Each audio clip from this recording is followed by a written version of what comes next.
United States, as I've been telling you repeatedly. The EPA is one of the pillars of that. And don't forget the UN building is in the United States. It's a tool of the United States. So you're hearing the more perfectus union globally right here out of the mouth of the chosen and undue influencers. And I don't know how to show this takedown any better, the way they're doing this, in this one article as well, and moving this through as I've been talking about it. And I certainly don't know why people continue to allow this threat to continue and blindly trust the plan or the pact for the future. They've never been told about it.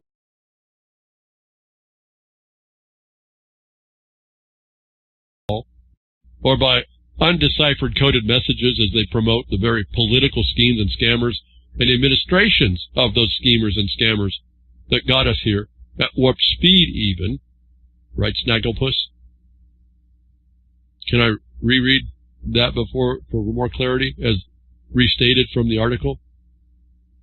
Can we read this into the chosen influencers on top of this? So being so bold as to condemn the head guy at the UN, Guterres. Zionist-loving, Zionist warmongering, genocide-committing, having the duty to see and stop violations of international law, or of which would cause a violation to congressional appropriations in the committing of war crimes, the repeat global terrorists, and the American citizen it's killing, Blinken says, and was launching this and other initiatives, quote, to harness the rapid advancement of artificial intelligence to advance sustainable development globally. Who else does he support? Who else does he speak for? Who does he speak to and for and not go to the Congress? And you tell me that which Congress critter, governor, judicial member, or other government employee does not like a church, wholly support the Zionist Federation political movement. Another element of this takedown of America or sustainable development or both. Who? There's only a couple. It's pretty fascinating. And if they're not one, they are the other. Whoever they is, they aren't enough to stop this nationally if you don't locally. And for all the support this broadcast and this network does not get, this is one, if not the only broadcast and networks explaining how to go about doing that locally, where you is. Globally. Review my coverage of, and before actually, the existence of the Great Kobe swindle. And that lack of support by most of the thousands of listeners of this broadcast, even to buy a cup of coffee for the admin crew and their costs for all the hard work that they bring 24/7 now, is becoming a sore spot to me after all these years, as I've been thinking here about that 20,000 issue and the lack of support to be the separate statement and truth and source that it need. I can't see how it's not needed in the world. So I'd ask again, please find the donate buttons on reallibertymedia.com, or donate to the glorious elixir of life, I suppose. You can go to https://ko-fi.com/real_liberty_media. Please donate. Give Sound Mind something to put together for us that allows this word to counter these big tech companies that are coming to take people down and they don't even know it. Help us get the message out in a much bigger way than Grimner even envisioned. And this was the thing that excited me when Sound Minds decided to take this on. Clean up the white elephant and make it go somewhere. And that's all done so more people can hear how help themselves as the they and their cohorts destroy our way of life and lives. Or they're trying to reach the population reduction goals that they're trying to go through. As we see them poking the bear, trying to move on to things like nuclear war for that nuclear winter because global warming. And I hope you did find that Threads movie and familiarize yourself, I trust. I hope so. So this does not end with the last Ukrainian or the last Iranian or even the last Russian. I'll put the link in the Threads movie link at the archive.org site. Watch it. Familiarize yourself. Get yourself on over to https:// ko-fi.com/real_liberty_media. Please donate. This week kind of put an imperative in my mind. All the interactions and no support. And I don't say no and disregard that support we have had. I thank you very much for all of that. But trying to move this thing forward, when you see people like Assange going down with the global scrutiny on him, and he comes out with the same answers I did for my oppression in my little way. I told you, you start seeing people who go through the same experiences coming to the same truths, and you've never met them. You're standing shoulder to shoulder with people looking into a stinking abyss, and the question is, do you want to slide in, or do you want to stay out? So I'll have that link to the Threads movie it's on archive.org. That's for the nuclear winter problem, to cure global warming. That's how these psychopaths think. And they're using big tech to do it. And people embrace that and pay for their own enslavement while this is all going on. It's just a fascinating dynamic, I guess, if nothing else. They cancel, we amplify. They censor, we testify. Live streams lit, archives deep. Real liberty's never asleep. Tune in, tap in, turn up. RealLibertyMedia.com, where the truth don't sleep.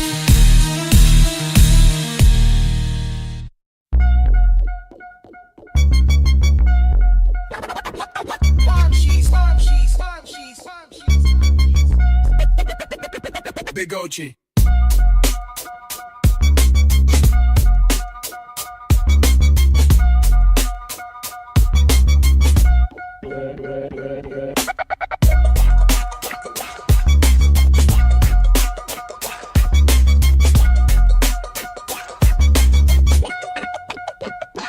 Goji.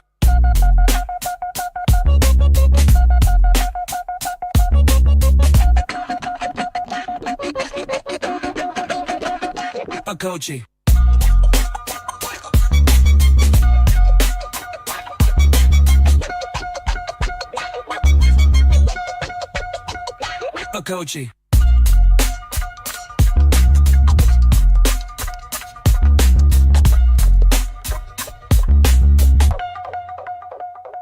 Goji.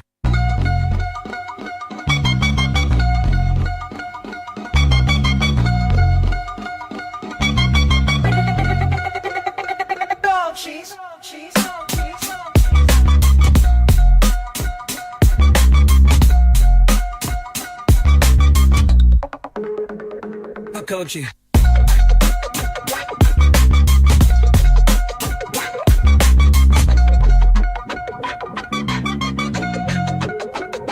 Goji. Goji. Goji.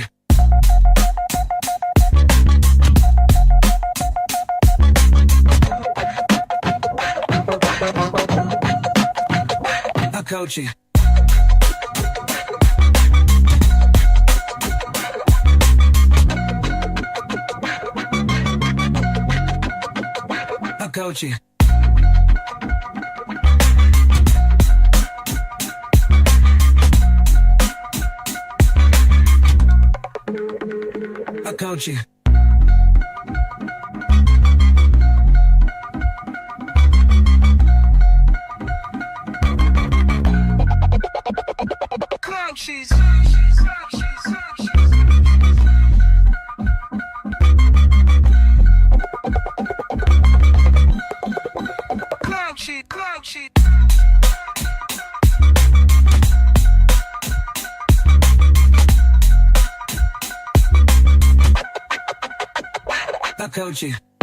Goji.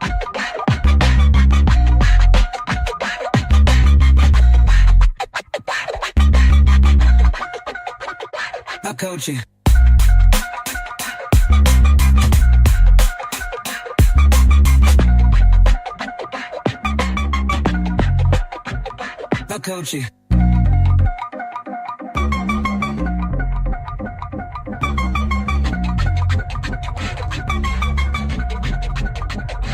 Goji.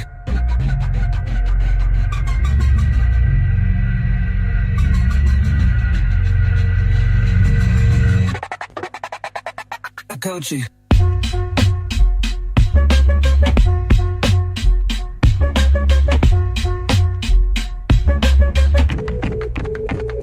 Kochi.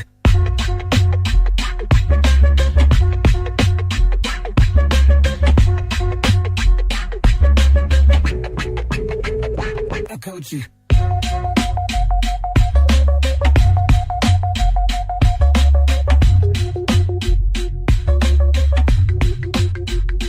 Kochi.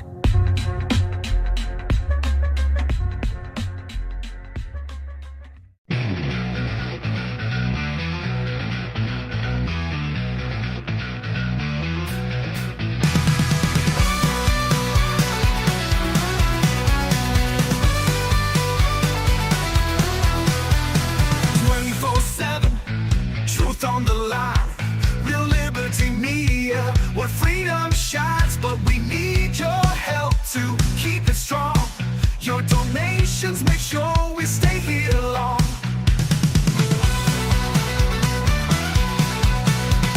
Upgrading gear, keeping voices free. Your support fuels our liberty, replacing the tech and pushing through. Help us grow and keep shining.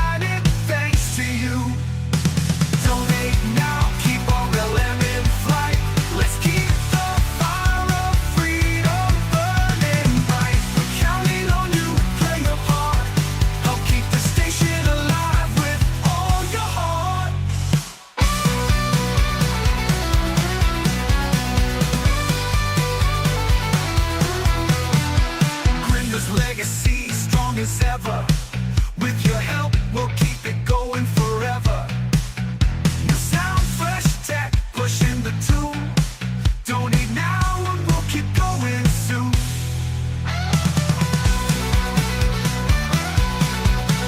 Brilliant's legacy strong as ever. With your help, we'll keep it going forever.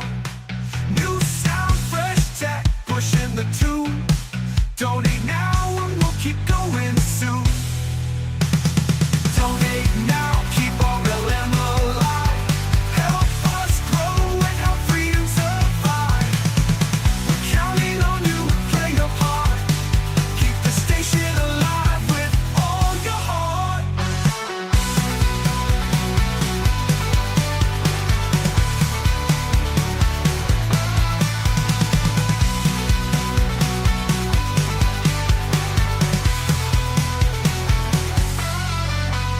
Censorship, that's our drive. Your donations help us thrive. Real liberty me, I need your hand. With your help, we'll take a stand. Donate now, keep our realm alive. Help us grow and help freedom survive. We're counting on you, play your part. Keep the station alive with all your heart.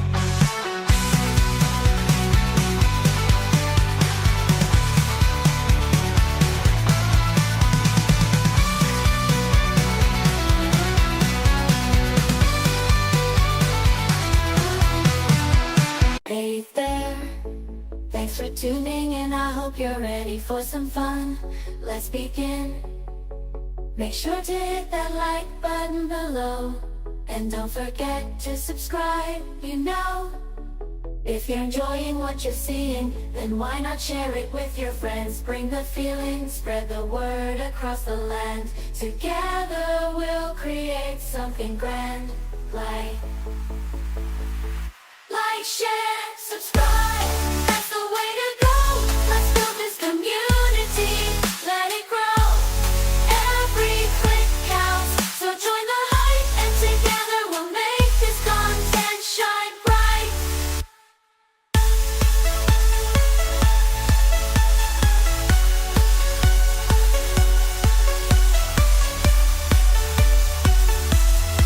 So join the hype, and together we'll make this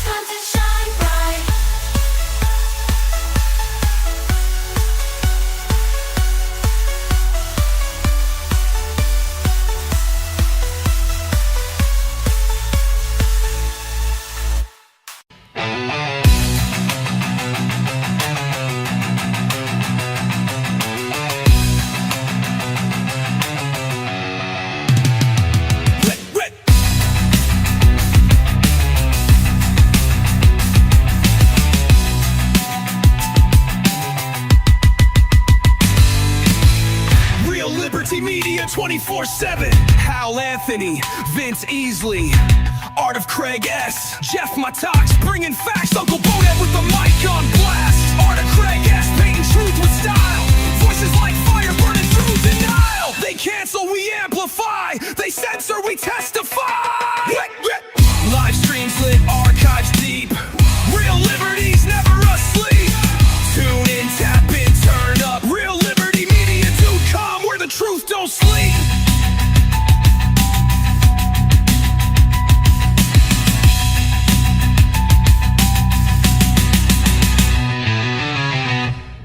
The truth don't sleep.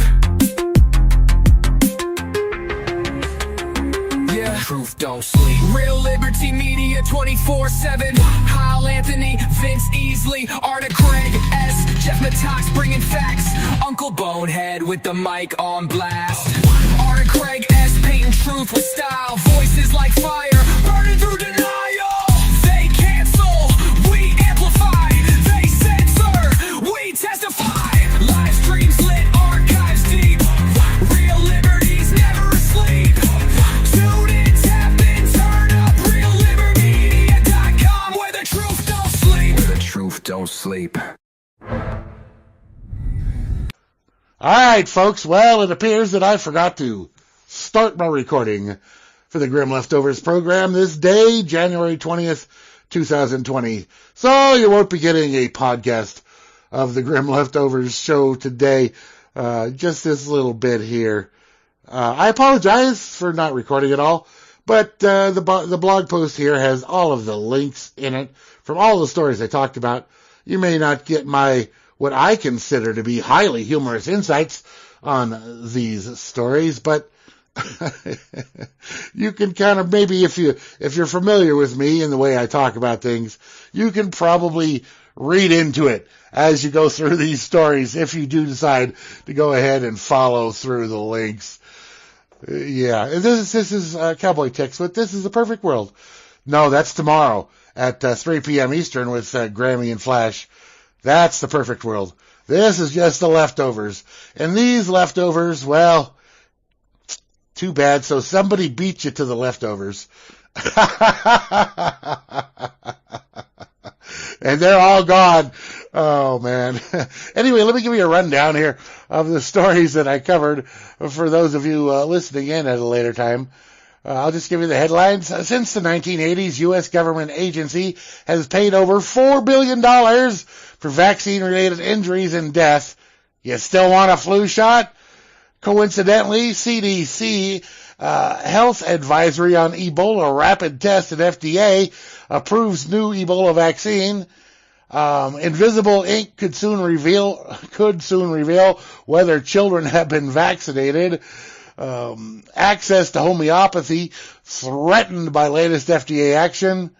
Amazon and Ring hit with lawsuit after camera hacks confirm worst fears of privacy advocates. Google whistleblower's wife, 29, killed in a car crash. Pentagon orders military personnel not to use at-home DNA testing. Michigan County threatens to demolish 14 Amish homes unless they give up their religious beliefs and upgrade their homes. Group demands Hasbro stop making assault-style Nerf guns, and how to turn off smart TV snooping features. So those are the stories that I cover here on the show tonight. So y'all have a wonderful rest of your Monday and enjoy your week. Oh, it should be so fun for those of you that are politically interested as the Trump crappy stuff starts tomorrow. And by the way, also the Virginia showdown. Yeah, nothing happened. So that's all. Thank you so much. I will be back and I will record next week. Peace. This report says the data is used to make Elon Musk massively more wealthy through back-channel profit-making deals, and people champion him as some free speech protector. And yet they'll pay their money and they'll give their data to their bank account to him.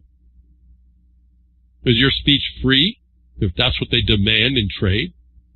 Haven't you paid for it dearly with your loss of privacy forever? Yeah, it's all kind of like that. How easy it is to enslave people in the digital age. People will freely pay for their digital exploitation, but won't donate 99 cents to reallibertymedia.com to provide information on limiting one's exposure to these very same exploitations. It's amazing as I look at all this, and people wonder why we have problems in this country.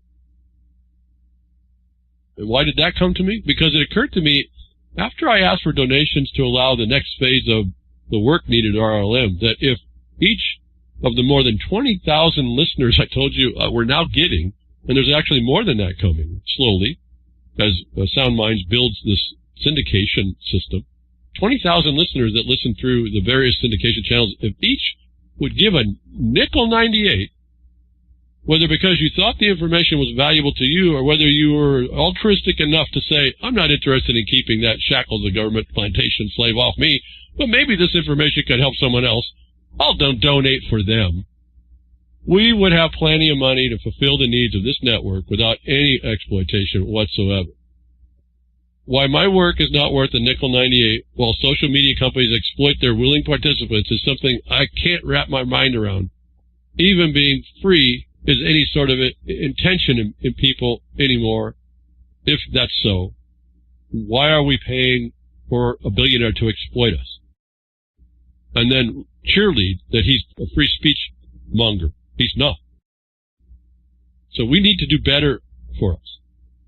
Again, looking at all the money per month that they ask, and people willingly get it. And I look over at how many hits we're getting on the syndication lines for this network.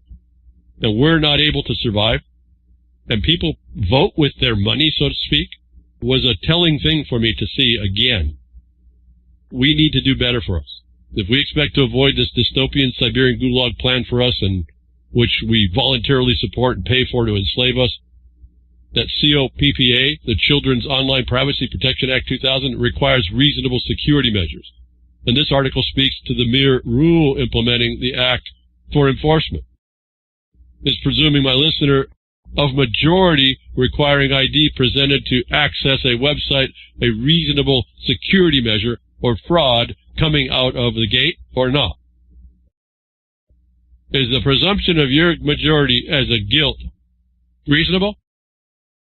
How is it reasonably position of the federal government to burden the whole of society for what amounts to be the sole responsibility of mothers and fathers to their control regarding their sons and daughters? And for those of you that think my content is worth a nickel 98, you're in luck. I'm told they're running a deal here.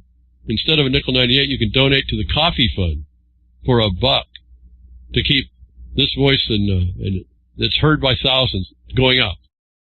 So head over to, you can go to https://ko-fi.com/real_liberty_media. I was told if everybody in the chat room gave $3 a month, we would pay everything that we need. Without all the exploitation, without all the harassment. And as I said, we're trying to make it so that the word goes out without having any ability to stop it. And when we get this thing running, some of my listeners you tech savvy people will be able to help in that. They'll be part of that. Again, we're trying to do something federated, a hybrid federation type condition as well. As I read, big tech government collusion. Biden-Harris administration, Google, and others launch AI partnership to combat disinformation and hate speech. Now, I just got into talking about Julian Assange, and I'm telling you the Pact for the Future is what they're doing here to shut down free speech. And the third party, big tech, is in on it with government.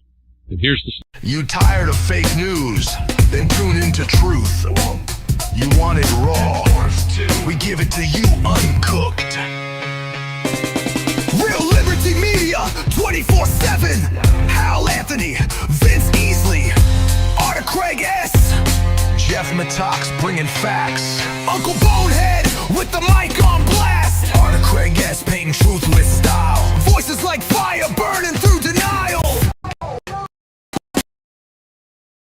They cancel, we amplify. They censor, we testify. Live streams lit, archives.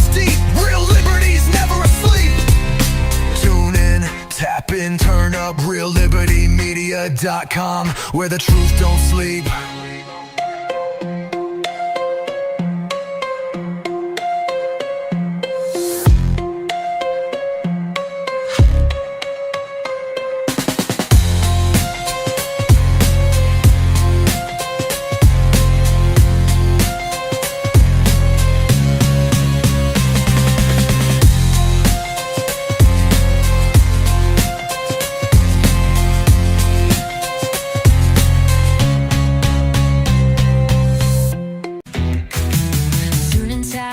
Turn up, Real Liberty Media, where the truth don't sleep.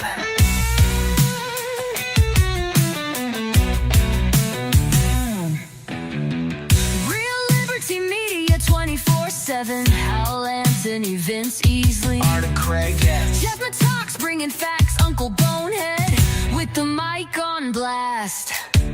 They cancel, we amplify, they censor, we testify.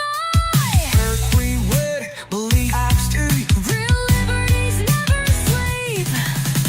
Tune in, tap and turn up. Real Liberty Media, where the truth don't sleep.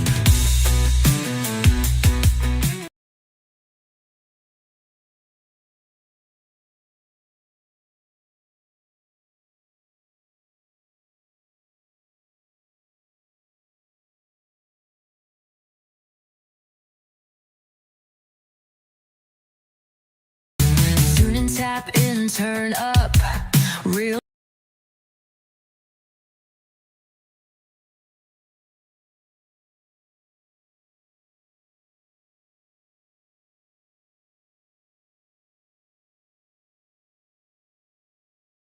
Vince Easley, Uncle Bonehead, Jeff Matox, so high. No delay, no script, just real talk, 24/7.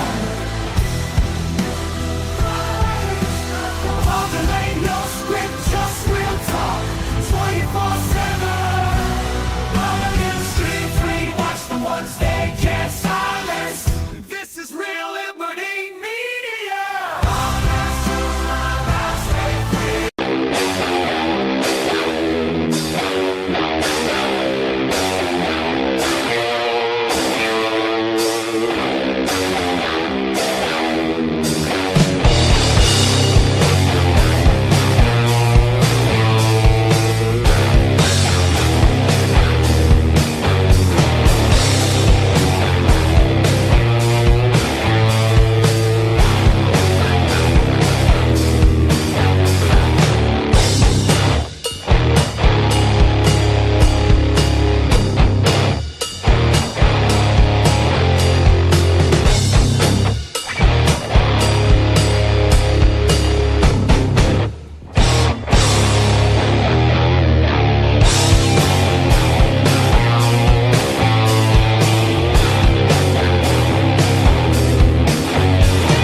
All right, good morning, everybody. Today is Thursday, May 5th, 2016, and this is Before the First Cup with Jules here on UCY.TV. Happy Thursday, everyone.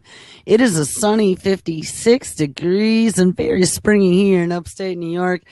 All the fruit trees are flowering and all the regular trees' leaves are popping out, and not just me, but the cats too are all having allergies. So it's a wondrous time of year Where did we leave off yesterday? We titled the show Stem Cells Reanima Project, Biotech trying to reverse brain death. And if you remember one of the very last stories we looked at, we spent like the most of the show looking at regenerative medicine and stem cells in particular, and how they are able to create, well, they're able to pretty much coax not just skin cells, but also your fat cells into almost any cell now from the human body back to its original state and have it reproduce. And they're hoping that this will be able to cure all kinds of disease. They can make lung cells and heart cells and blood cells. And I don't know, how many things did we talk about? Let's go on and on. Brain cells too. That was the other one, the little mini brain balls. And work on Alzheimer's and all this other stuff. But then comes the horror, because you knew that once they had started creating little mini brains and little they're thinking brains, don't forget. They just don't have any input yet. They don't have any ears. They don't have any eyes. They can't touch anything, but they're still thinking. You knew that Frankenstein's monster was not too far around the corner. And that's where this Reanima project comes in. Let's put Big Pharma in charge of brain dead bodies and see what they can do. This is beyond horrifying. I think we're going to kick off here today. This is where we're going to start reading, and then we'll continue on. I don't know, did we make this whole, I think we made this whole story yesterday, but we'll at least start it, because then I have a second story as well. It says, biotech company has been given permission, and they've been given permission by the National Institute of Health, we found out, to try resurrecting the clinically dead. In a controversial move, the U.S. biotechnology company has been given permission to recruit 20. How do you recruit 20 clinically dead patients? I don't know. But recruit 20 clinically dead patients and try to bring their central nervous systems back to life. They can successfully reanimate parts of the upper spinal cord where the lower brainstem is located. There's a possibility that they could kickstart vital body functions such as breathing and heartbeats, something that these patients can only now do with the help of machines. This represents the very first trial of its kind, and thank goodness we have been doing this, because Isle of Dr. Moreau is just now taking a scary turn. It's not like Arctic flounder tomatoes anymore. We're talking about zombie apocalypse, Pet Cemetery, or Reanimator, like Dan brought up yesterday. I totally forgot about Herbert West and Reanimator. And this is stuff that nightmares are made out of. And when we rejuvenate these people, when we start injecting them with stem cells and using electrotherapy to stimulate the brains, or lasers they were using too, what's going to happen when these people that have been under for 10 years or whatever, they haven't been doing physical therapy, I could almost guarantee you. They maybe flip them once so they don't get bed sores, but they most certainly don't put them on a TENS unit or on a stationary bicycle to get their muscles exercised so they're not wasted away from laying around for all those years. So what's going to happen when this person wakes up and not only is their body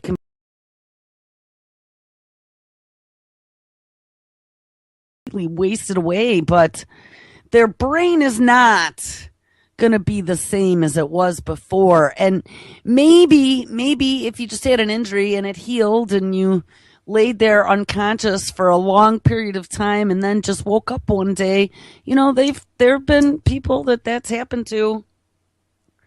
And some people that it's happened to have absolutely no major side effects. But I'm going to tell you what, if they're injecting you with stem cells so your brain starts growing, doing all these, this has never been done before, okay?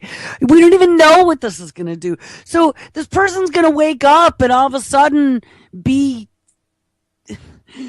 I don't know. I just don't even know how the National Institute of Health could have given approval for this. But wait, we found out that, yes, they're going to recruit 20 patients, but the experiments are going to be done in India.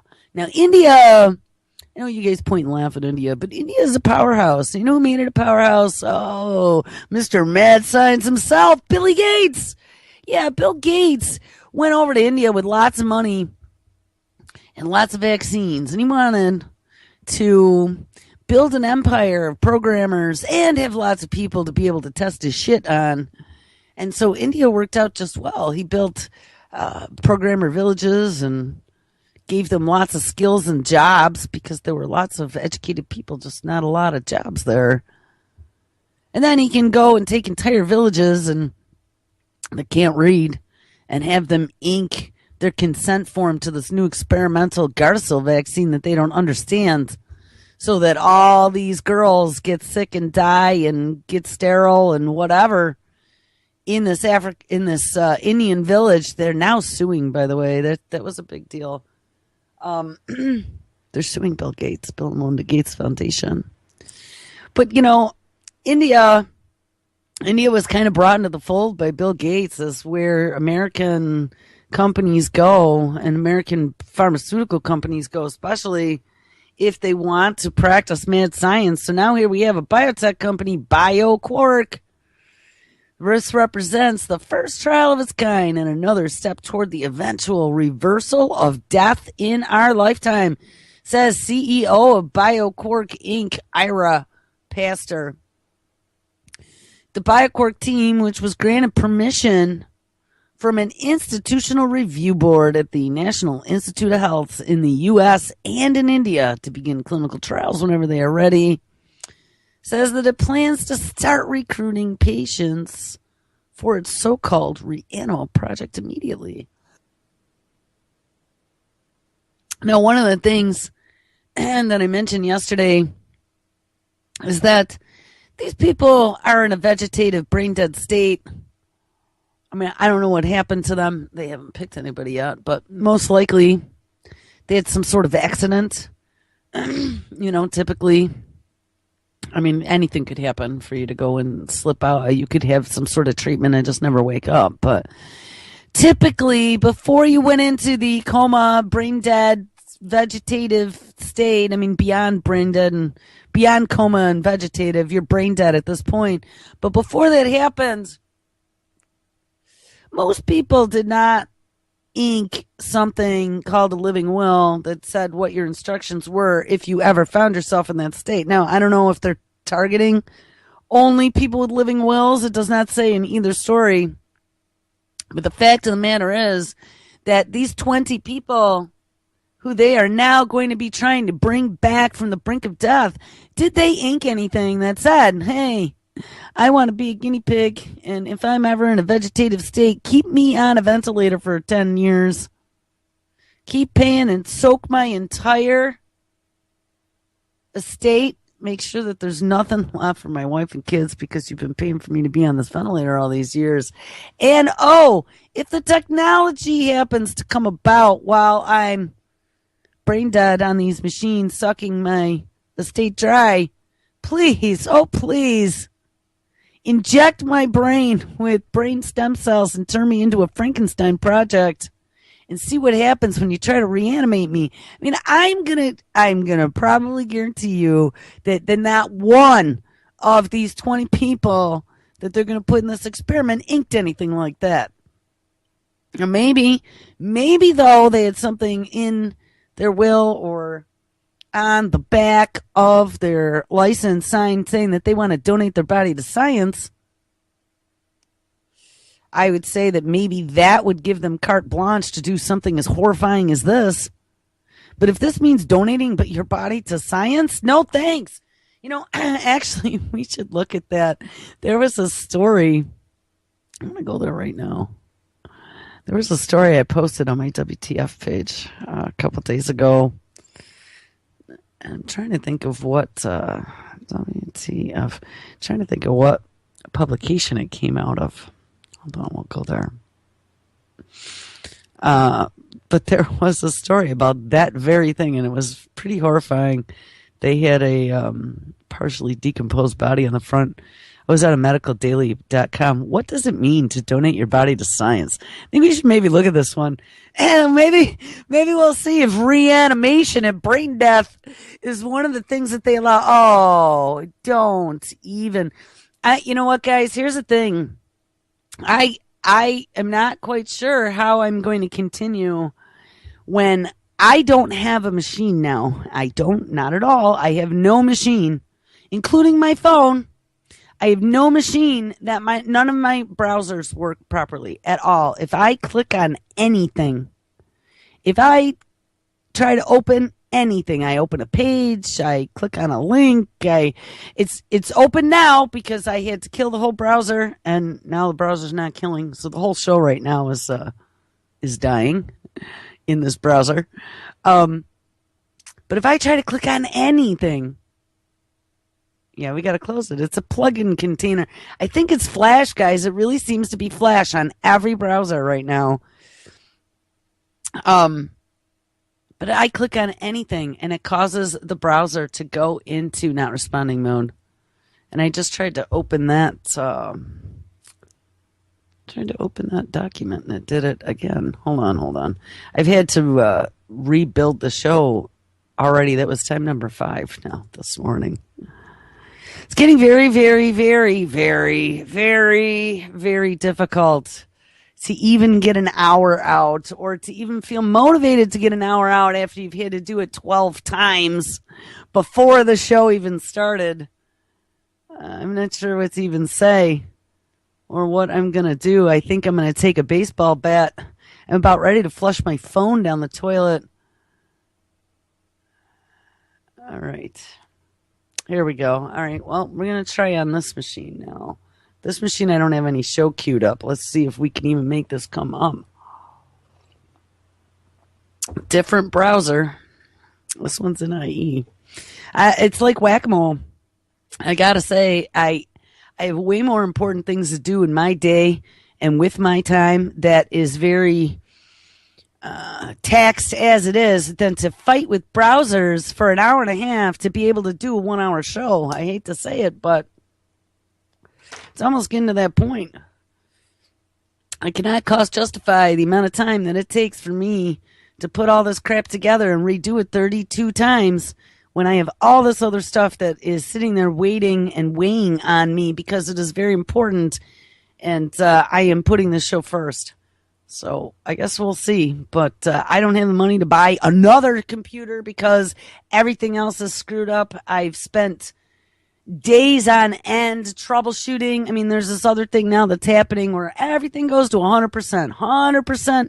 We got 100% processor, yet nothing is open on the machine. I think I've been compromised, and I don't know by whom. I don't think it matters by whom. I've been compromised, and I can run any antivirus, and I can run all of the spywares and everything else. I got it all running on here, guys. It sees nothing. And I am just completely compromised so that my day is a miserable piece of shit trying to do anything on the computer. All right, anyway, so what happens when you donate your body to science? Well, let's see what this, talking about miserable pieces of shit. Let's see what the miserable piece of shit science establishment does with your body, like injecting it with brain balls while you're in a coma.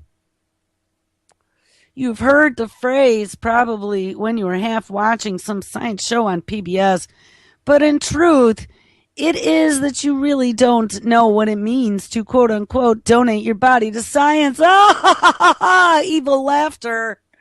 Yeah, the joke is on you. Don't sign it. Don't sign it, and don't ink that thing on the back of your freaking license either. I've been reading a couple disturbing things about how that gives them the right to harvest your organs before you're even dead. No, thank you. You suspect that your cadaver would be used in an anatomy class at some med school somewhere, but in fact, is your most intimate donation ending up easily in a science experiment? Hey, look, there we go. I hadn't read this whole thing.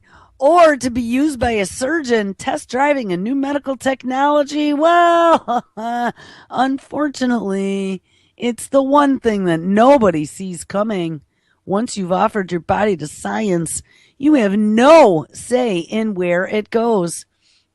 And another thing you possibly do not know is you need to meet some unexpected criteria for your gift to be accepted. Oh, who knew that?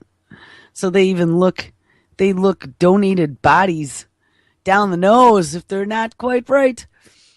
So let's begin. There is more than one way to skin a cat, it says, and this is strangely appropriate proverb would suggest there is more than one way to donate your body to science. And all of those ways, though, undoubtedly will start with a difficult conversation. And this is true whether you contact your nearest university or place a call to a professional society such as the International Institute for the Advancement of Medicine or the American Association of Tissue Banks. During the initial discussion, you will note that some people still refer to cadavers, but many professionals are now encouraged to use the more sensitive term of deceased donor. My infant son, and this is not me, this is the person writing the story.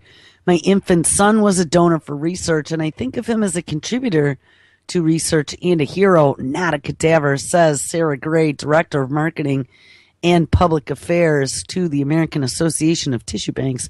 Yes, and my cat's leg was also donated to the research. And that's me talking.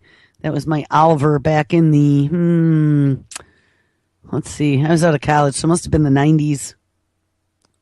When they found that bone cancer. He was the healthiest, most beautiful cat ever. Sleek black puma, healthy, rippling muscles. Not a year old. And his entire back leg somehow ended up being full of Swiss cheese. And it was bone cancer. And they had a really strong inkling at that time that it was the rabies vaccination that was causing that. The 3-year, not the 1 year, mind you. And it was the adjuvant, the aluminum adjuvant in the 3 years rabies vaccine. And by the way, that has been proven now, but back in the 90s, they were still researching it, that caused the cancer. And the doctor told me that that was the reason why they no longer gave the injections in the base of the neck like they used to. They now give them in the leg because if they cause the cancer, they could just chop the leg off. And, obviously if it was in the spine, it would be curtains for Fido. So, when they did the amputation surgery, which was probably one of the most, I would have to say probably up until that point, it was the most difficult decision I had to make in my adult life as to whether or not to have this leg amputated, this poor animal that had no idea what was happening.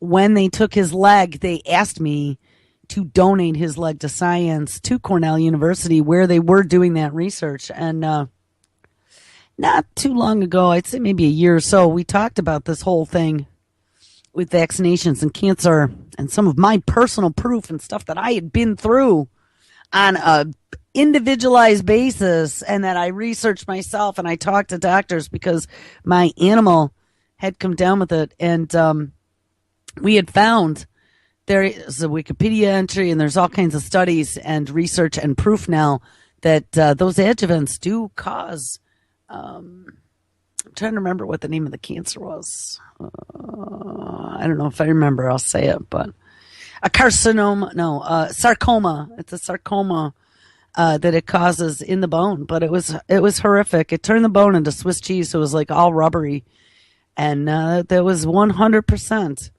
the adjuvant in the 3 years rabies vaccine, and they force rabies vaccines on all of us, just like they're trying to do to our children now with all these other. This meningitis bullshit is not happening in this household. This brand new mandatory vaccine in New York State. Fuck that shit. There aren't that many meningitis cases in New York State. There is more damage from the meningitis vaccine than there are cases in New York.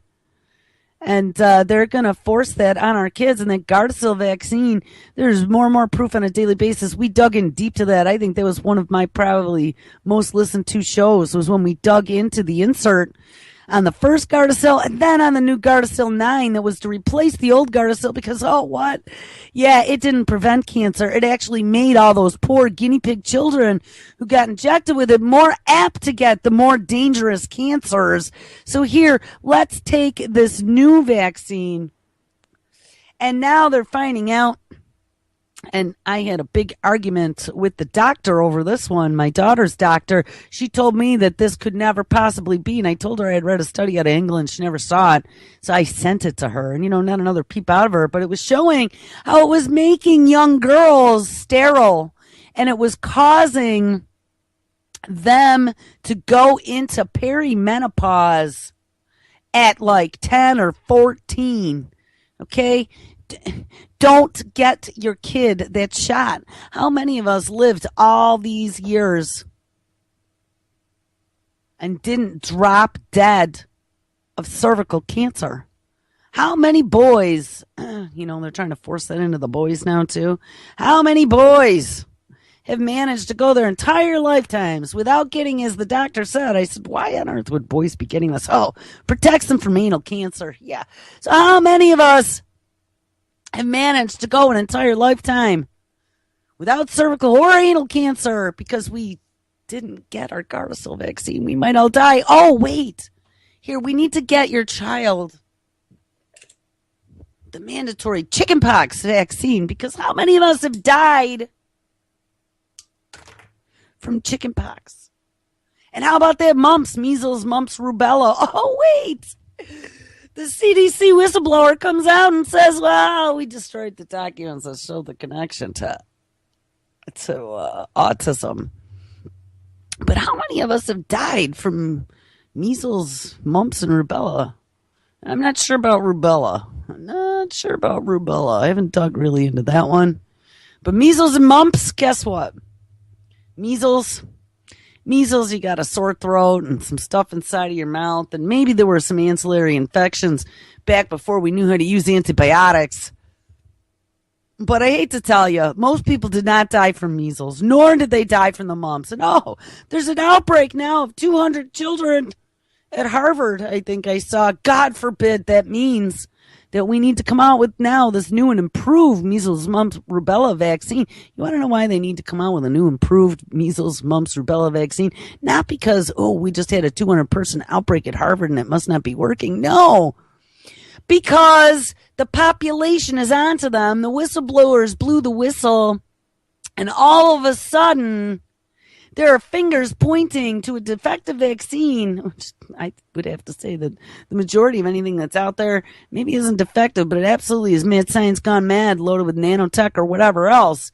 You don't know what's in there. And recombatant animal proteins, SV40, cancer viruses, who the hell knows what's in there? Tomorrow it's going to be little nanobots in your blood, if it isn't already. Or virus-like particles. Or Trojan horse viruses. We talked about that yesterday, too. Genetically modifying your children. But they don't have to replace this vaccine because, it's not effective anymore. They got to replace it because, whoops, they caught us. And now it's time for the new and improved guinea pig vaccine. But, guys, I caught mumps in college. The vaccine they gave us when we were kids wasn't fully effective, apparently. And there was some big outbreak in the 80s. It was the early 90s. I don't know. But I saw it hit Pennsylvania, and that was right about the time I got it. But, again, fever, achy, stay in bed for a few days, eat some chicken soup. Most people don't die from that. So they try to convince us that this medical establishment knows all. We can bring the dead back. We're gods now, right? This is this whole godlike society. Donate your body to science because you will be providing us with tools to make it better for your children. And the sad fact of the matter is that what they are doing is not making it better for our children. They're finding out better ways to poison us and better ways to do mad science. This isn't about science. This is about Herbert West. This is about Reanimator. This is about living forever. This is what the new rush is. This tech titans investing in longevity projects. And it's not about making you or me or Nana or Fido live forever. it is about using you and me and Nana and Fido as the guinea pigs to figure out how to make, not us in particular, but any human or animal live forever. So then we can monetize it. Because, see, we don't have the money to pay for the technology. We don't have the money. We're just going to be the free R&D. All right, so anyway, it was a little bit of a tangent, but going back to donating my cat's leg to science and vaccines causing, rabies vaccines in particular, causing cancer. Let's get back to donating your body to science. So no matter where you turn, you will be expected to answer a series of health-related questions to see if you qualify for donating your body to science. And unfortunately, many people do not make it past this point. Like, how offended would you be? You wrestled with this in your mind and back and forth and felt like you were going to do something to help save the planet. You were going to give the ultimate gift, your body, when you die, to science. And these assholes say, sorry, Charlie. You know what? You can go on the chuck it pile.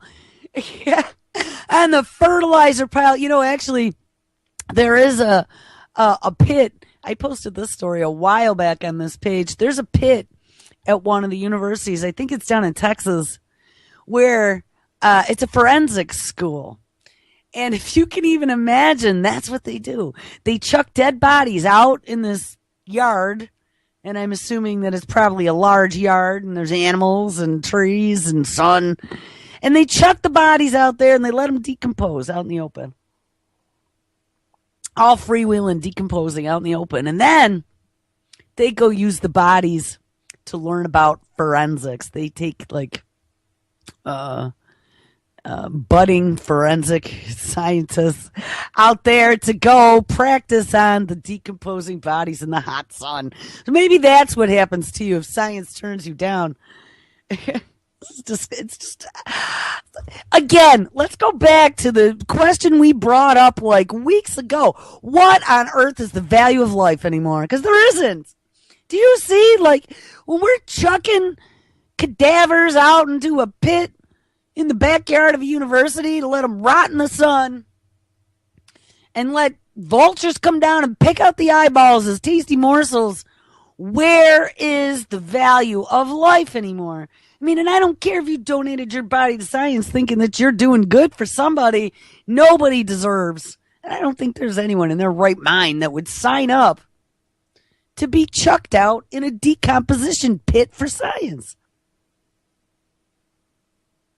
I mean, maybe, but I don't know too many. Anyway, everybody who calls up who wants to be a donor, they said we're probably only going to take 30% of those people, says Michael Pierre, lab manager of BioGift Anatomical, a whole body donation company located in Portland, Oregon. At BioGift,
Hello, and welcome to the Road Less Traveled.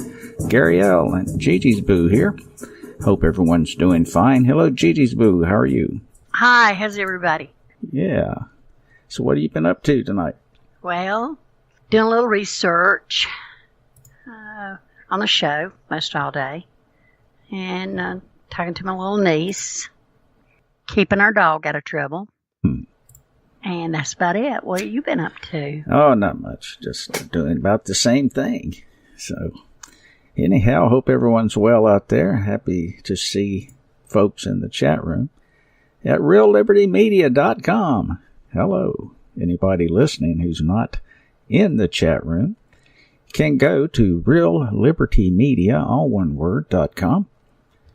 And about halfway down the page, there's a IRC applet. You can just click enter or connect or whatever it says. Or you can put a name in. You can be all fancy and come in with a name if you like. Otherwise, the system will apply a name to you. And you can come in anyway. So you don't have to do any crazy things like pay a fee or put money in a toll booth or do any kind of fancy captchas.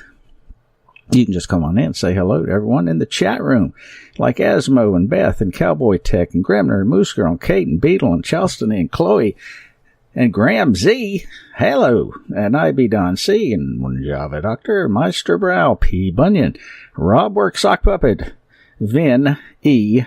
RLM Radio. Wow. And Vin's and Behind the Woodshed. Hello, Hal. Colfax, Gigi's Boo. And I be Don C. again. Yehovah, Wanatako, Kozu, and Trust no one. Kate said, got it. You're now playing still says Hal, though. I don't know. I don't have any control over that. So that's beyond my control. That has to do with certain metadata that I can't do anything with. Maybe, let me see. Click on settings. No, I don't have any. I can't do anything about that. Boo boo bear. Nope, that's out of my control. Sorry about that, though. Anyway, hello, Kate. Thanks for bringing that up. Gigi's Boo, what are we talking about tonight? We're talking about the mountains and the foothills and the coast. Maybe some ghost stories, some of the things that can't be explained.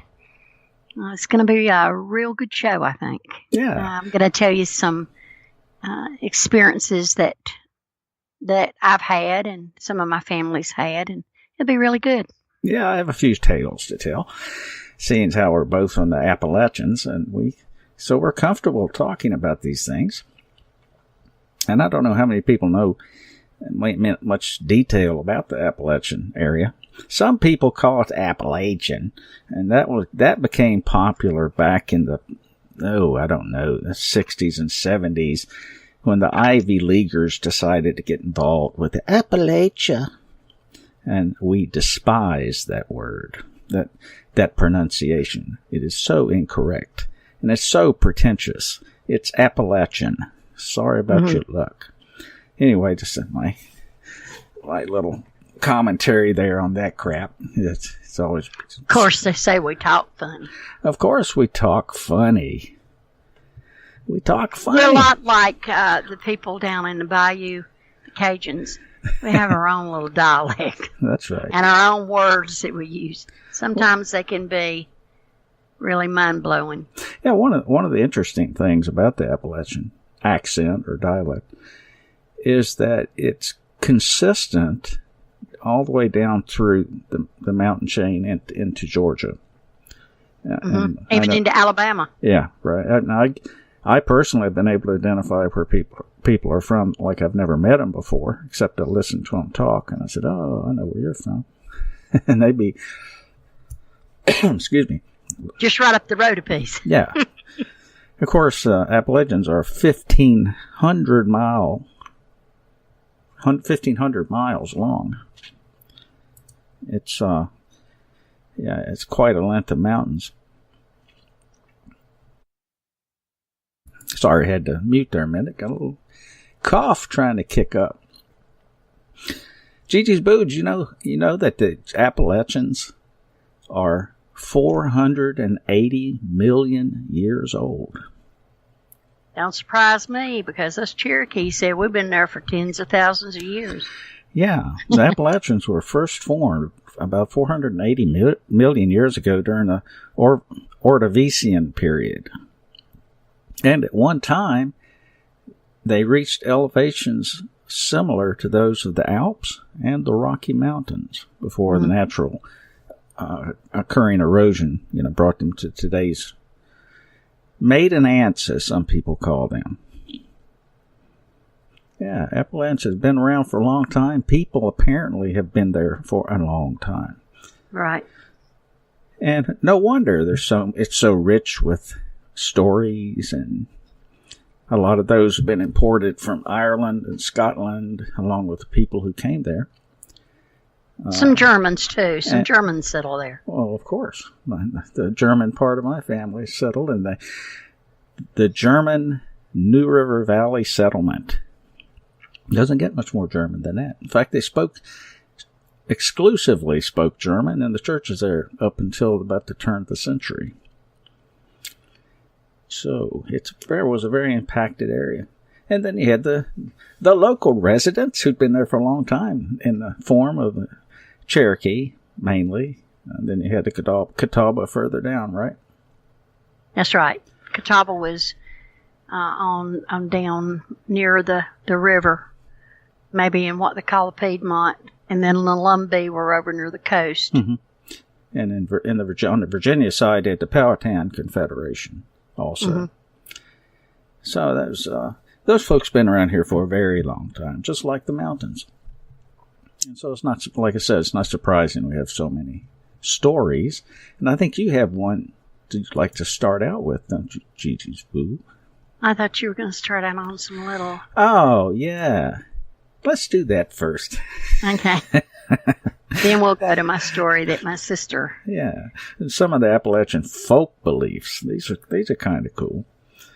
And like I said, such a history, and so it's always been full of superstitions and different things like that. And some actually seem kind of silly, but others are based on real observation. So, for example, let's run down a few here. One cure for the hiccups is to tickle your nose with a feather. You ever heard of that, Gigi Spoo? Yeah, I have. Okay. Eating parched corn or parched coffee will cure stomach ailments. That's true. That makes sense, doesn't it? Yeah, that's true. That works. Yeah. To stop bleeding from a wound, apply chimney soot. Yep. Which is straight carbon. That would make sense. Yep. Let's see. And you wrap your finger in a spider web because it helps it mend with the soot. Yeah. That's right. If you dream about crossing water, there will be an illness in the family. Interesting. Never heard that one. Mm-mm. Hey, Cowboy Tech, nice to see you in the chat room. Thanks for coming aboard. I think a lot of us have heard this one. If your hand itches, it means someone will give you a present soon. Mm-hmm. Money. Yeah. Now, a couple of things that we know do work here. For a snake bite, cut up the snake that bit you and press its flesh to the wound. This will draw out the poison. Actually, I think Cherokee have a slightly different approach to that, don't they? Mm-hmm. Yeah, the Cherokee, if you have a snake bite, you kill some type of bird or fowl and just gut it. And when you do, you put it right over on the bite, and the heat of the bird's body, along with the blood, will draw the poison out. Mm-hmm. And raw wet tobacco will draw the venom of an insect sting. That's true. And that's true. I've seen that done. It works. All right. Of course, not everyone, I guess, but I think a lot of people eat black-eyed peas on New Year's Day, don't they? Oh, Lord, yeah, along with some greens of some kind. Yeah, and folks out there in the chat room, do you guys eat black-eyed peas on New Year's Day? Or is that something that we just assumed? I think that's kind of predominant to the South, I think. Think up north they eat sauerkraut and something else. Okay. Here's one that Hal will appreciate. If a cricket chirps in your fireplace, you will have good luck. That's true. Okay. It's bad luck to put shoes back in the box before wearing them. Never heard that. I never heard that either. It's bad luck to sneeze at the table. Never heard that. Mm-mm. But that makes sense. If you sneeze, you're going to throw germs everywhere. That's true. If a black cat crosses your path, it's bad luck. Unless the cat crosses from right to left. I've heard that one, but never the right to left. Well, just any time it crosses in front of you. I was always told that you cross it out. You know, the sign of the cross across the... Yeah. That's what I was always told. It's bad luck to run backwards. Well, no kidding, Herkimer. You'll trip and bust your head. How do you run backwards? I don't know. Okay. Now, let's talk about love. Mr. Boombastic. Oh, Lord. Break a coin under the new moon and sew half of it in the clothes of the person you're after, and the person will fall in love with you. Now, I want to know exactly how you break a coin. Well, back then, the coins, maybe when that was put out, the coin was softer metal, you think? If it was silver, I guess you could work it till you broke it. Yeah, I guess so. Uh-oh. If your lover is going to cheat on you, sprinkle salt in the path, and the lover will turn around and come back. Never heard that. Nah, I never heard that either. Hello, Rome's. Rome's just jumped in the chat room. Yeah. Let me see. Are we updated yet? Oops. Hang on. Let me get myself situated here. Nope, not yet. Oh, well. I don't have the ability to change that, unfortunately. I used to, but that was on a different computer, and KVIRC apparently doesn't give me that level of access. Let's see. If you look in a mirror held over a spring, you will see the face of the person you will marry. How interesting. That's very Appalachian. Yeah. My grandmother said that all the time. Yeah. Or look, hold it over the whale. If you have a whale and you can hold it, Right. Hold it at an angle and, up, and then you can see it. So, I always heard that. Okay. Strike a match and hold it upside down. If it burns to the end, it means your mate loves you truly. Yeah, but you're going to have burned fingers. I was just going to say, you have to be pretty faithful to hold on to that match. Okay, here's a good one. Hey, Darth. Name a fishing hook after the person you love. If you catch a fish with a hook, it means the love is true. Never heard that one. I didn't either. Okay. If a girl takes the last piece of bread from a plate, she will be an old maid. Never heard that one either. Neither. Sunshine on your wedding day means a happy marriage. Well, I never heard it, but that makes sense. You're starting off with brightness. I don't know. I can personally say that's not true. for anyone who knows that. Okay. If your lips itch, it means you want to be kissed. Ask Atticus. Atticus, see if his lips are itching. Mr. Boombastic. That's Mr. Lover Lover. Mr. Lover Lover. Spirits. Ooh, let's talk about it real quickly here. Spirits. A horseshoe hung over the door keeps witches and evil spirits away. A lot of people just do that for good luck, but apparently in the Appalachians it's a little more specific. To keep away ghosts, put salt on the fire, or carry the left hind foot of a graveyard rabbit. Poor little rabbit.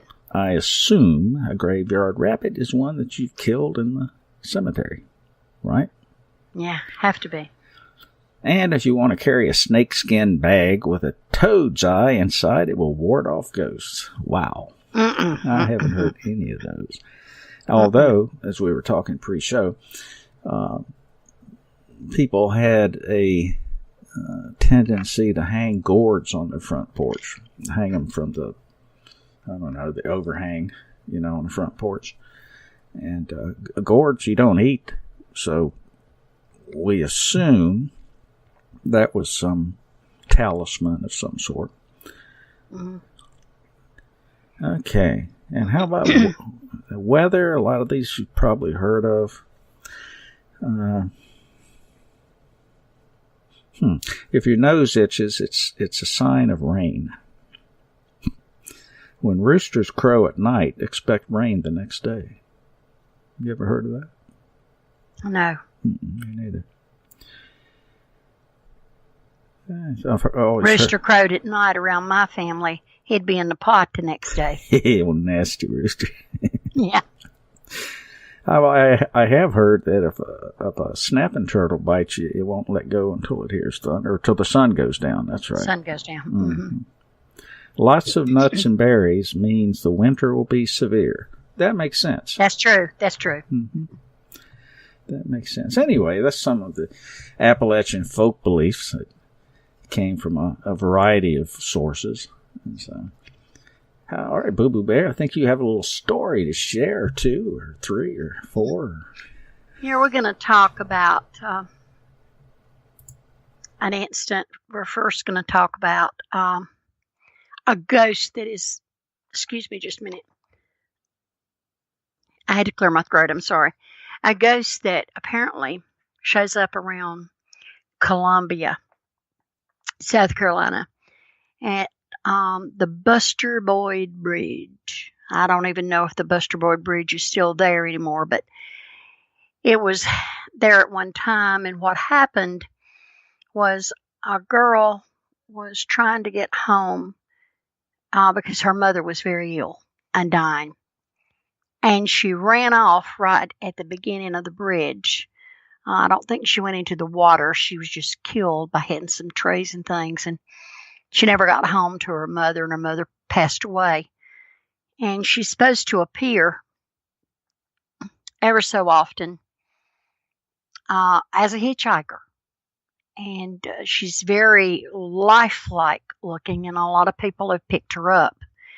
And they all end up with the same story. But the story I'm going to tell you really happened to my sister Renee's guy friend. He and his buddy were traveling. They were in service, and they were going back to the camp. And they went down through there, and they saw this girl hitchhiking. And they stopped and asked her if she needed a ride. And she said, yes, my car broke down, and I need to get to. And she gave them the address of her mother and daddy's home. And they said, well, get in, we'll take you, because it was late. It was like 2:00 in the morning. And they said, you don't need to be out at this time of night trying to get a ride or whatever. So she got in, and she conversed with them a little bit, but she was extremely polite, but kind of quiet. And so they just turned around and left her alone, and asked her, one of them asked her, says, now what's the address that you need to go? So they got it, and they wrote it down, and they told her to just take it easy, that they would get her there. And they crossed over the bridge and got probably 10 miles outside of Fort Jackson, and they turned around, and there was nobody in the car. Nobody. And these guys are not, they're not wussies. They don't scare easy, but they put the car on the side of the road. They looked down the floorboard.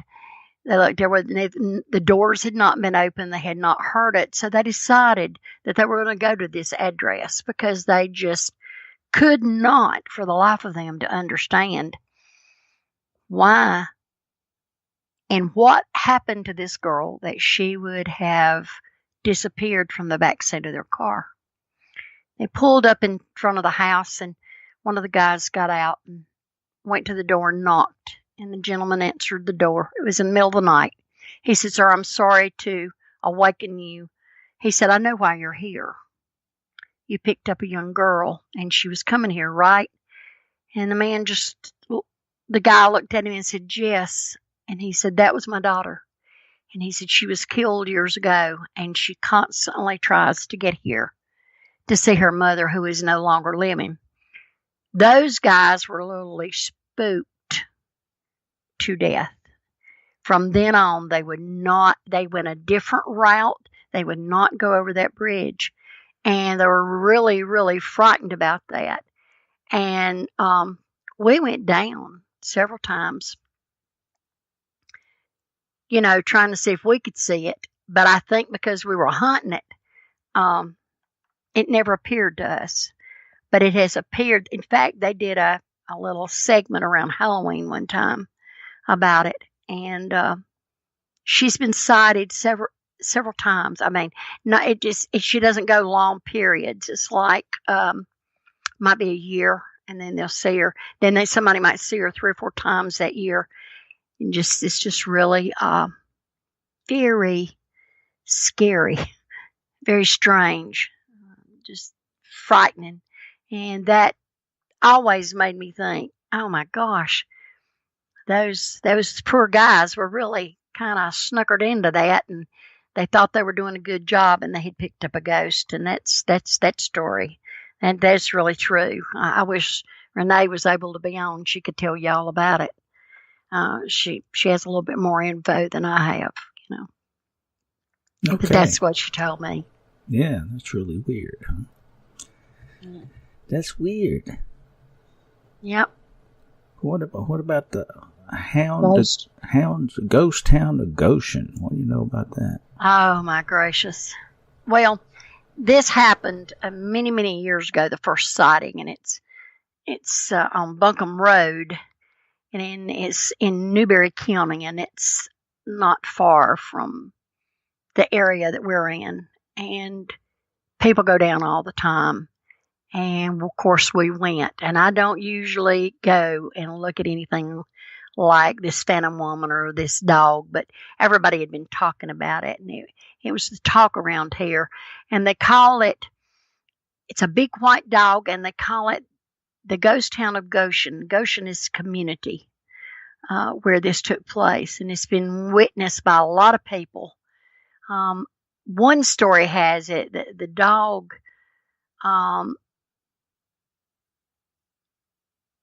was with a peddler that peddled his wares, a tinker man is what they called him years ago.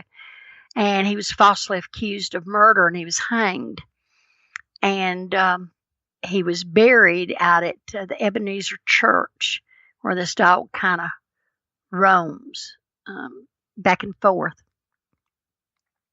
Now, I don't know if that's so or not. That's just one word. But I do know that the earliest sighting was in about 1855 when Mr. William Hardy sent a young slave to the home of a Dr. George Douglas to bring the doctor back to look at one of the sick men on his farm. And when the young man arrived at the doctor's house, he was terrified.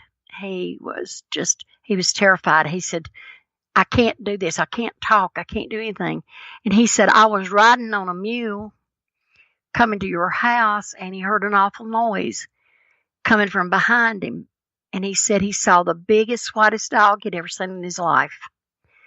And he immediately spurred the mule on to hurry the animal. And he almost threw him off because he was going so fast. And the next time he looked, the dog was in front of him. And they said the dog just stared at him. And before he got to the doctor's yard, the dog veered off and went into the woods.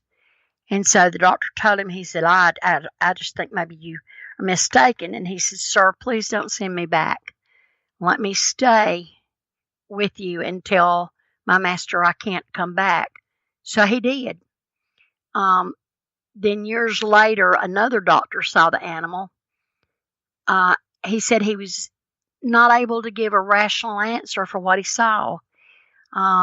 He said even his own dog, who would walk beside him and go with him, he said until they got to that Ebenezer cemetery, and the dog would start whining and disappear into the woods until the doctor passed it, where the dog's territory, the Goshen dog's territory was, and then he would come back and rejoin him.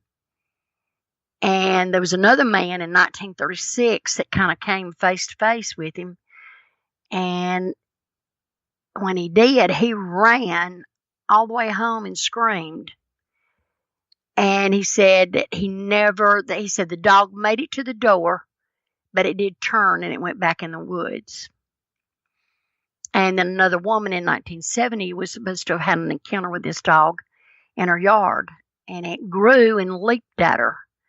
And the woman fainted, and when she woke up, the dog was nowhere to be found.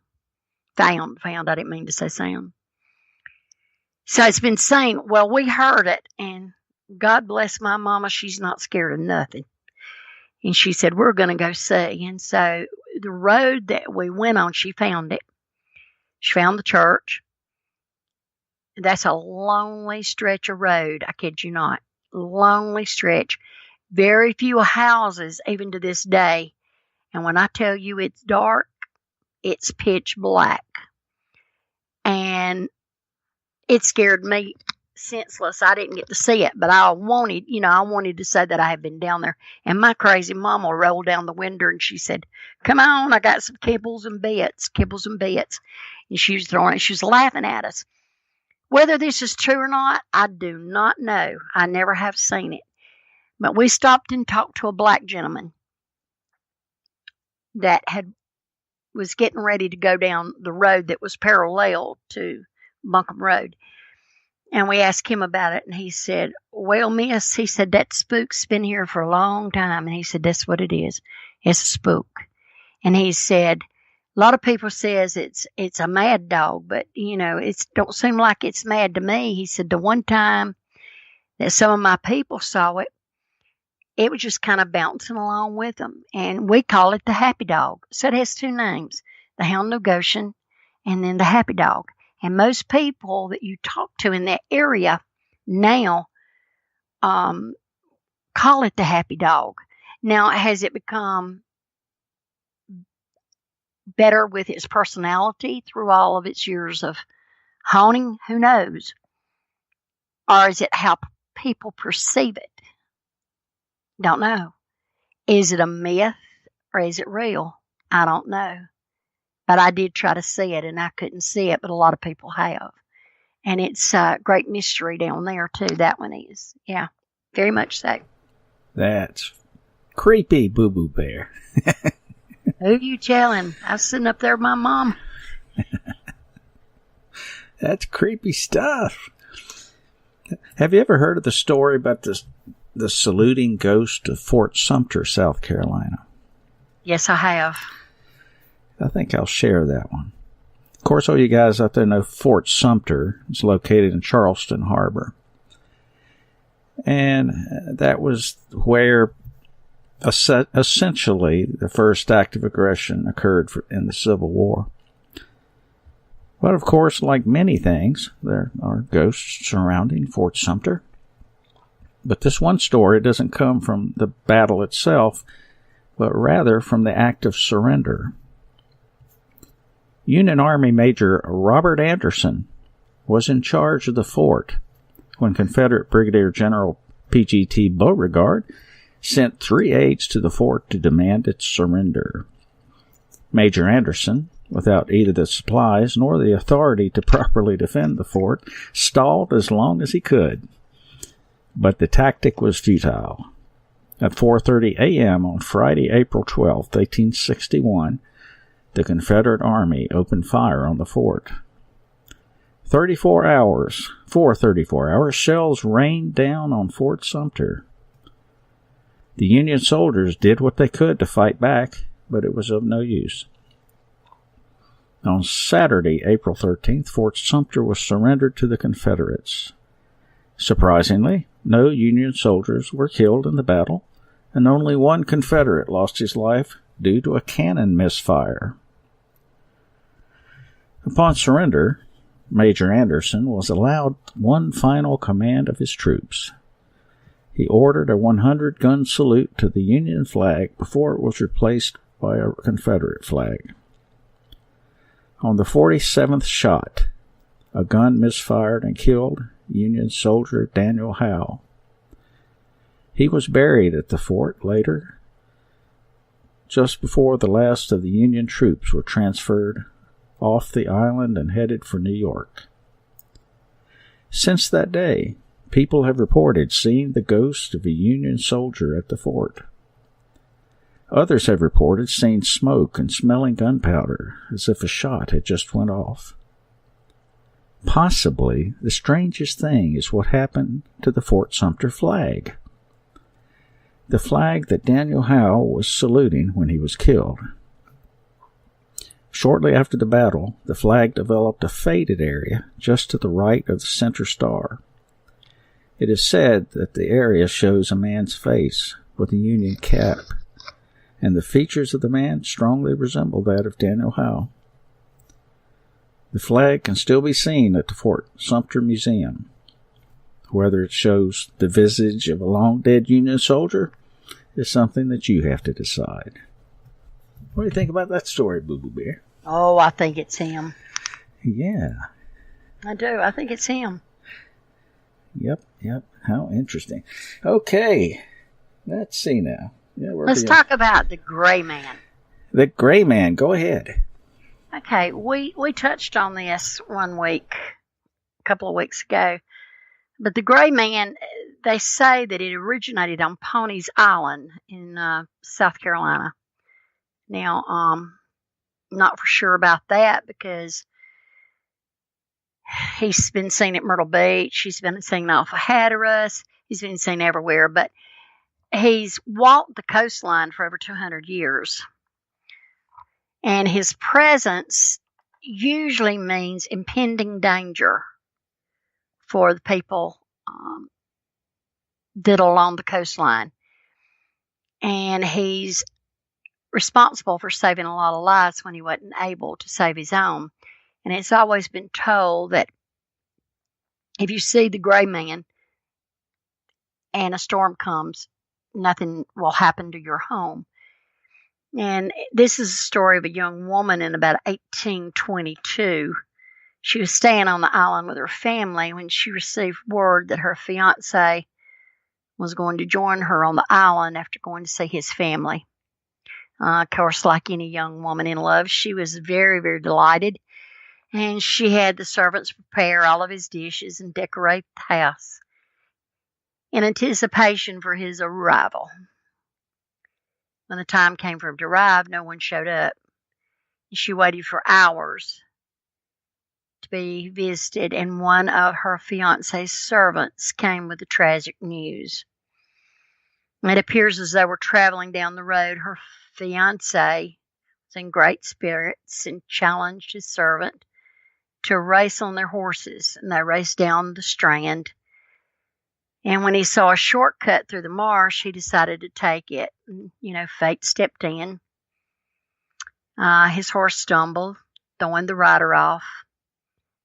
When he tried to stand, he found he was sinking in quicksand.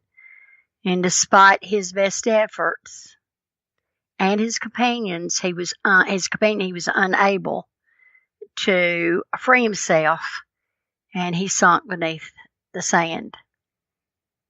Now, the news drove this girl mad, and she walked hours on Ponies Island.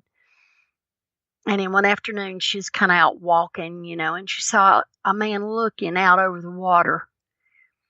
And as she got closer to him, she thought to herself, she said, he looks familiar to me. That is the man that I love. And so when she got a few feet from the man, she realized that it was. And suddenly a wave burst from the sea, enveloped him, and he was gone. She told her family what she'd seen. Of course, they thought that she was losing her mind. But that night, she had a terrible dream of being in a small boat in the ocean, tossed around like a ball. And the wreckage was all around her. And she could see her lover standing on the dune, trying to wave to her. And she was trying to wave to him. When she woke up, she was terrified, so her father took her and the rest of the family to Charleston to see a doctor. Now, this was real fortunate because within hours of their leaving, a hurricane struck the coast. When it was almost over, all the inhabitants of the North Inlet had died. Realizing that her love had returned to save her, she returned to her normal self. Now, people still claim they see the gray man. And in 1954, a grandmother on vacation with her family saw a man dressed completely in gray fade to a blur before fading away. The next day, tornadoes ripped through the area. One person has tried to chase the gray man, only to have him disappear in front of her eyes. This is a big legend in South Carolina, that the gray man does appear, and it's on the news every time we have a hurricane that makes landing in Charleston or any part of the coast of South Carolina. People will come forward and say, I saw the gray man. And the people that saw the gray man, their houses were spared. So there is something to this. Not sure what it is, but there is something to it. I find the gray man very, very fascinating.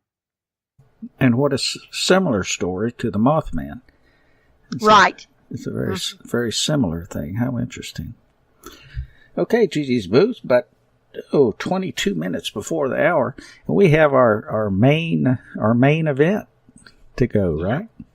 Right. How many people have heard of the Brown Mountain Lights? You familiar with those? Gigi's Booth, tell us, where's Brown Mountain? Brown Mountain is in a beautiful place. Very, very beautiful. It's in Burke County. That's over in the western part of, well, not exactly western part, but to the edge of the western part of North Carolina. And it's a mountain range on the South Mountains that come down even into the Piedmont, the lower ridge of the mountains. And they usually say that when conditions are right, you can see the mysterious glowing orbs that can be seen to rise up the mountains and hover and wobble about 15 feet in the air and then disappear. Now, these lights are real because I've been there. First time I saw them, I was a child, and I was with my grandfather. And I thought it was just absolutely beautiful what I was seeing. We've got a couple of YouTube videos we're going to drop in the chat room after we get through talking about this, so you can actually see them.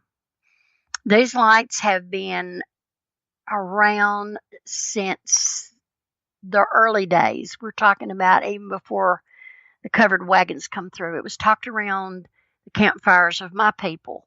And the legend has it that the Cherokees and the Catawba had a great battle on the mountain.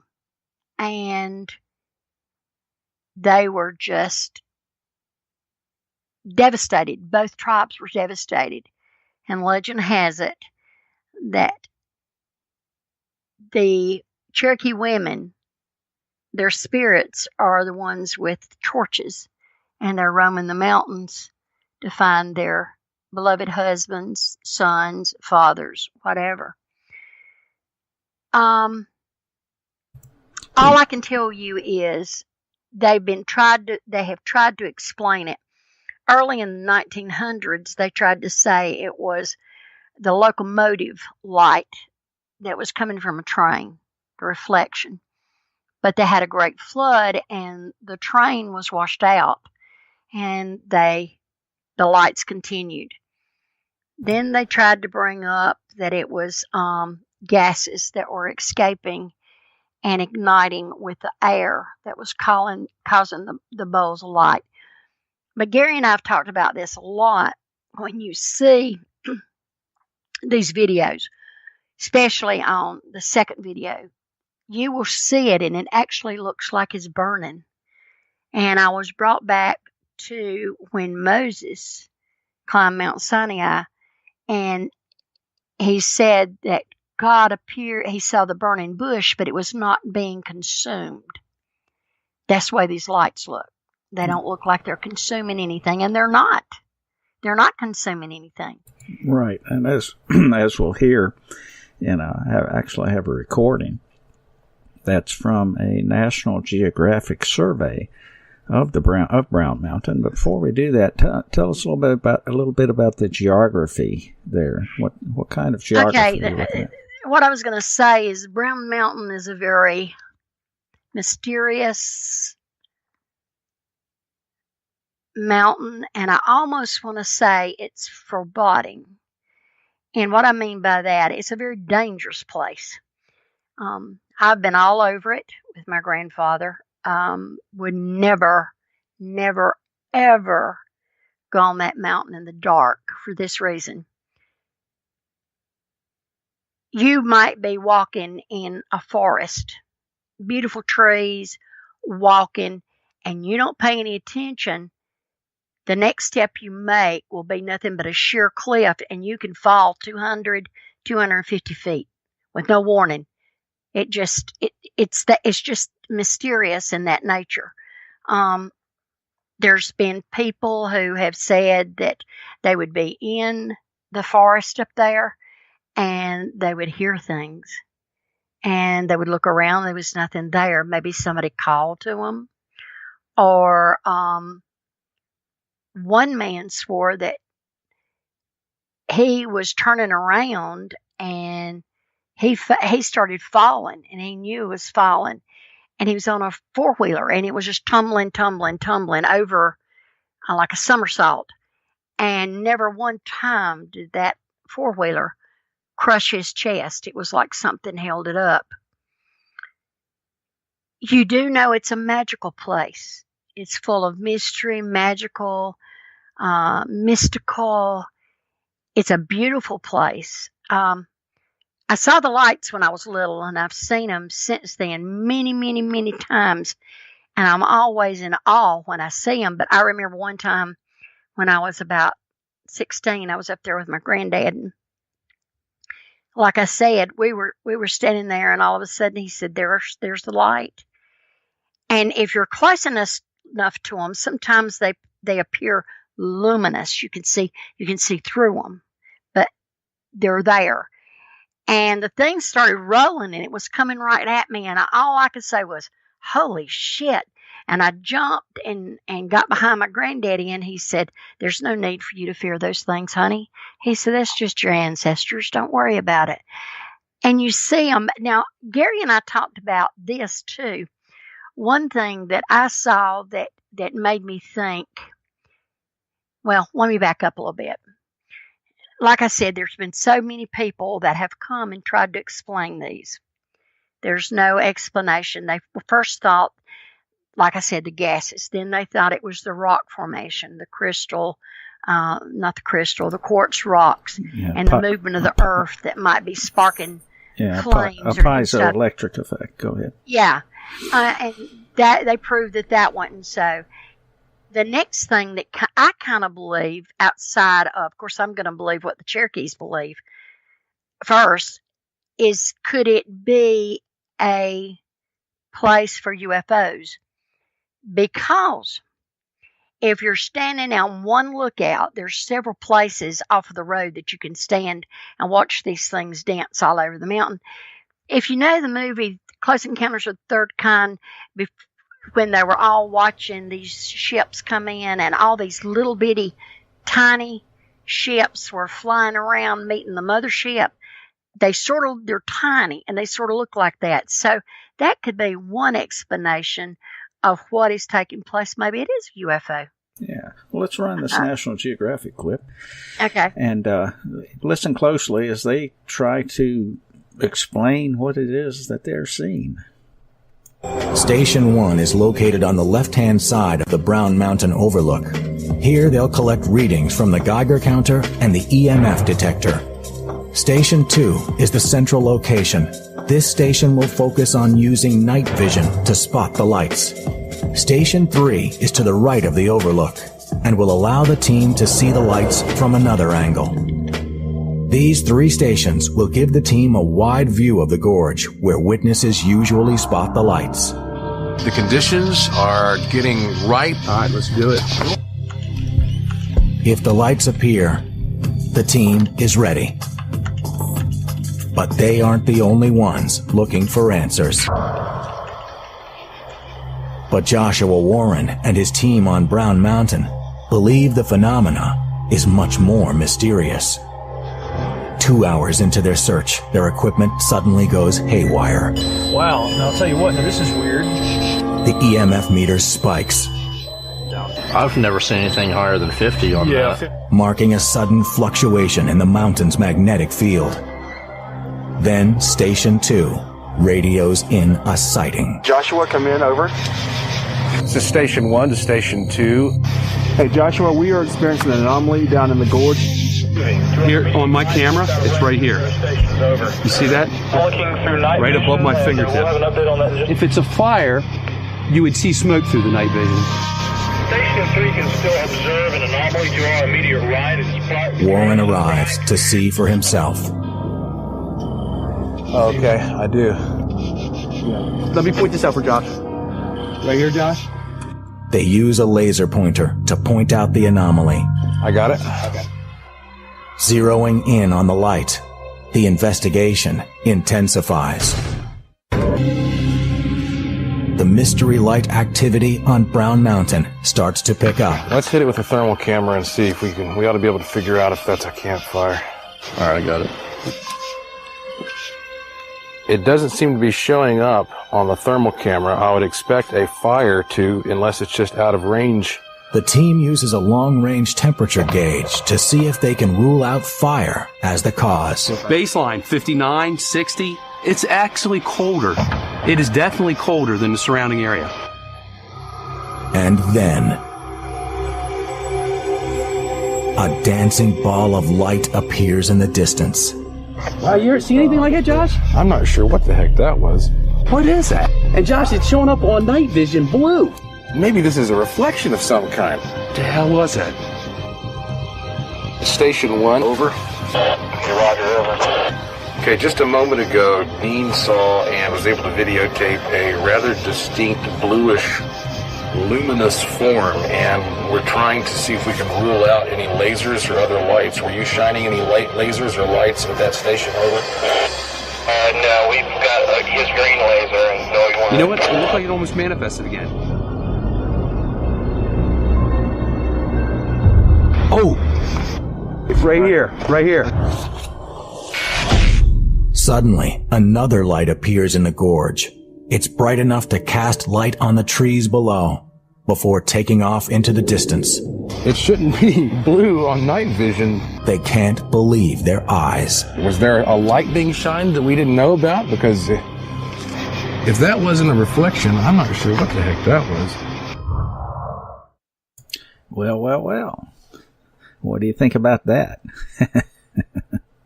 Yeah, the Brown Mountain is an amazingly mysterious, and like I said earlier, I mean, we're talking how many millions of years of the Appalachian? How many? It's been there for a very long time, Gigi's Boo.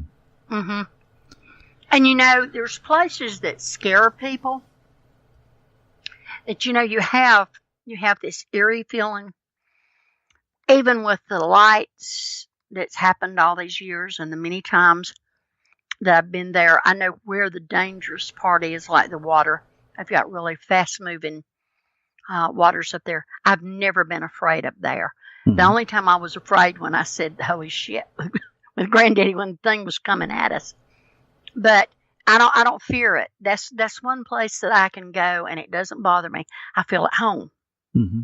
That's that people will say, that's the strangest thing that I've ever heard anybody say about something of the paranormal going on or something unexplainable going on, and you feel at home.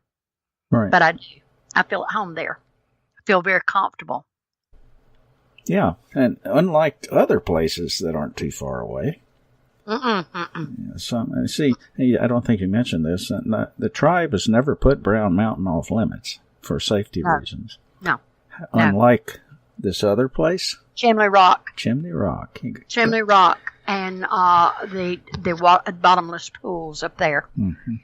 I'm literally frightened to death of there. And they, for years, our warriors would bypass Hickory Nut Gorge, Bat Cave, Chimney Rock, Lake Lure, which wasn't Lake Lure back then, but the bottomless pools were there. And they would take another route to go down into the Piedmont where they grew the tobacco. Mm-hmm. And because the holy men told them to not go to that place because the spirit said not to go. And it's where the bottomless pools, we can send them that link to see that too. I won't even look at it. I went up there one time and I didn't think I was going to get back down. I was petrified. But that's where they say the underworld meets the upper world, and we're to stay away from it. But Brown Mountain, no, never. Yeah. We have just a couple of minutes. Can you talk a little bit about the underworld for the people out there? Well, the underworld is just what it says. You know, it's the world that's under us. That we even know that there's things there that we don't mess with, and they're very real, and they're dangerous. And we're to only look for the good. We're to stay away from the bad. And the underworld is full of what people now would call demons. We called them. We've got one story of the big leeches. They would grab you and take you in the hall. I don't know. It's just that's all I'm going to talk about. I don't. Okay. I know that's a little upsetting area for me. It's kind of a touchy topic. There's bottomless pits now. People have drowned in there, and recently. Yes. And such a mysteriously, children would be standing beside their parents, two children, and the parents would turn around. The children wouldn't be there. Right. And they would have to send divers in, and the divers, even in that area, don't even want to go down. And they would find the children swirling around and around in about 50 or 60 feet. These are holes, guys. These are not. It's a creek, and there's holes. I'll get Gary to, while he talks, I'll see if I can find that. Oh, wait a minute. Keep talking. I'll pull up. Okay. Chimney Rock. Bottomless pits.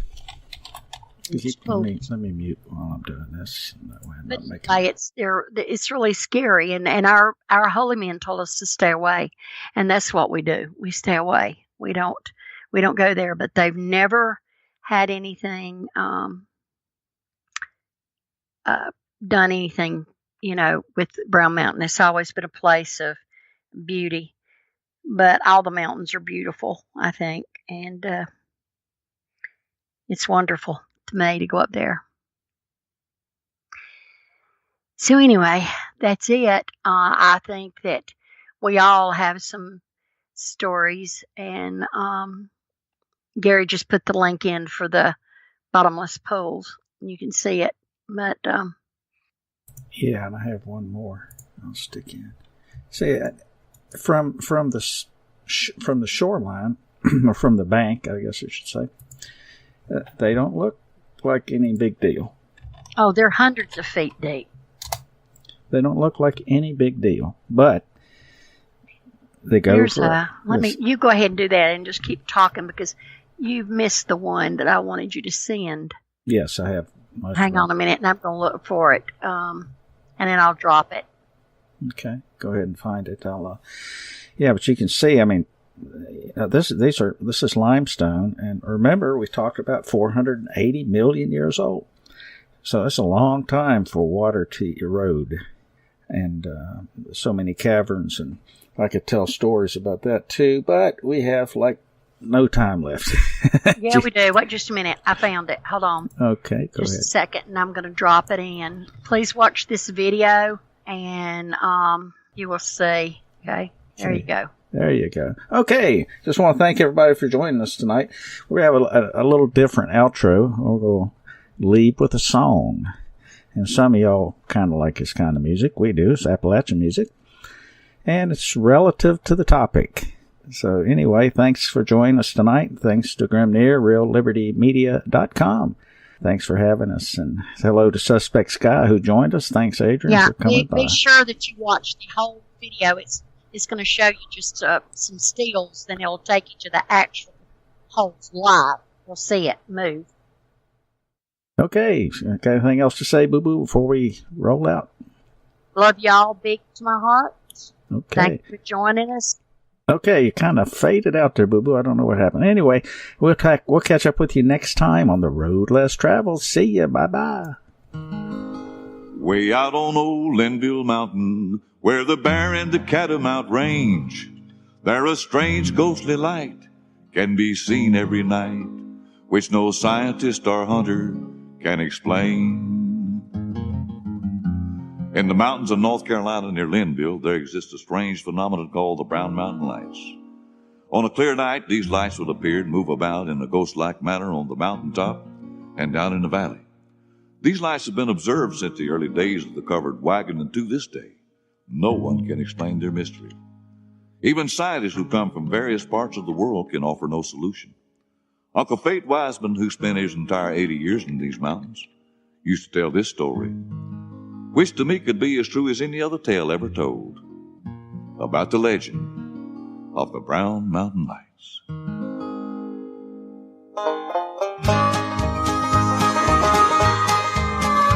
In the days of the old covered wagon, when they camped on the flat for the night, with the stars growing dim on the old high gorge rim, they'd watch for that Brown Mountain Light.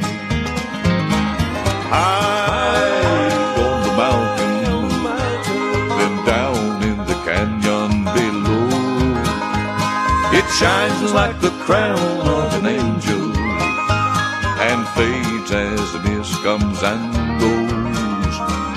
Way over yonder, night after night until dawn.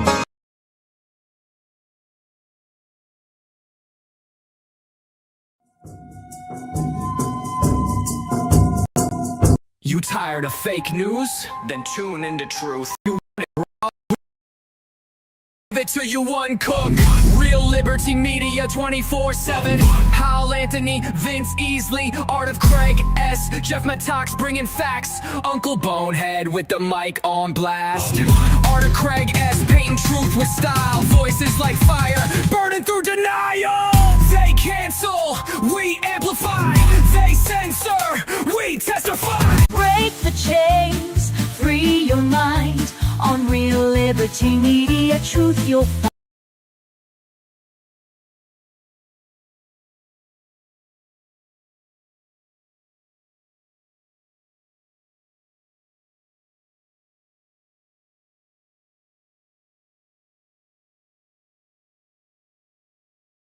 Media, truth you'll find.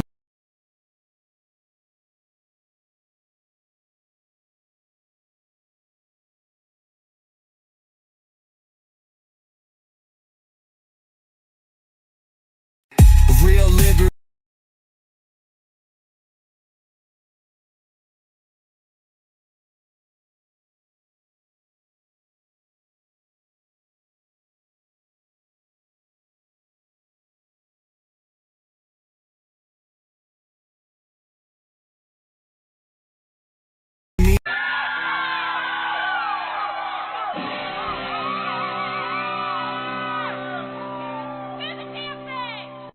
Yeah, we're going to do it all right. Here we go. Oh, looks like that could be... Welcome, you guys. Happy New Year. Welcome to 2022, for crying out loud. Hard to believe. Here we are, another year past. And, wow, what a crazy way to end the year. Yesterday I heard Betty White died. That was kind of a bummer, but, she was 99, and man, what a life she had. She even said, I watched one kind of interview with her, and she said, that she couldn't complain about anything about her life because it would be foolish. She's done pretty much everything that she wanted to do. I think she said, except for working with Robert Redford. I think that was one thing she wished she had done. But, yeah, I'll bet she wanted to hit that 100 too. Oh, and by the way, it was kind of funny. People magazine already had her on the cover. Betty White, lives to 100 or something, which I guess, the timing of those kind of things, you got to get, you got to get the information out there ahead of time, and, nobody really expects that person's going to die between the time you get the magazine ready and the time it reaches mailboxes. But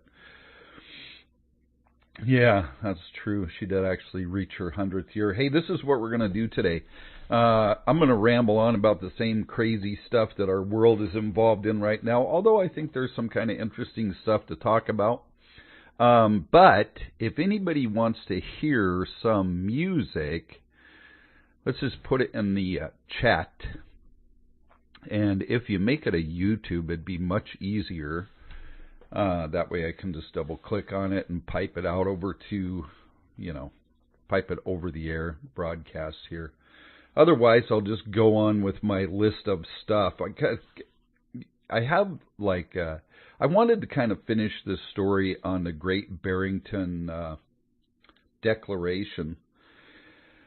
Oh, yeah, let's do some personal stuff first. Might as well. Well, Vinny, I guess, is doing a little better. Anybody who doesn't know Vinny, you will eventually know Vinny.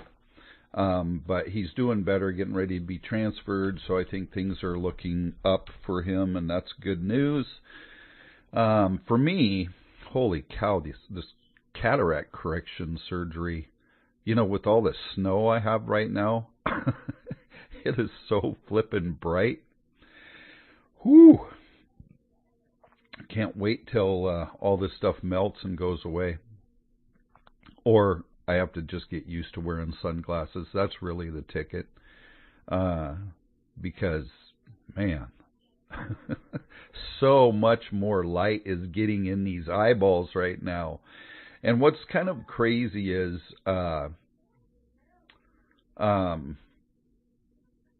you don't really notice the gradual loss of the amount of light that's getting in your eyeballs until you have like cataracts grow so slowly that you really don't notice how much light is being blocked from reaching your retina until it's instantly gone. And once it's instantly gone, wow, it is blinding. And the other thing is, I think it makes me really tired, like to, kind of battle all this light coming in. Because I kind of been wanting a nap like every single day. Of course, that could be, just because I want a nap too. The wind and cold and snow, it's kind of conducive to just kicking it in the recliner for an hour and closing my eyes and not doing anything. Oh, and while I'm speaking of not doing anything, a couple of things I am doing. One is I started taking this Python class. I really like this website called Udemy, U-D-E-M-Y, Udemy. And they offer all kinds of courses, and they're usually pretty inexpensive. And if they're not inexpensive, if you go to that site and you find a course that you'd like to take, and it's like $80 or $100 or who cares what. I've seen all of them go for $12. So what you do, if you create an account on there and you just add a course that you want to take to your wish list, you'll get a notification when that course goes on sale, and they all go on sale. Like, they all go on sale. And, man, you can learn all kinds of things. If you would like to learn about cryptocurrency, there's people on there. And I'm not saying they're experts. As a matter of fact, I'd say I've taken courses from people that were extremely good at teaching and passing on the knowledge they know. And I've taken some courses from, a couple that were like, yeah, it was kind of an intro course. In fact, I just took a course from there, and I was thinking the guy, he knew what he was doing, but he also kind of seemed like he didn't know what he was doing sometimes, but he showed you how to solve these problems, like go look for information and fix it, which was kind of interesting. So that was kind of a good learning experience too. But anyway, so I'm taking this Python course. Python, it's a computer language programming course on Udemy, and that's kind of fun. I haven't done any kind of structured coding for a long time. I had to stop and realize I was probably lying a little bit about that. But it's been fun, let's just say that. And it's kind of interesting because, I'm one of these guys. I'm 64. I'm one of these guys that always is learning. Kind of reminds me of that Glenn Ross movie, Always Be Closing. My mantra is always be learning. So it's like when I get like so much knowledge into one thing, I just have to find out what the next thing is. What's my next interest going to be, and how am I going to learn it? And of course, the motivation for this time was I want to figure out how to make an IRC bot. And I know that some of them are kind of automatic. You just plug them in and let them do their thing. But that's not the kind of guy I am. I want to know how to make it do what I want it to do. So, of course, I'm taking this course because Python's a good language. I'm using Linux 100% of the time now.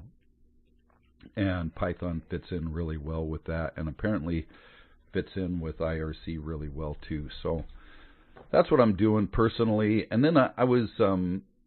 I started looking at, you guys know that I'm a sprout person. I love to encourage people to grow sprouts because they're delicious, they're nutritious, and it's easy. And today I started learning about microgreens, so I talked to my daughter about that too, because she's really into good foods and stuff that's healthy for you. She's the one who's always in these CrossFit competitions.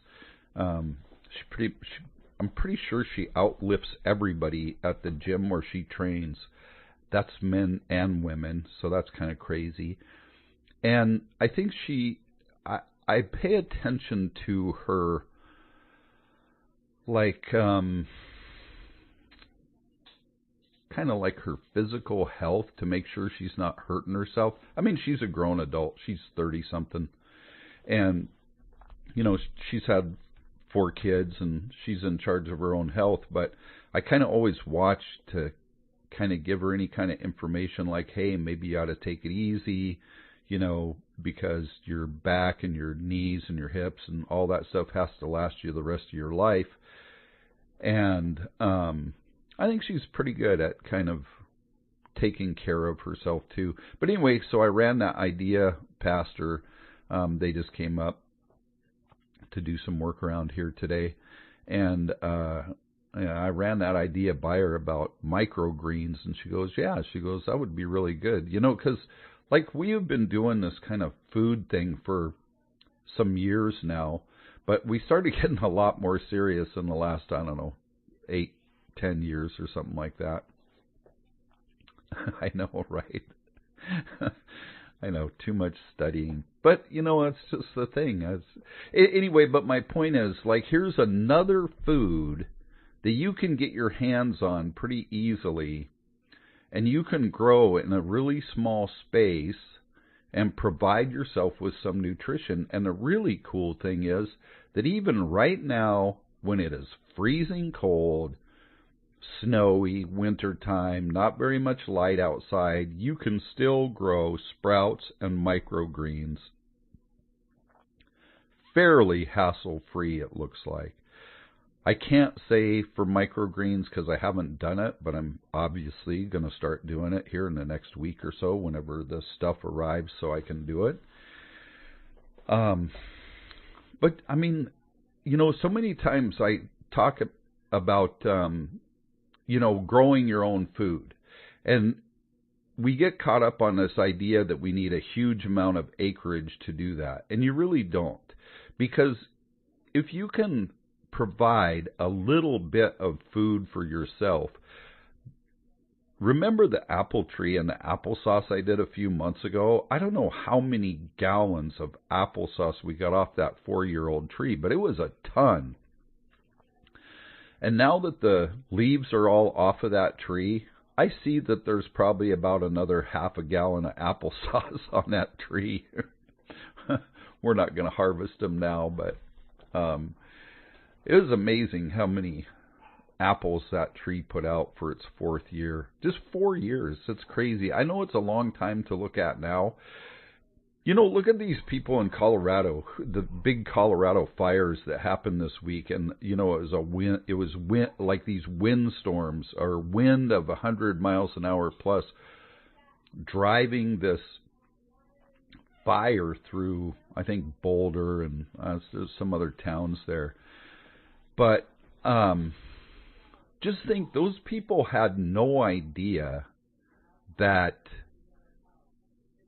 they were going to be out of their house.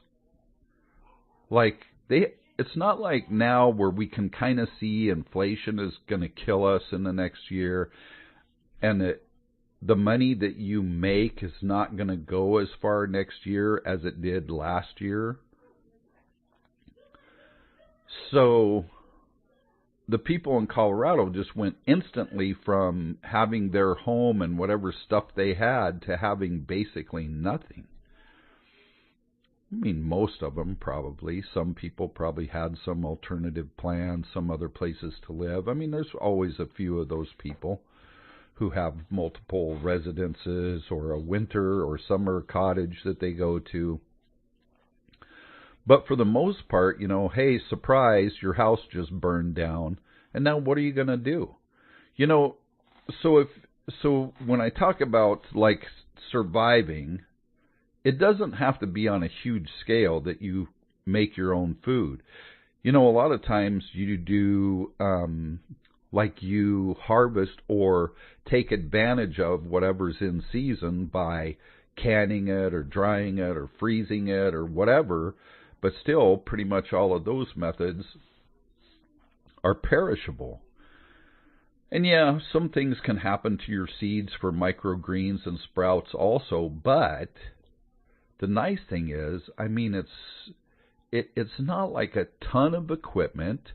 Like, you can pretty much grab a handful of stuff, throw it in your car, and leave, and start growing food, and in, you know, 4 to 10 days, you're going to have fresh greens, nutritious greens.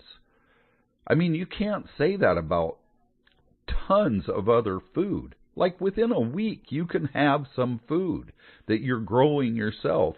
And yeah, maybe you'll want a ton more of it, right? But at least you could get something going. And that's why I'm such an advocate for sprouts and now microgreens. I can't wait to try it myself. But the point is, it doesn't take like a lot of money or a lot of stuff to do it. And it doesn't take a lot of time to get results. So, you know, yesterday your house could have burned down, and in a couple days you could have yourself a kit, and a week after that you could be growing some, you know, fresh greens. It's just a thought. I know it's sort of a fictitious scenario, sort of, but I'm telling you, any of these little things that you can do to provide for yourself is going to help out in the long run. I know that, like, we just grow sprouts because we enjoy them. One of my favorite things is a egg salad sandwich with a load of a mixed sprout variety on it. And I mean, I put far more sprouts on that sandwich than I do egg salad. And I like just a tiny bit of radish in my sprout mix because it has a little bite like radish does, but it's just a radish sprout, so you can imagine it's a little more concentrated. And I really like that. I also like a tomato, cucumber, and sprout sandwich with a little salt and pepper on it. It's delicious. I do try and avoid bread like crazy, though, so I don't have those sandwiches much. But I'll just grab a handful of sprouts and throw them in my salad or put them on my plate with whatever else I'm eating and just have it like a salad or like a garnish kind of. Wait, I don't think you eat garnish necessarily. Maybe you do. Me, I pretty much eat everything. So if it's on the plate, it's going to go in my mouth at some point, and we'll see if I actually eat it or not. I really haven't ever met a food I didn't like. So there's some foods that are way at the bottom of the list, but mostly I'll eat basically anything. All right. So what else we got? We covered some fires. Oh, I know. I have a pet peeve, man. So, I'm a fan. I'm a sports fan. I like college ball, basketball, football, hockey. I like NFL, NASCAR, baseball, basketball, the Bucks, the Brewers, the Packers, and NASCAR in general. Love it all. But I'll tell you what really kind of irritates me. So, like, for years I've watched the bowl games, and I've watched, I watched the major bowl games and then some of the other bowl games, depending on who's in them. But I'm just a fan, so I just like watching them. And now, the way college sports is, these guys end their regular season, and basically if they're not in the playoffs, a lot of those guys just move on. If they're seniors and they're not coming back, they're gone. If they are going to another team, they're gone. If they, I don't know, for a multitude of reasons, they will just leave. So I'm watching, some game the other night. I thought, this is probably going to be a good game. And as I'm watching the pre-show, they start talking about the 22 guys that are no longer on the team. And I'm thinking to myself, no, wait a minute. 22 guys, that's like half the flippin' team is now gone. So they've filled in with whoever's up next. Yeah, 22. I know. It's a lot. It's like half the team. I think there's 50 guys on a roster, maybe 60. And so 1/3 to 1/2 of them are gone. Before a bowl game. Now, yeah, I get it. Bowl games don't mean anything unless they're the playoff games for the national championship. But still, it's like, it'd be interesting to still be competitive. And it's really kind of hard to, because bowl games are like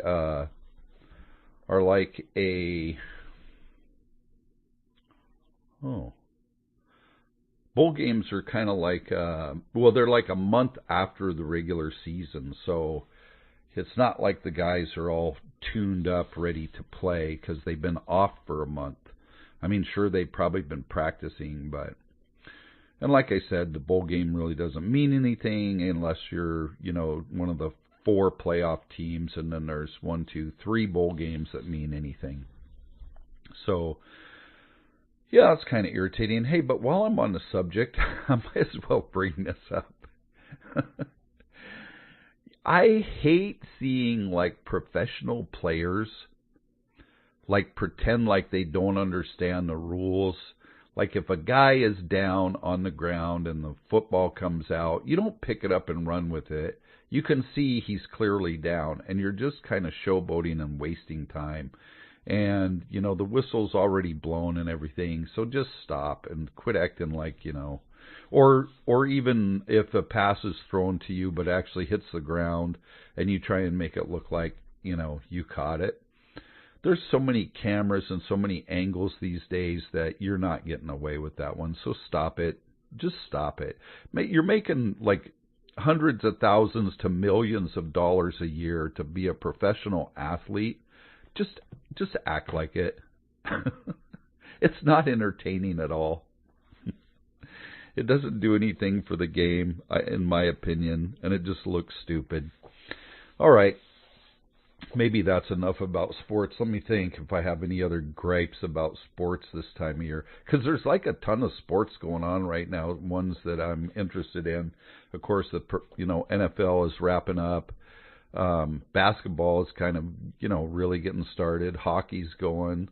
Let's see, baseball. Well, the college football, of course, is going to end next weekend with the college championship. And NFL will end in, February, and then we roll into NASCAR and baseball shortly after that. So, yeah, there's a lot of sports going on right now. It's kind of a fun time. Keeps you entertained. Maybe keep you from thinking about all the crap that we're dealing with. Unfortunately, no, it doesn't. All right, I wanted to return to... Oh yeah, my last gripe is about my last gripe, right? Not my last gripe that I don't normally cover is this gosh darn COVID graphic that every time media or somebody is talking about COVID, they show that little cartoon of the little COVID ball. And that thing, it doesn't exist. It's just somebody's fictitious rendering of what COVID, air quotes, is. And it's so funny to tell people, yeah, that's not what COVID looks like at all. We don't even know what COVID looks like, but that's not it. So whatever that little fancy ball is, maybe it's supposedly a cell with COVID attached to it or whatever, stop using it. It's stupid. Let's see what order we're going to go in. So last week I talked about the Great Barrington Declaration. And I was talking about how Fauci and Collins, and by the way, in the future, I think I'm just spelling Fauci, F-A-U-X-C-I. I was going to nickname him Fauci, but actually if you just spell it with an X in there, I think that's perfect. Fauci, F-A-U-X-C-I. So, in all of your communications from now on, if you just do that for me, that'd be awesome. Anytime you write about Fauci, let's just put that X in there. It kind of makes it perfect. It fits him perfectly. Anyway, I was talking about the Great Barrington Declaration, and then actually at the time, I didn't really understand what it was. I mean, I kind of, in general, understood what it was. But I took a deeper look at it to see, and there was a couple reasons I did that. One is because Fauci and Collins referred to the people who kind of wrote and conspired, I don't know if that's the correct term, co-authored the Great Barrington Declaration as fringe epidemiologists.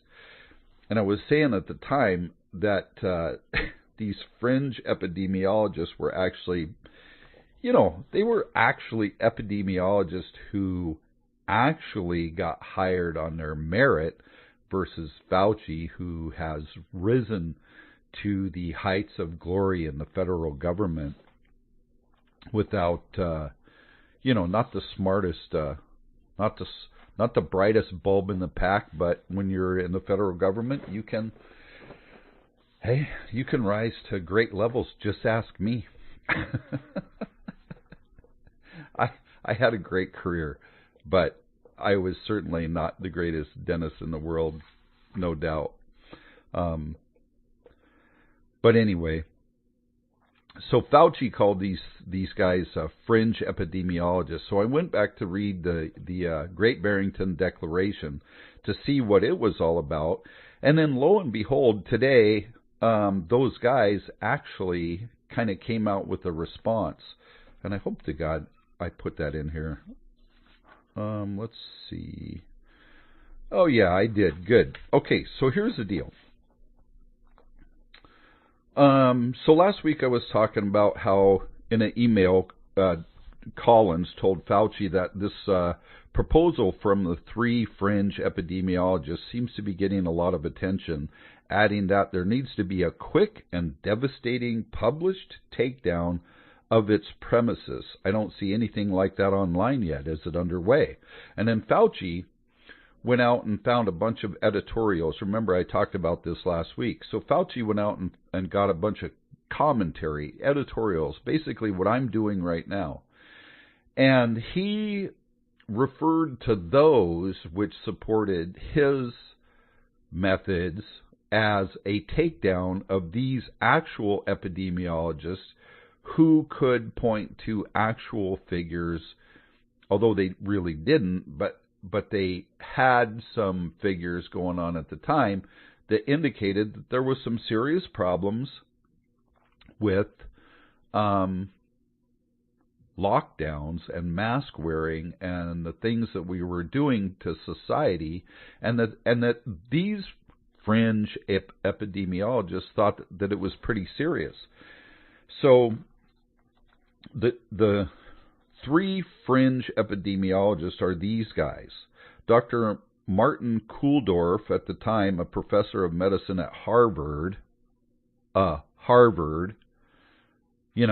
I mean, you can think what you want about institutions of higher learning and people who were there, but it was Harvard, okay?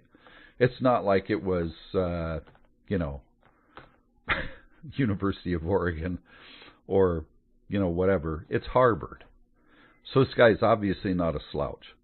Dr. Sunetra Gupta, an epidemiologist at Oxford. I'm telling you, it's these are the fringe epidemiologists. But what's sad about it is because Fauci is like given some kind of, inherited power because he's in the federal government, that he is actually making fun of these guys from Oxford and Harvard. And who's the other guy from? Dr. Jay Bhattacharya, an epidemiologist at Stanford University Medical School. and Fauci's making fun of him. Oh my God. And the sad thing is, because mainstream media, at the time, do you remember, they were falling all over Fauci like he was Barack Obama or something. And I remember people saying that he should be Man of the Year, People Magazine Man of the Year, all this other crap, and Sexiest Man Alive, and just stupid stuff. And here these 3 guys from Oxford, Harvard, and Stanford are just slouches because Fauci says they are, and then actually doesn't even enter into some kind of scientific discussion with them. Doesn't even consider, hey, well, let's look at the data, the real data, and see what it says. No. He just picks up on some editorial commentary that other morons put out, probably guys from places like, Lewis and Clark here in Oregon, or, I don't know, some other goofy institutions of higher learning. And some of them were just magazines like Wired Magazine and I don't want to misspeak. Why not? Let me see what magazines that he quoted. Dang it. I'll get to them eventually. I'll come back to them. I know they're in here somewhere. Oh, they're in this article. That's why. Okay. Let's just see.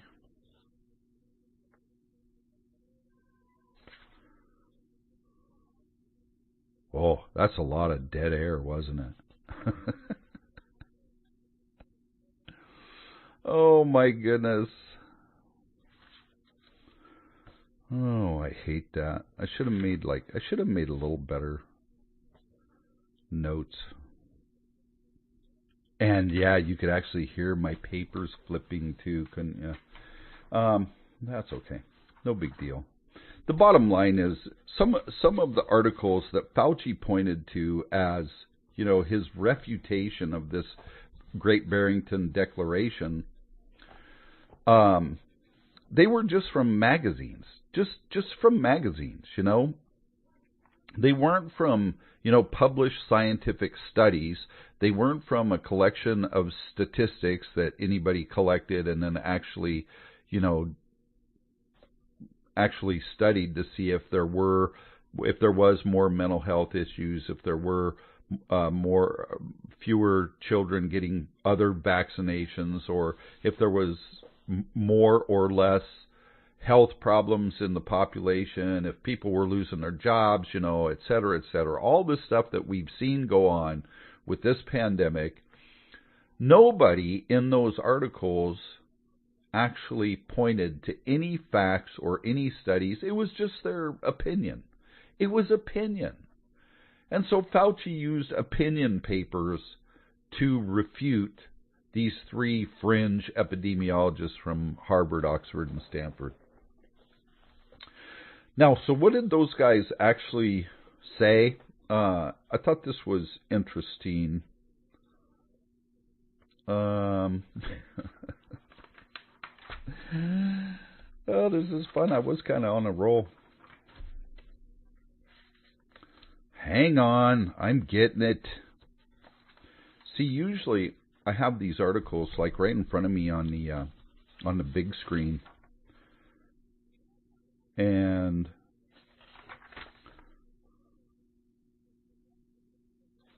I can just click on the links and go right to the article. But no, I printed them up today because I don't know why, but I just did. Dang it. Okay. Oh yeah, here it is. Okay. So I'm just going to read a couple comments that these guys talked about today in their response to Fauci and Collins. Now remember, like at the time when these guys wrote the Great Barrington Declaration, and they had 50,000 scientists and over 800,000 members of the public sign on to it with them. But even at the time that they wrote this, there was actually no vaccine available. When the Great Barrington Declaration was written was far before there was a vaccine available. So you would think that true scientists who were truly interested in the public's health, and I mean the public's health in general, that they would have considered some of these things, but they didn't. So here's what Kildorf and Bhattacharya had to say. The key scientific fact on which the Great Barrington Declaration was based, a more than 1,000-fold higher risk of death for old compared to the young, meant that better protection of the old would minimize COVID deaths. At the same time, opening schools and lifting lockdowns would reduce the collateral harm to the rest of the population. And remember, what we're seeing now is, number one, like IQ levels are way down. Suicide in young people is way up. And just kind of being able to socialize and, you know,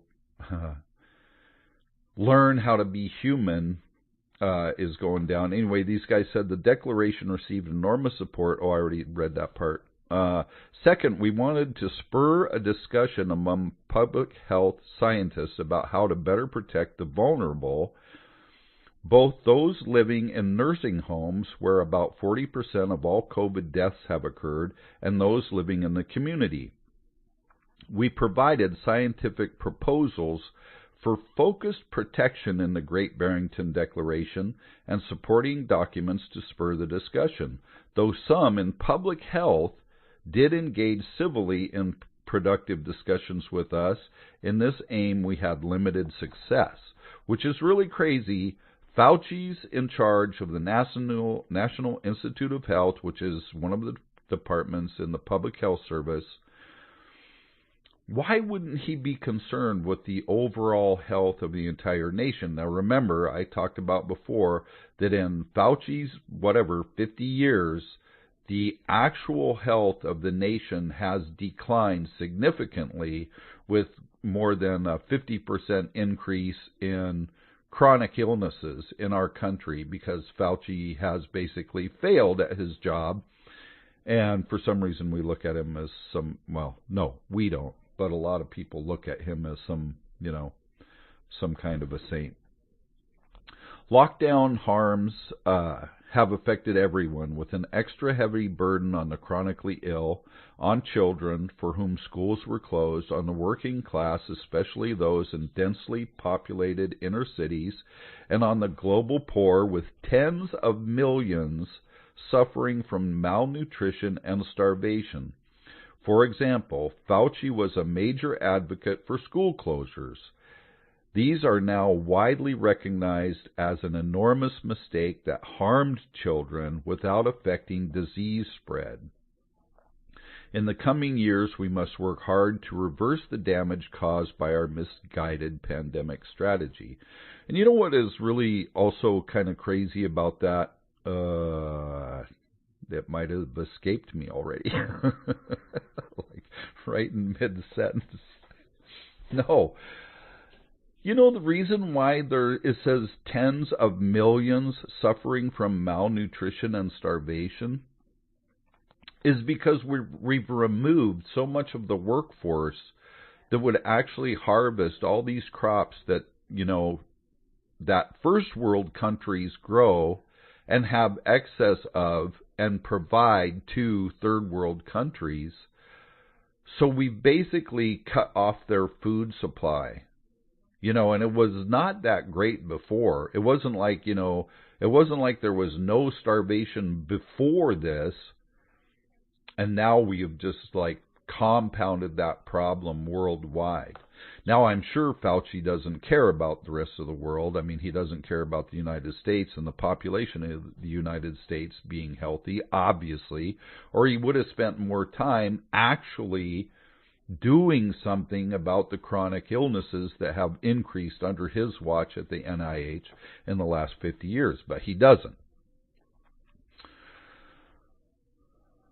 All he has cared about is making sure everybody gets this damn vax. And that's not been the answer. I mean, so last week I talked about, if you look at the curve of the rate of increase or the rate of new COVID cases, you can see that we've basically done nothing to this pandemic, and that people have continued to die. I mean, thankfully, finally, it looks like the Omicron variant, if it really truly is such a thing, is going to provide a lot of people with natural immunity, and it's not killing a lot of people, which is awesome. So that's good, and maybe that's going to be the road to the end of this whole thing. It's kind of funny, too. I was reading Rest in Peace, Pandemic of the Unvaccinated article, and that'll be in the show notes, too.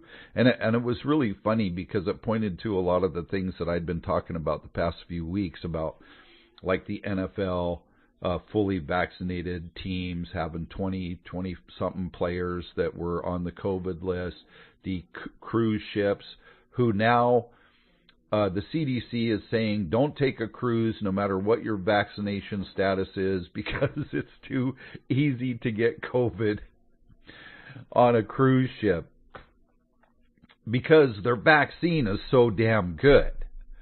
Yeah, their vaccine is so good that you can't get on a cruise ship if you're fully vaccinated and boosted because the potential for you getting COVID is so high on a cruise ship. That's how good their damn vaccine is. It's crazy to me. And I've said for a few weeks now, I think the good news is people are waking up. Like every day, I think there's more and more people that are just like, hey, I want to know the truth about whatever is going on because I've obviously been lied to for the past now going on 2 years, and I want to know what the truth is, or I'm willing to listen to you know, conspiracy theorists over on Real Liberty Media and find out, you know, if what you've been saying is true, you know, or some of these people on the internet who've been saying it for years, basically. I was just trying to think of what I just saw. Oh, yeah. So after December 31st, 2021, the CDC will withdraw the emergency authorization of the PCR test for COVID-19 testing. The CDC finally admitted the test does not differentiate between the flu and COVID virus. This explains the disappearance of flu cases in the U.S. in 2020 and across, throughout the entire world. And it also inflated the COVID cases, as Dr. Fauci and the DC elites knew would happen. Now, so think about this. So every single thing that has been done since day one of this supposed COVID outbreak has been done based on a false narrative and based on false numbers. Every single thing that has been done by people has been done based on false numbers. I think a ton of us knew in the first few months, especially after the first 6 months or so when there were no flu cases, and it's like, hey, it's flu season. Flu didn't just disappear. Now, we've been saying this for over a year. The flu didn't disappear. Where did it go? Where did the numbers for the flu go? Well, now the CDC is admitting that, well, the test can't tell the difference, but the CDC needed those numbers to drive their agenda. They needed it to look even worse than it was. So, of course, just eliminate the possibility that flu was killing some people and make it all COVID deaths.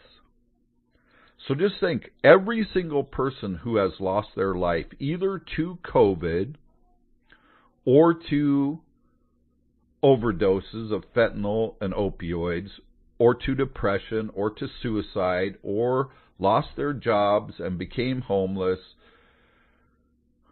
now they're suffering from other mental illnesses. All the people who had cancers that they knew of and couldn't get treatment, people who couldn't get diagnosed with new cancers, people who couldn't access care because, we needed the hospital beds for whatever.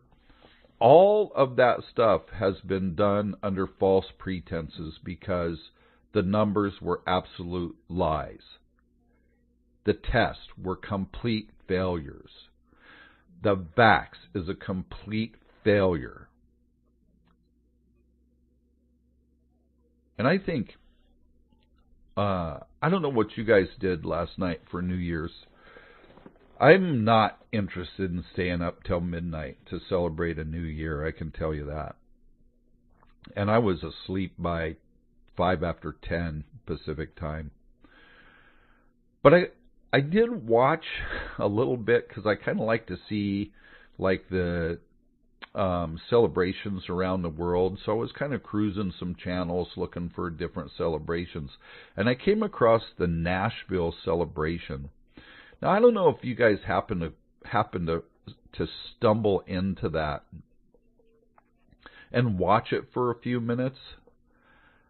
I got to tell you, it was probably the most entertaining thing I'd seen in a while, and not just because, I'm a redneck and I love country music along with, some classic rock and some other stuff, but because Nashville was just giving a gigantic middle finger to the entire COVID process, to like everybody who is involved in the lockdowns and the restrictions and the mask wearing and the social distancing. And they weren't being like coy about it. I mean, they were literally like, yeah, we're, here in Nashville, we're done with this. Even one of the people on there said at one point, you can look around, you look as hard as you want, you're not going to see a mask in here at all. Which I absolutely loved. But, I mean, maybe it's got to be. I mean, I do not want to be sitting here next year talking about how we're going into year 3 or we're ending year 3 of this ridiculousness. And the only way it's going to happen is for people to wake up and just refuse. And I'm kind of worried about some countries, man, like Australia. I mean, they're like the jackboot thugs down there. Australia, which is really kind of crazy when you think about it, right? Hang on, time to refresh.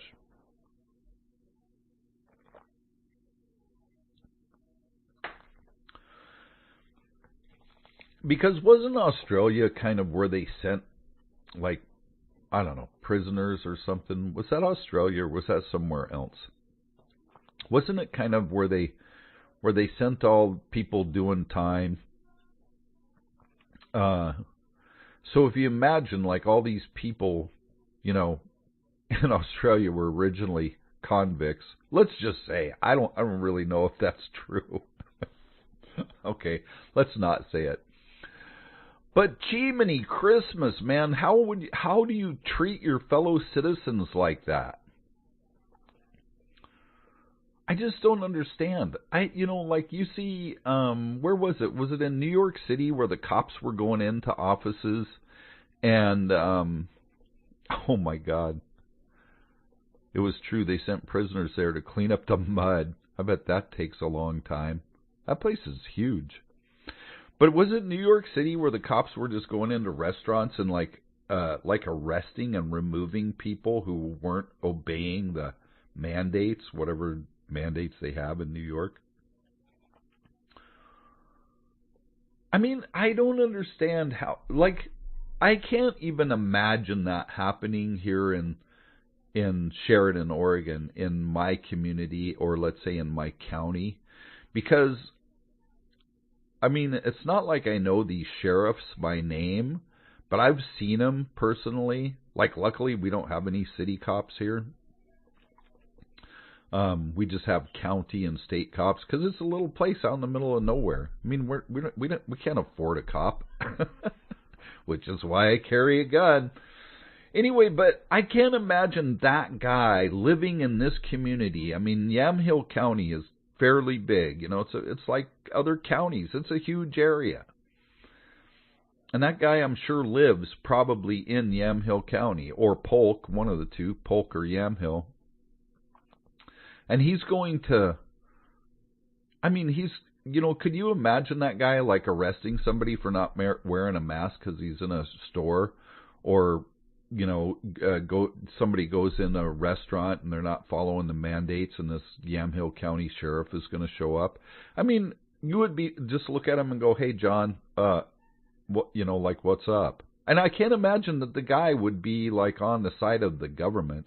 And I mean, luckily Like when there was all this kind of gun grabbing going on earlier in the year, and people, I don't know if you guys know this and if it was nationwide or just within the state, but Oregon had some, was trying to pass some laws about some guns, and man, this county was like, hey, screw you, we're going to pass a law before you pass your law that says, we're not going to abide by your stupid law. I mean, that's the kind of county that Yamhill County is. It's just like, yeah, no, we're not doing what Portlanders say. That's the bottom line. Yeah, Portland, Salem, and Eugene, you guys can do, to yourselves what you want to do to yourselves. We're not playing. We're going to carry our guns, and we're going to arm ourselves. And yeah, if you come in my house, you're getting shot. And if I see you, getting ready to shoot somebody else in town, yeah, you're going to get shot. Yeah, I'm going to have my gun in my car. Yeah, I'm going to be as legal as I can, but I'm still going to have it. That's the bottom line. But I just can't imagine like that kind of stuff happening here. But when you get into places like these huge concentrations of populations, these huge metropolitan cities, nobody knows anybody. I mean, it's not John coming to arrest you out of the restaurant because you took your mask or you didn't wear your mask to go to the bathroom. It's dude in a uniform who doesn't know you from Jack, and he's got, a few thousand other officer buddies, and they don't give a crap about you. They're going to do what the governor tells them to do, what the mayor tells them to do, because that's who signs their paychecks. Out here, we elect a sheriff, and all those sheriff deputies are paid, by county funds, and we see them all the time. There's not that many of them, and there's not that many of us. So, it's not like they're unknown. It's not like they're just a guy in a uniform. I mean, you see these guys all the time, and there's not that many of them. So anyway, oh yeah, so I'll be doing. I wanted to make sure I didn't miss something that I really wanted to cover this time. Oh, that story is going to be next time. Oh, yeah, I was going to talk about this whole... Wow, not much time. I'm going to get this in really quick. There's no such thing. I don't do anything quick. Which is kind of fun.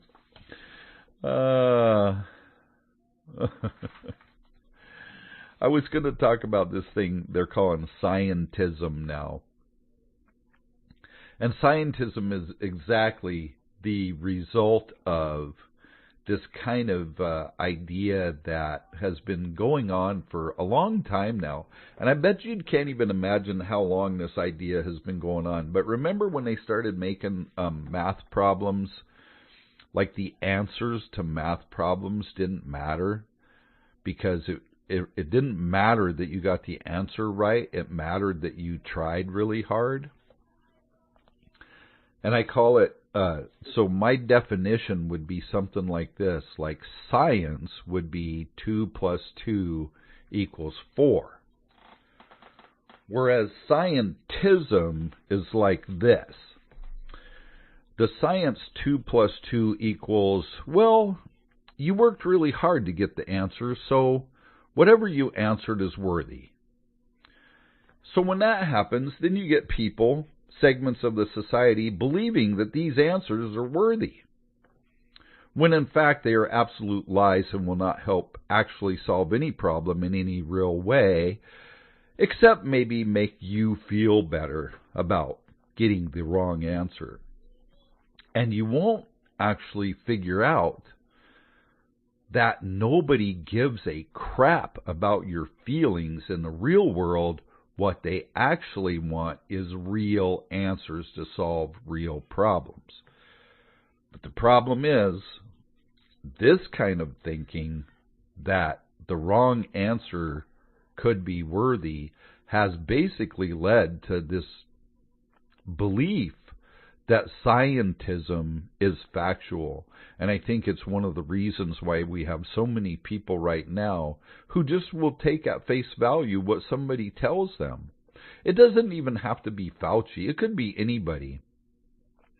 You know, so many people, even my daughter was saying today, that there's so many people out there that won't question anything. If some rapper or some rock star or some celebrity or their favorite podcaster just says whatever, they'll just take it at face value because so-and-so said it. And that so-and-so could have zero credibility as far as scientific knowledge and statistics goes, but because they said it, it must be true. And there's no kind of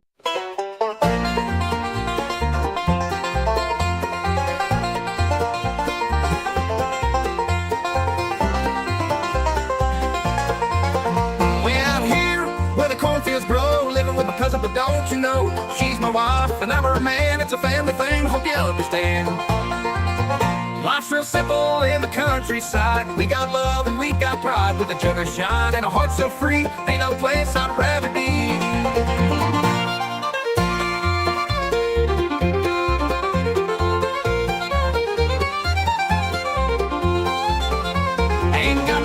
But I got my grin, a jug of moonshine, let the night begin. My old truck rattles, but it gets me there. Life's pretty sweet with the wind in my hair. Yee-haw, life is good to me. Got my shine in a truck that's free. No fancy house, no big town fame, but I'm happy and I'll take the blame.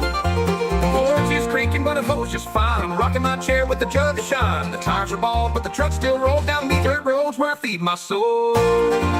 Yee-haw, life is good to me. Got my shine in a truck that's free. No fancy house, no big town fame, but I'm happy and I'll take the blame.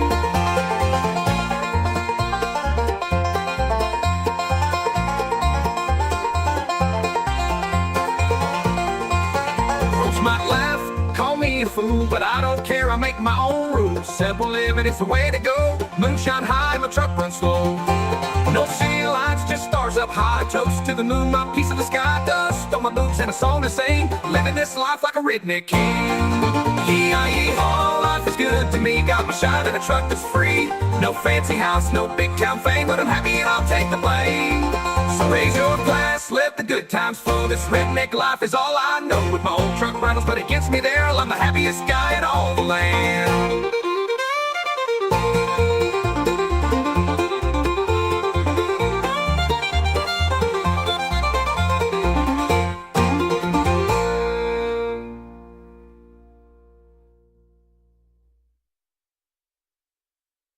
Raise your glass, let the good times flow. This redneck life is all I know. With my old truck and a jug in hand, I'm the happiest guy in all the land.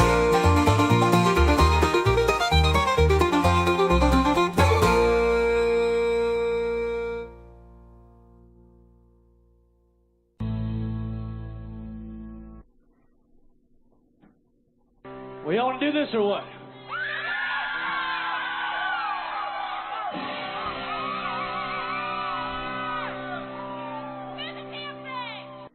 Heck yeah, we're going to do this or what? This is Doc Mike the Redneck Dentist here on Real Liberty Media Wednesday. It's COVID-free Wednesday, thank God. Maybe. We'll see. I have something to tell you, but yeah, it involves that. So should I do it? I'll just tell you this. Something clicked tonight. This week. Something went off in my brain this week.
All right, good morning, everybody. Today is Friday. Yeah, it's Friday, January 8th, 2016, and this is Before the First Cup of Jules here on UCY.TV. Happy Friday, everybody. We made it. It is 22 degrees and cloudy here in upstate New York, but that's okay because it's Friday. I'm a little bit discombobulated today. It's been an entire week of running some really long tests and sitting there babysitting every little hiccup and fart. And I need to say that yesterday there were no hiccups and farts, so it made me very happy. But I am just beyond burned out. It's like I've been doing quadruple time all week. So we're going to try this. I don't know. All my machines here are on SERP mode. And I'm not even sure if I'm going to be able to get any of these stories to load, but whatever. It's Friday. All right, so where do we leave off yesterday? We titled the show Genetically Engineered Bioweapons. And I don't know, I thought it was pretty straightforward. That's what we talked about for a good part of the day, but a lot of the people, the listeners, apparently didn't find it very interesting to click on. We discussed some of the plans, the future plans of some of the things that they're working on out of a publication called Dartmouth Undergraduate Review or something. And it was pretty disturbing, all the different ways that it would be so easy to kill the entire population or at least reduce it by large numbers using some of these newfangled depopulation technologies that they have with bioweapons and genetically engineered bioweapons at that. All right, well, where I think we're going to go now today, we had looked a couple days ago at the stressed out squirrel.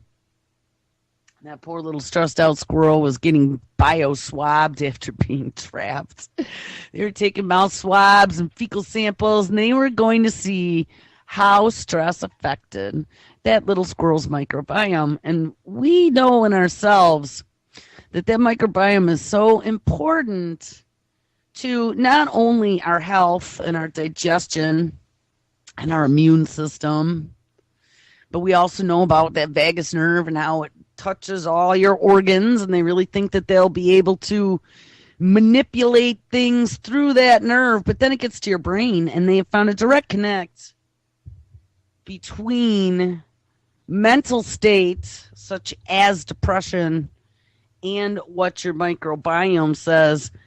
Now, in the middle of all of this new gun control that's trying to roll out here, of course,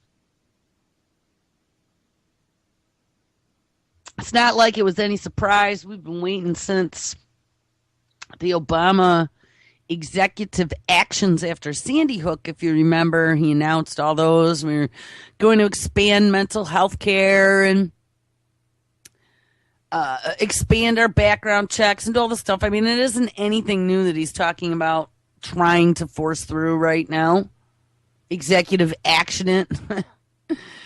But what has happened since that time, and this is what worries me, is that we had Mr. Tom Insel. I still never got to the story about Tommy Insel, so we're going to try and get there today. Tom Insel, the former, until November of 2015, the former director of the National Institute of Mental Health for the United States. And in November of 2015, he took a new job over at Google Life Sciences, a new little company under Alphabet that they decided to call Verity. And one of the things that Mr. Tom Insel talked about in one of his publications that he wrote is he'd like to diagnose mental disease using smartphone applications. Now, that is disturbing to me, very disturbing to me, because I was listening to Antimedia last night, and they were discussing, maybe it was 2 nights ago, they were discussing mental health issues and how they're going to use this to take guns away from veterans, and we knew they were always going to do that. But it gets way more insidious than that. Because if they're going to be able to start diagnosing mental disease by your voice, I was going to call them your voice patterns, like I said, Google has the patent to open up your microphone and listen to the ambient noise in the room going on and then market to you as well. I mean, they could be determining in the background whether or not you're a danger to yourself or others, and then send the mental health team down or their Google drone, Medevac drone, to come take care of you. And in that Medevac drone, they're going to release the mad science mosquitoes to come get you. Oh, goodness. All right, so let's see if we can find... I don't know, none of my tabs. They're all here. They're all blank pages. So let's see if we can make this work. All right. Doctors. When I saw this, I thought about Tom Insel and the fact that I've been waiting to do this story forever, but I thought about Tom Insel, and I thought about like all the future implications of this. So this is something that we had always feared, and I've been calling for this since the very beginning about doctors now with this precision medicine and electronic health records and all the stuff that's going on. They've sucked doctors now into this web of federal relationships to do the evil bidding of our overlords. Title of this story, this is out of Politico. Doctors can report some mentally ill patients to FBI under new gun control rule. Now, again, Sandy Hook and Obama's 20 executive actions, if you remember, one of the things that he had talked about, and I joked about this, but it wasn't really a joke, is getting rid of those pesky HIPAA laws. And HIPAA is your privacy protection that up until, any of this garbage really started, unless you had some major case against you where they subpoenaed your medical records in like a murder trial or something, you had a reasonable expectation of privacy between you and your doctor. I don't think you have that anymore. I mean, I know the HIPAA laws are still in place, but it's like everyone is being paid off to sell out everyone. Turn in your neighbor for having an AR-15 and we'll give you a $100 Walmart gift card. That's the way it works. We got doctors already being bought and paid for by pharmaceutical companies. And now with Obamacare, of course, Obamacare is not considered a health care plan. And as not such a health care plan, it is not covered under the anti-kickback statutes that other healthcare plans are covered under as a part of that act that protects Social Security and Medicare. So, you know what? Doctors are used to already getting gifts, having it raining Hawaiian trips and umbrella drinks. All right. Doctors can report some mentally ill patients to FBI under new gun control rule. Now, I don't know. This might be a lefty publication, so let's try not to puke too bad. Delivering on its promise to deliver, quote-unquote, common sense gun control, the Obama administration on Monday finalized a rule that enables healthcare providers to report the names of mentally ill patients to an FBI firearm background check system. The action was one of a series of steps that President Barack Obama has called for in January of 2013 in the wake of Newtown, Connecticut shootings to curb violence. But the rule was not published until today. Well, then how did I know about this? You know why? Because I, in January of 2013, watched a live broadcast and read the transcript of the Obama executive actions. I paid attention, and nothing happened from that point. See, most people forgot about that. While the 1993 Brady Law prohibits gun ownership by individuals who have been involuntarily committed, now that's another question. So in 93, they again hijacked the Second Amendment, it appears. Because, I mean, they don't, The Brady Law prohibits gun ownership by individuals who have been involuntarily committed, but it still doesn't say that in the Constitution. If you have been involuntarily committed to a lunatic asylum, you cannot own a gun. Now, probably seems like a pretty good idea to not allow mentally unstable individuals who have been involuntarily committed to own guns, but on the other hand, I don't see that in the Second Amendment.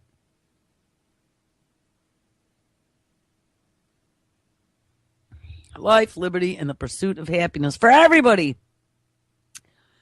All right, let's get back here. So while the 1993 Brady Law prohibits gun ownership by individuals who have been involuntarily committed, found incompetent to stand trial, or otherwise deemed by the court to be a danger to themselves or others, federal healthcare privacy rules prohibited doctors and other providers from sharing information without the consent of their patient. Guess what, guys? That's called HIPAA. Under the rule, so guess what? He did get rid of those pesky fucking HIPAA laws. I am really offended now. He can't do that. That's your privacy between you and your doctor. And unless you've been subpoenaed, unless they subpoenaed your records, unless they get a search warrant to get their hands on your records for something that when you spilled your guts to your doctor, you assumed that there was a privacy clause, just like when you talk to your lawyer. This is pretty frightening. No, who's going to go talk to their doctor or seek help anymore if the first time they do, they're going to blow you into the FBI?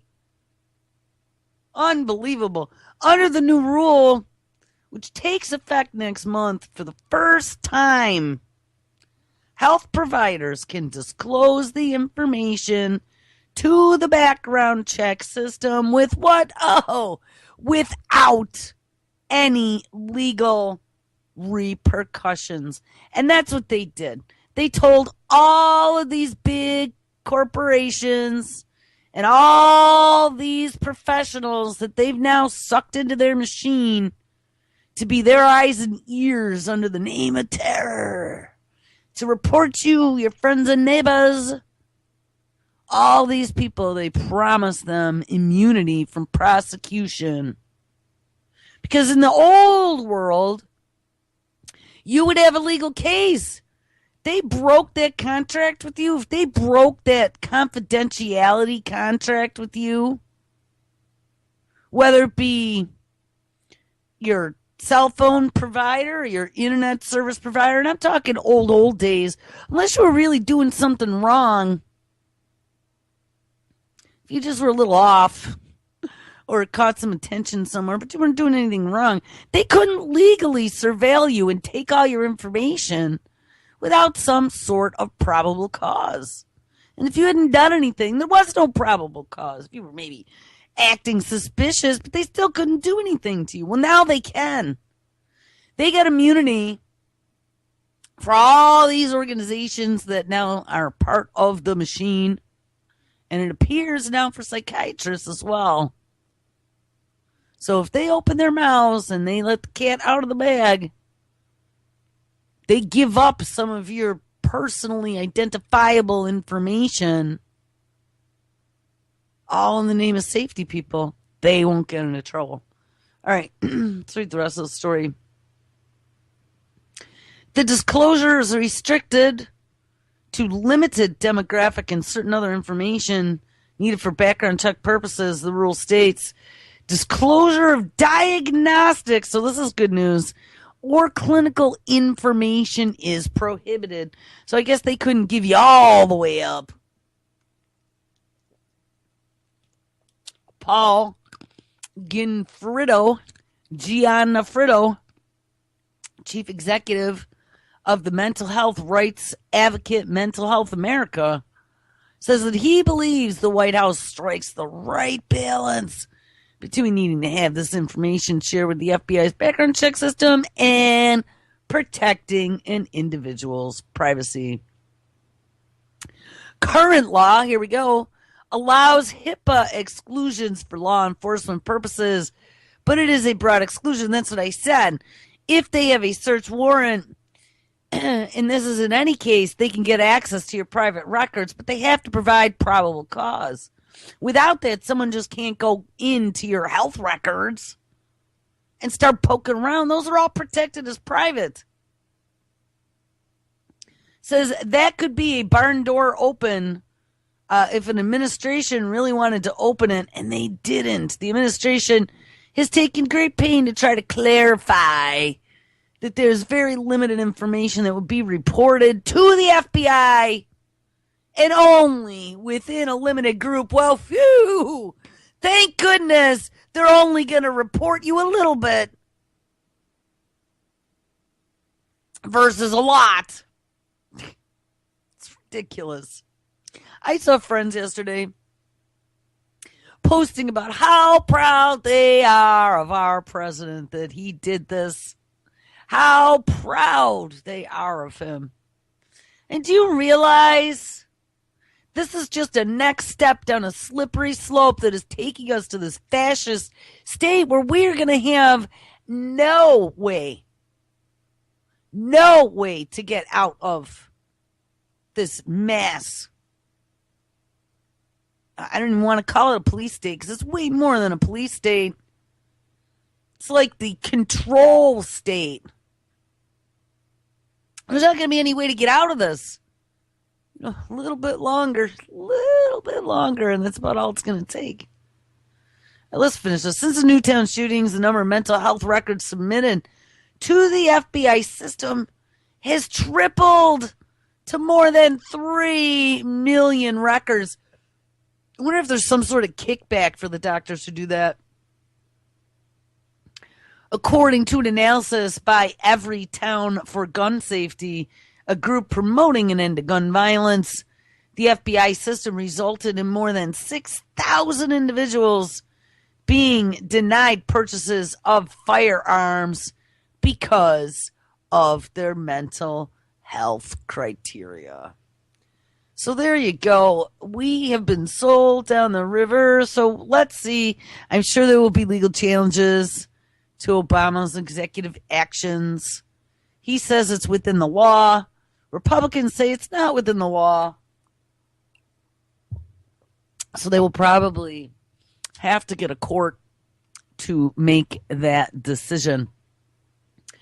So anyway, one of the other things we've talked about is Tom Insel, right? The former, and just we're talking a couple months, former director of mental health at the National Institute of Health, and he's now working for Google. Well, I saw in December that good old Tommy Insel, if the story loads too like all the others, good old Tommy Insel, hold on, we're going to reload this one more time, wrote a story for Scientific American. And this was just probably 2 weeks ago. I'd like to read that one. Let's see what good old Tom Insel is thinking about. Rethinking, this is the title, Rethinking How We Diagnose Psychoses. Oh, yeah, this is the same guy who wants to diagnose mental disorders with voice patterns on smartphone apps. Uh-huh. And is now working for Google. A new study opens the door to more biologically based categories of major mental illness. And remember, too, right about all the time that all this was going on, they decided to diagnose mental illness as a spectrum disorder. So just about anybody out there now can be diagnosed with some spectral level of mental health, including one of our favorite, which I heard now they're beating the crap out of it on Alex Jones, but oppositional, was it? Yeah. that oppositional disorder that we all have. All right. Oh, come on. This page is scrolling. All right. It says, if you are unfortunate enough to develop acute chest pain this winter, you'll probably be assessed by a clinician who will order a battery of tests to determine if your symptoms resulted from pneumonia, bronchitis, heart disease, or something else. And these tests not only can yield a precise diagnosis, but they ensure that you will receive appropriate treatment for your specific illness. Oh, God, I see how this is going. If you are unfortunate enough to have a psychotic episode this winter, however, the process of arriving at a diagnosis will be quite different. In fact, there are not many choices, and most people with a psychiatric disorder are labeled as either having schizophrenia or bipolar disorder. Now, schizophrenia is one of those disorders that they discovered long ago that there are patterns in your speech that aid them in the diagnosis. So that would be a real easy one to start with, the iPhone diagnoses of schizophrenia. Most people with psychiatric disorder are labeled as having either schizophrenia or bipolar disorder, and the distinction has been in the textbooks for a century. Schizophrenia is associated with delusions, hallucinations, an absence of effect, and chronic course. Bipolar can also involve delusions and hallucinations and typically dramatic swings in mood and a fluctuating course. But outside of the textbooks, in the real world of emergency room or clinics, these distinctions are less clear as many patients do not neatly fit into the formal descriptions. Sadly, hold on, roll up. There are no blood tests. No, sadly. There are no blood tests or scans to distinguish between schizophrenia or bipolar. And while clinicians have become very skilled at assessing symptoms and signs, the absence of diagnostic laboratory tools or biomarkers poses a serious problem in psychiatry. And this is something that people have been saying for many, many, many decades, calling psychiatry quack science, because there are no biomarkers to this point where you can show that someone has one disease over another. There's just your psychiatrist's word and his diagnoses and then the pills that he gave you to see what's going to happen. But don't worry about it, because they're working on diagnoses. It says, do all people with a label of schizophrenia have the same disorder? And what about the large number of people who appear to have aspects of both schizophrenia and bipolar? Are these disorders diagnosed exclusively by signs and symptoms, identifying distinct biological entities, or could there be many different illnesses, yes, with a continuum of psychotic signs and symptoms? This is what we're up against here now, guys. Yes, the continuum of psychiatric and psychotic signs and symptoms. These questions are not merely academic. As with chest pain, getting a precise diagnosis is important for selecting the best treatment. Moving psychiatry into an era of biologically based diagnosis, ding ding, has been a long sought goal and a priority at the National Institute of Mental Health, where I, Tom Insel, the guy writing the story, served as director for 13 years until very recently. Now a study published online in the American Journal of Psychiatry raises fresh hope. A study led by neuroscientist Brett Clements of the University of Georgia, psychiatrist Carol Tamenga of the University of Texas, and at Yale and Harvard, and colleagues at Yale and Harvard found distinct quote-unquote biotypes of psychosis that can be identified with quantitative biomarkers. In this study from the Bipolar Schizophrenia Network on Intermediate Phenotypes Consortium, 711 people with a diagnosis of schizophrenia, bipolar disorder, or schizoaffective disorder were assessed with what investigators call a brain-based panel of cognitive tests, which studies eye movements, a test of cognitive control, and an electrocephalogram. In addition, each subject had a brain imaging scan. And ignoring the clinical diagnoses, researchers pulled the data and analyzed it with an unbiased, criterion-free statistical method to look for what they called biotypes. And perhaps this is not surprising that the computer analysis from a large population with 3 diagnostic categories would find 3 clusters or biotypes. But the 3 biotypes have very little relationship to the 3 diagnostic categories. In fact, people with schizophrenia and bipolar and schizoaffective disorder were distributed across the 3 biotypes, and the biotypes did not differ simply by symptom or severity or the presence of mania-related symptoms. A few observations suggest investigators may be onto something. First, some of the biotype differences were also found in first-degree family members. And that's something else. You know, I did not see the actual transcript for his executive actions, these newest ones. But one of the things before this all happens, one of the things that was being encouraged, and this was even from the terror perspective, is that if you see something, say something, right? They've been pumping that out for 15 years now. And they want family members, for the safety of others and your family and your neighbors, they want your family members to turn you in. What?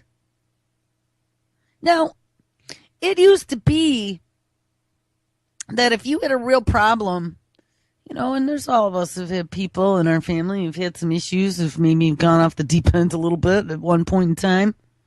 But back in those days, there was nothing you could do about it. I mean, I guess you could call the cops, but don't call the cops because you're going to probably end up with a dead family member. So not a good idea. Don't call the cops. But if they're a danger to themselves or others, you know, even trying to get somebody put in somewhere for a little while so they have time to get better isn't a very easy thing, even if it's very obvious that they're off the deep end. So they've been working here now for family and friends to turn in individuals that they believe are a danger to themselves or others or could do something terroristic, whether it be domestic or as a jihadi. Aren't we all jihadis now? I think so. At least according to the definition. You know, you're a jihadi if you question anything. A few observations suggest that the investigators may be onto something. First, some of the biotype differences were also found in first-degree family members. So, you know, as they start getting everyone's genome, like I've said to you guys before, they're going to be able to very easily see who is considered good breeding stock and who is disposable. Oh, look, Johnny, we're sorry. We see you have the psychotic gene, as does your mother and your brothers.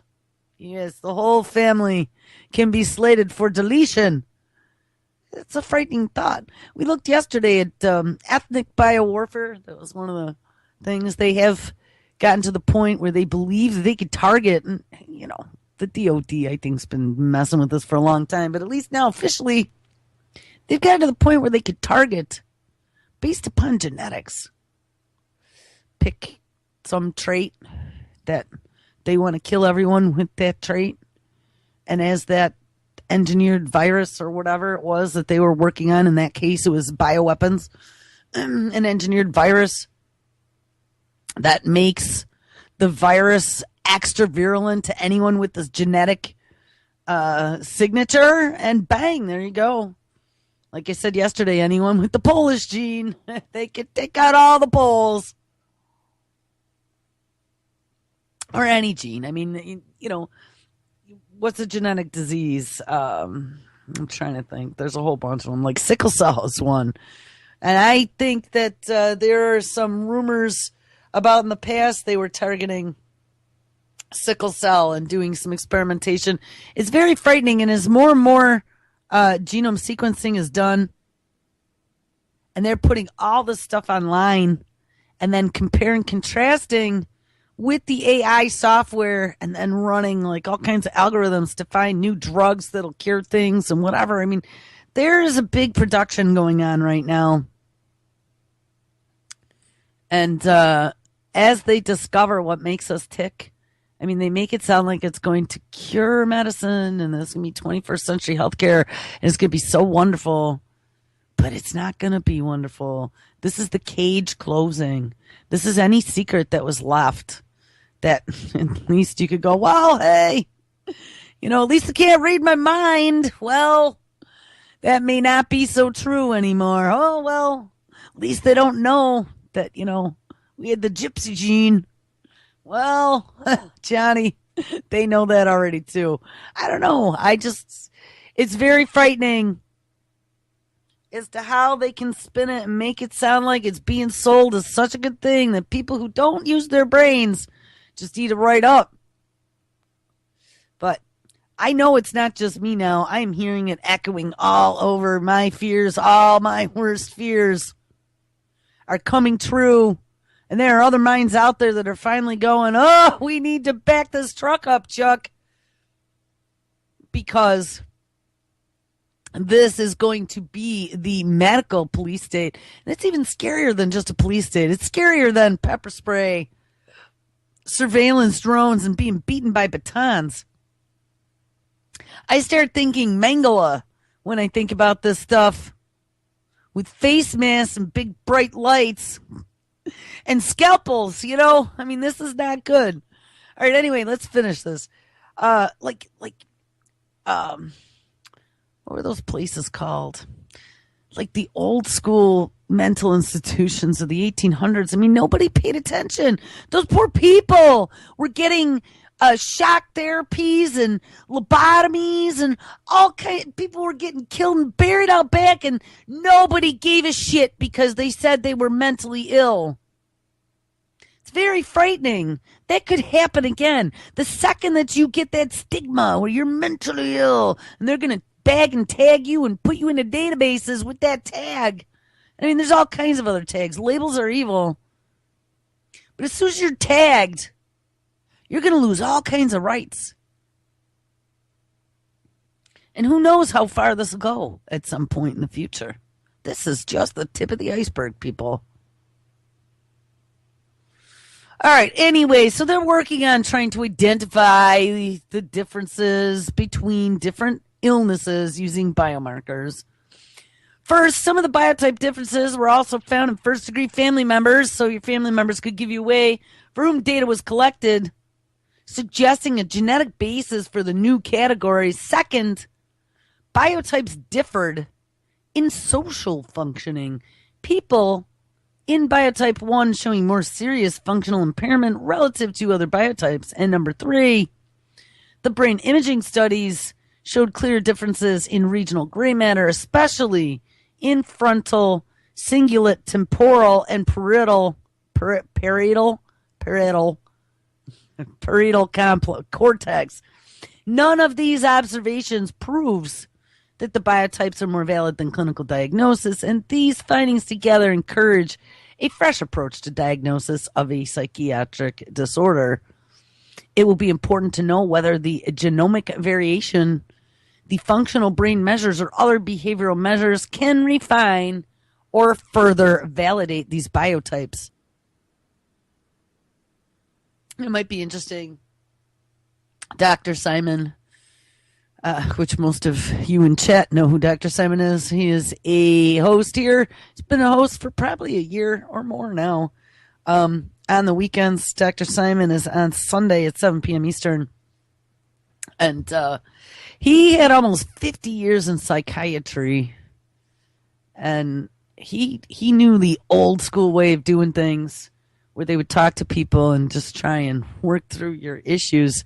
I might actually send him this article and see what his thoughts are. I'm sure medicine, of course, here we go, has become a buzzword to describe the diagnostic revolution in cancer and other diseases. And the concept is simply that the tools of modern biology, including genetics and imaging, can deconstruct current diagnostic categories, yielding more precise disease groups that can be matched to more personalized treatments. And remember, this is Tom Insel writing the story, the former director of the National Institute of Mental Health, now works for Google Life Sciences. Google Life Sciences wants to put nanobots in your blood so you don't ever have to go visit the doctor again. For mental disorders, and now they're jumping into mental disorders. For mental disorders, where laboratory tests have not been used in the clinic, precision medicine could be a disruptive innovation, revealing that many of the current diagnostic categories are imprecise and biologically heterogeneous. We are seeing evidence of this in autism. Yes, and we're going to have, 1 in 3, 1 in 5, 1 in, some insane number of autistic children by 2030.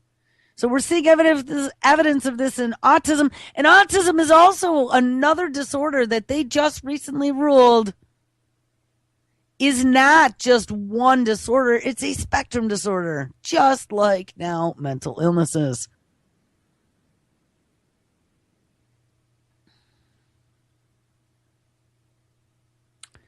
We are seeing evidence of this in autism and ADHD, as well as depression and anxiety disorders.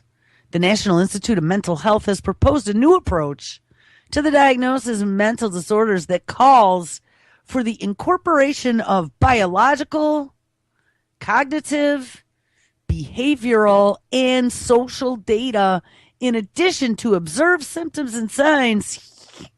Google's getting into mental health care diagnoses, people. And this new approach, known as the Research Domain Criteria, or RDoC for short, has been controversial, both because it represents a major break with traditional psychology and because some doubt that it is viable. The data from that study that we read about provides early evidence that this works. And of course, the real test for biotypes or any other method of diagnoses is whether or not they will be effective in targeting treatments for patients and predicting outcomes. This, of course, will require studies of treatment response. So make us all a bunch of guinea pigs. And usually the United States, people with schizophrenia receive antipsychotic medication and sometimes psychosocial supports.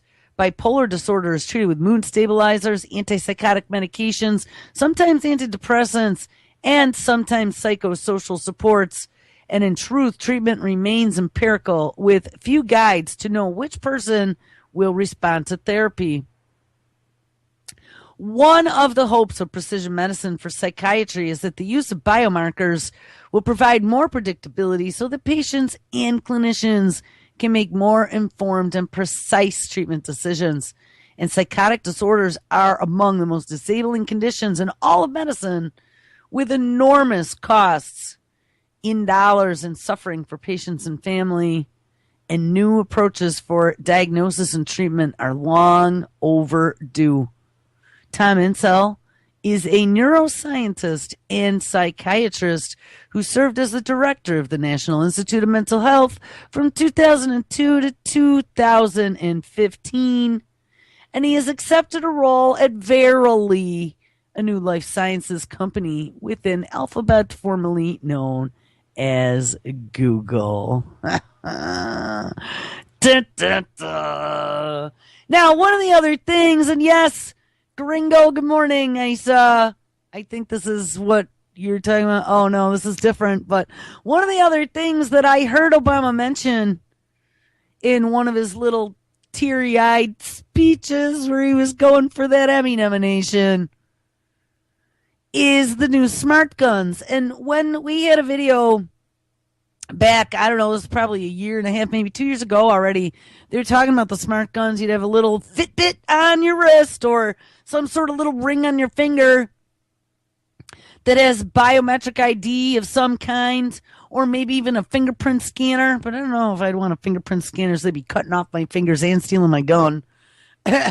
But they have some sort of biometrics that allow you, the owner, to be the only one to be programmed to handle that gun. But some of the issues that we heard, I think actually they were talking about it on Primer Time Tuesday night, was that the distance that you can be from that little biometric sensor that you've authenticated with is not very far. So if you were changing hands or changing magazines or doing something, that they would become unreliable because it would stop working. And that's the thing. I mean, a friend and I have had long discussions about gun control. The one that disagrees with me on everything. And maybe it's not even disagreement at times. Sometimes it's just a whole different take completely. We see the world very differently.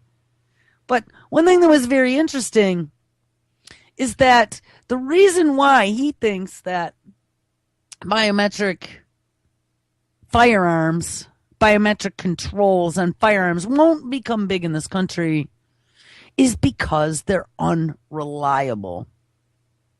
But I'm going to say, regardless of how unreliable they are, they'll make them more reliable. I don't know. Maybe they'll put some sort of little insertable under your skin. You can get an implant, like Regina Duggan, DARPA Google's Regina Duggan said, give you your magic powers. You'll be able to open doors and pay your bills. Log into your medical profile to give your daily statistics to the machine. I mean, maybe not tomorrow this isn't going to happen, but I definitely see it happening. I think the old school world of firearms, the days are numbered. I think they're going to pull it. I really do. And the scary thing is back when they first started coming out with these smart guns, we covered a story about them using some of those firearms over in the Middle East. And they were giving these guns to quote-unquote insurgents. But what was so interesting about it is that they were able to program these firearms to only work within a certain GPS set of coordinates, let's say, or within only a certain range of hours during the day that they would be able to be fired. And I was like, wow, we don't even know, like guns that are being manufactured now, of course, we think that they're standard, but how would we even know if there were some sort of little sensor or something in there that at some point in the future they would be able to enable or disable? We don't. Just saying, smart guns are not science fiction. They're already out there, and they're calling for them. So I think we're going to have to pay attention to this. All right, let's get off the guns. I want to get into psychopaths for a minute now, because this was a brain day. It's supposed to be, got about 20 stories lined up all on this topic. And my browser's to the point where I have so much open now, nothing works right. So we're going to lose a whole nother couple shows if I don't work through these quickly before I have to either reboot or the whole machine crashes here. All right, sciencealert.com. If this loads, the brains of compulsive gamers are wired differently, study says. And we knew that. one of the things that in my own research that I had discovered, and I think I'm going to have to, all right, we might have to do the Lonely Elephant song while I'm working on this. Do do do do do do do do do. Do do do do do do do do do do do do do do. Now my flash is going page unresponsive. Do do do do do do do do do do do do do do do do. I'm waiting for Skype to get out of not responding mode. Do do do do do. Do do do do do do do do do do do do do do do do do do do do. I don't know anymore. Do do do do do do do do do do do. Oh, I think the oboe comes in here. Do do do do do do do do. Do do. Come on, Skype. What the hell is going on here? See, I think I am a memory suck on my machines. Come on. I want to read the story because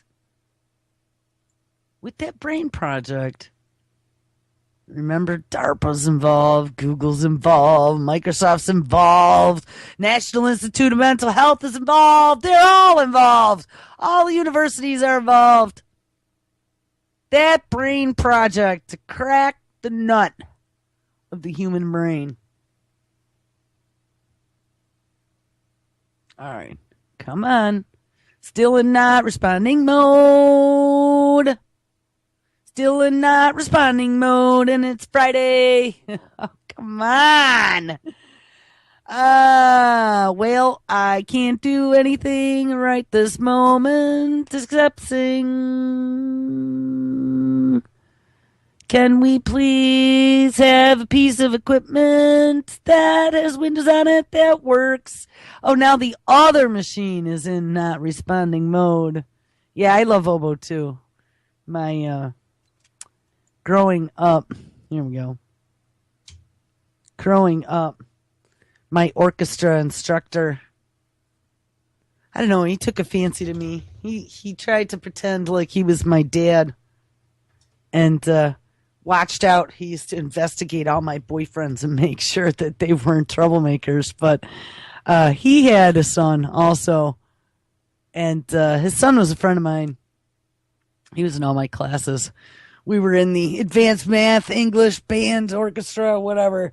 But Dan, the son, Dan played like every instrument under the sun, as you can imagine, if you had a father who was orchestra instructor. You know, and the whole family was musical, but he played every instrument, and at least wind instruments. So not every. He didn't do strings. I was strings.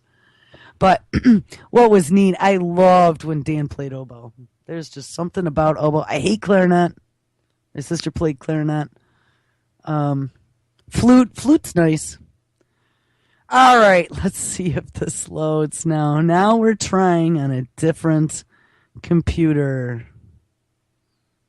And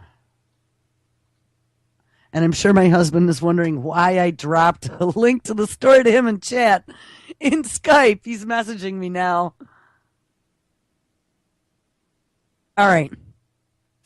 The brains of so there was a little intermission. The brains of compulsive gamers are wired differently, says study, and that is a good or a bad thing. Now, I've read a lot of stories about this. One of the things that we discovered is that video games, like I've been saying, cause a rush of dopamine. Dopamine is the addiction chemical. All of these little devices cause us to produce dopamine. When you get a new email, you produce dopamine. When you do cocaine, you produce dopamine. When you smoke a cigarette, when you drink some beer, when you're having sex, you produce dopamine. The addiction chemical, the one that feels really good, that makes you want some more. And what they found in gamers, especially compulsive gamers, is that the more dopamine that you cause your body to produce because you are requesting more and more by continuing the activity, the more dopamine that your body's going to require. It's just like any good addiction. The more you do, the more you need. The next time you need more to get the same fix as you had before. And what they were finding is that in gaming addicted children, that section of the brain that produced the dopamine actually got larger. And when they did fMRIs, the brains of compulsive gamers looked very much like the brains of diagnosed psychopaths. Oh, yes. And psychopathic disorder, narcissistic disorder, whatever you want to call it, character disturbances, as Dr. Simon calls it, require lots of dopamine. They get off on that. They like the excitement. Everything's about excitement. And when you're no longer exciting, they throw you off the train head first.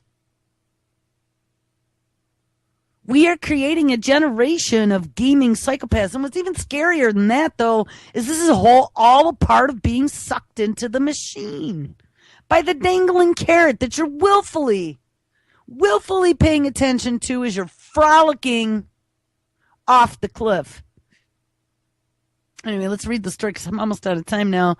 Too much singing the happy elephant. The brains of compulsive gamers are wired differently, says study.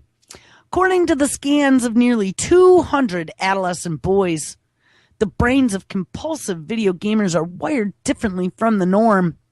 Researchers have found evidence of hyperconnectivity. Oh yeah, this is actually how they're trying to spin this as good now. Like I've been noticing in a lot of these publications, they're not focusing on how it turns you into a psychopath. No, what they're focusing on is they're saying it makes you smarter because it's creating all these new neuron connections inside your brain and it makes you smarter.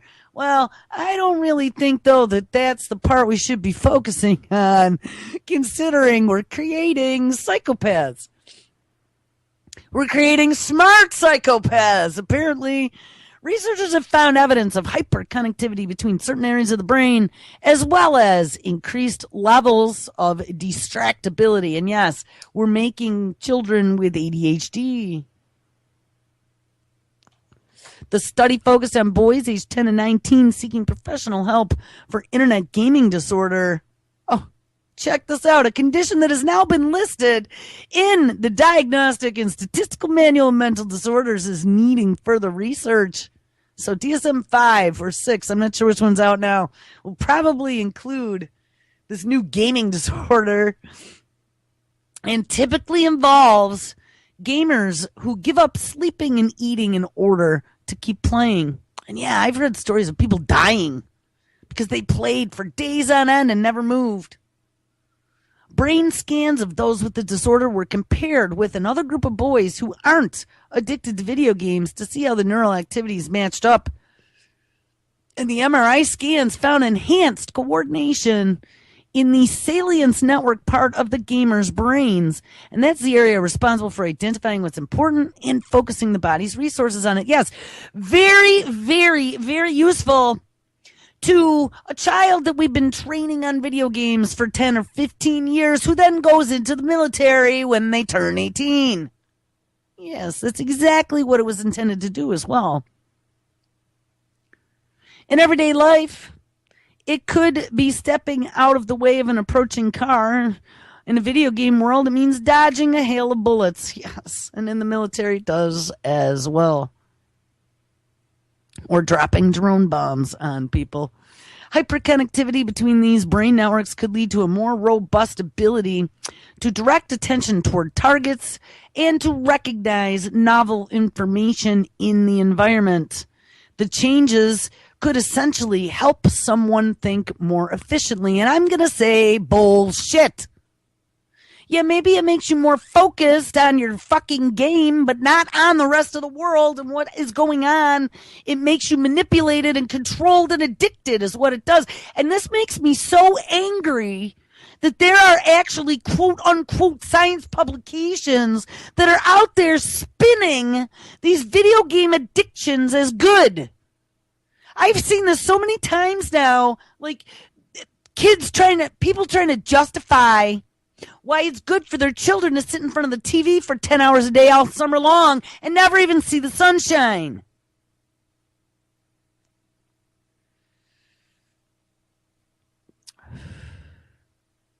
Most of the differences we see could be considered beneficial, says the study's author, Jeffrey Anderson from the University of Utah.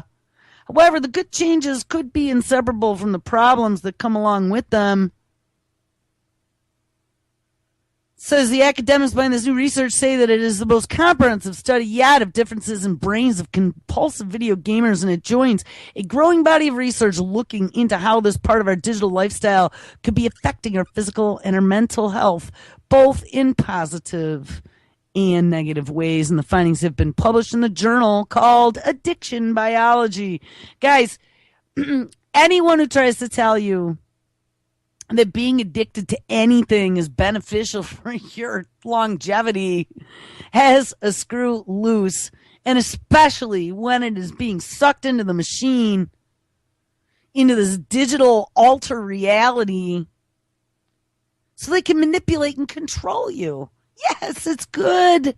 Little mousy, come eat the poison peanut butter.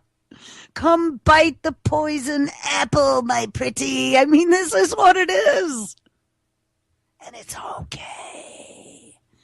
It's very disturbing. All right, guys. Well, I don't know if I'm not going to make it. Everything is locked up here. If you can even believe it, though, it's Friday. Oh, yes. Here's a headline that came out yesterday. Is Yellowstone about to blow? I mean, we've heard this so many times, but check it out. Scientists are now warning over a super volcano that could kill millions. Just to start 2016 off right with a bang. All right, guys, make sure you stick around, because guess what? It's Friday. Lonnie Clark is up next, and all kinds of great radio today with Levon live at 11 p.m. and Josh live at 6. All right, have an awesome Friday. I will catch up with you on Monday. Everyone take care.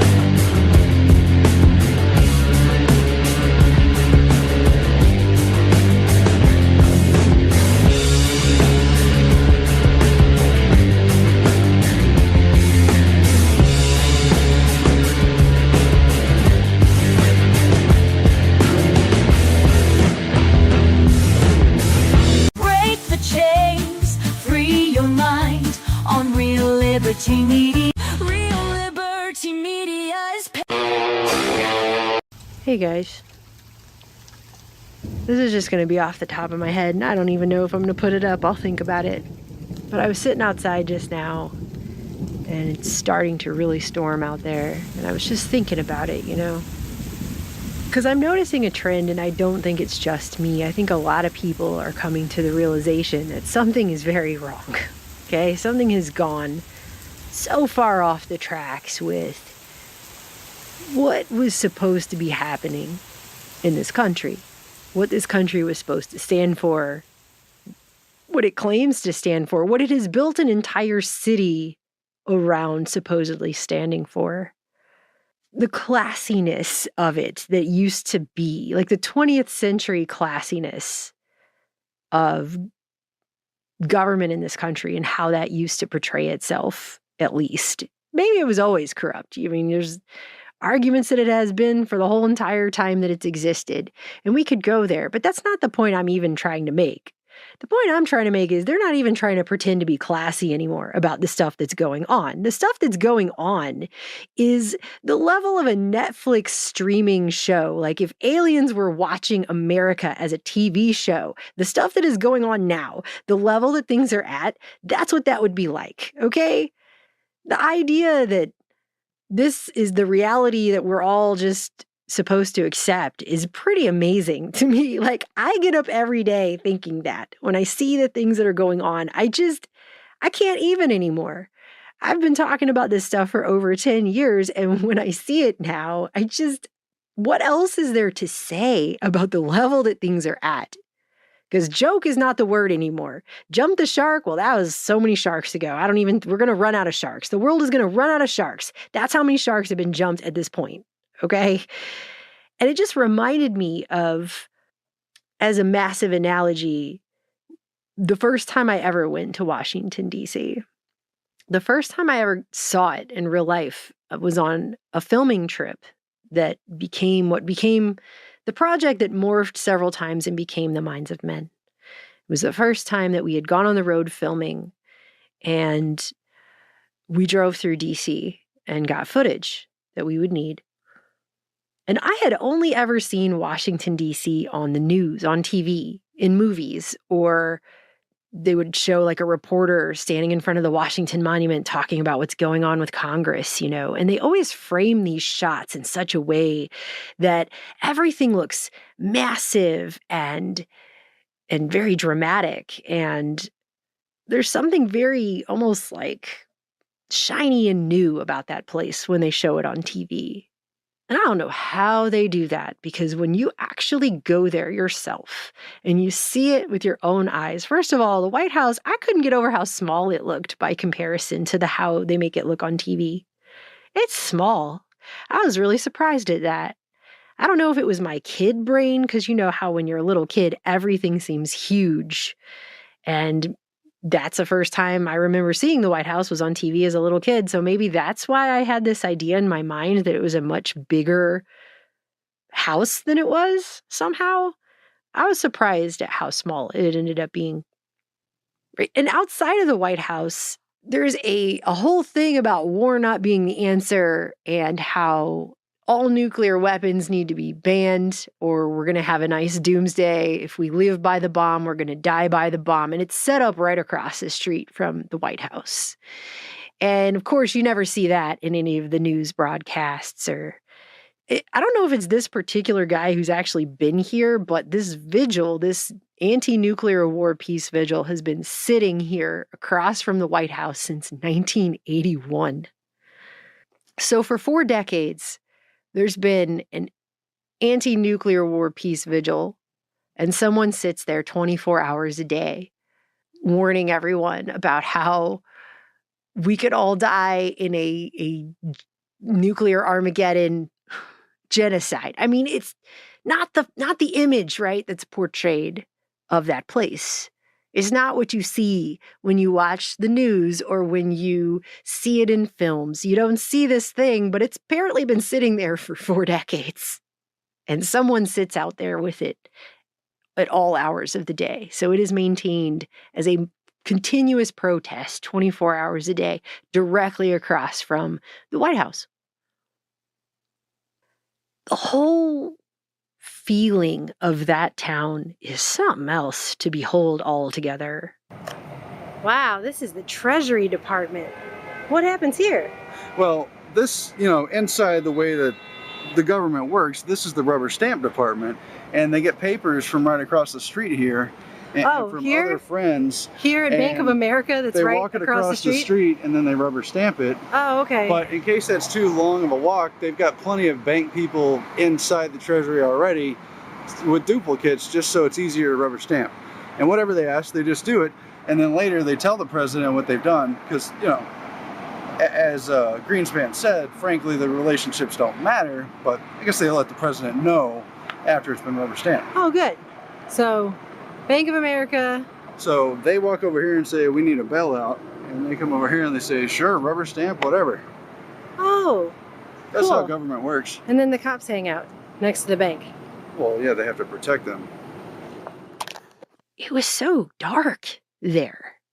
And I don't just mean because it was nighttime. Actually, it was really bright for nighttime because there are orange lights everywhere lighting these buildings.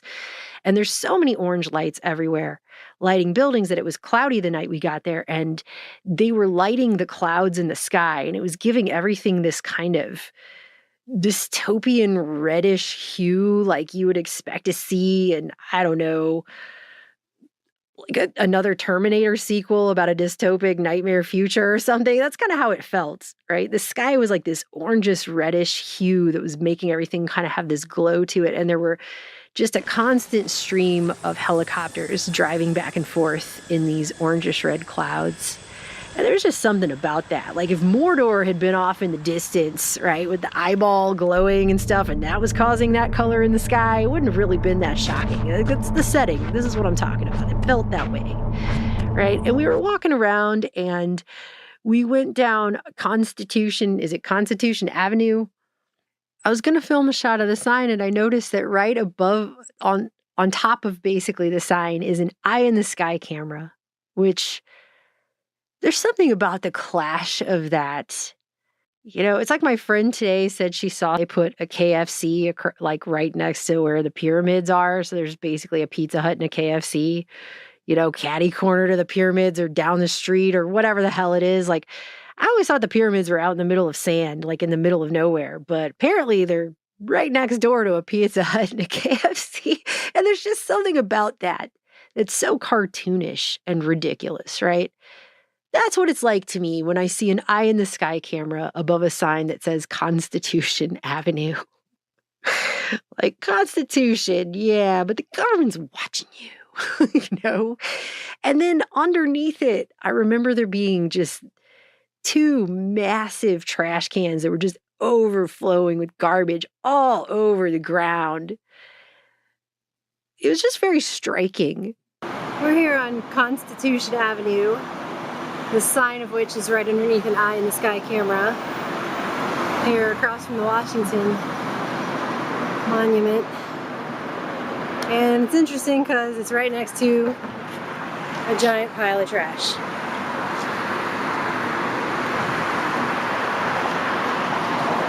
I feel like this is what everybody thinks about the Constitution these days. McDonald's generation. A giant pile of trash. And when we were there, the Capitol building was under construction, and the whole thing looked like it was about to fall apart. It just looked like a piece of junk. It was surreal. There was something very surreal about it. And on the sidewalk, outside of where the Capitol was, across the lawn from it, somebody had spray painted a message on the concrete. And it said, "Politics has separated all of us. Government has failed." We're in DC. There's your Capitol building. It's under some kind of construction. It looks all screwed up, which is fitting. It's like some kind of double irony. We're standing in one of the most corrupt, ridiculous places in the entire nation. And it really does literally look as if it's falling apart. But right here in the ground, there's some spray painted words. I don't know if you can make that out at all. Probably not. But somebody at the end of this grassy area here, in front of the Capitol, has spray painted the words, "Politics has separated all of us. Government has failed." And really, I think that about says it all. And as I'm standing there seeing this message on the sidewalk, and I'm looking at this ramshackle looking, falling apart building, and I'm thinking about all the other things that I just saw, just walking through this town for 15 minutes. There was just something so desperately true about that message. I think it's really weird. Well, it's probably not that weird because it's a Disney movie, obviously. But in the movie National Treasure, I think it's really silly that in that movie you have Nicolas Cage. There's a part where they're talking about literally stealing the Declaration of Independence. And sorry if that's a spoiler and I'm ruining it for you, but they go in and he has this whole dramatic speech about there's one line here that's more important than all of the others. There's a line here that's at the heart of all the others.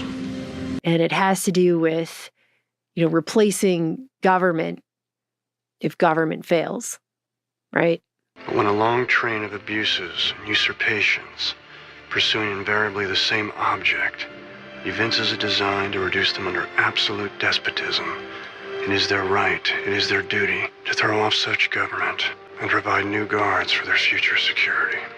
And I'm really not so sure that that is the most important message in the Declaration of Independence. I'm not sure I agree with that statement, actually.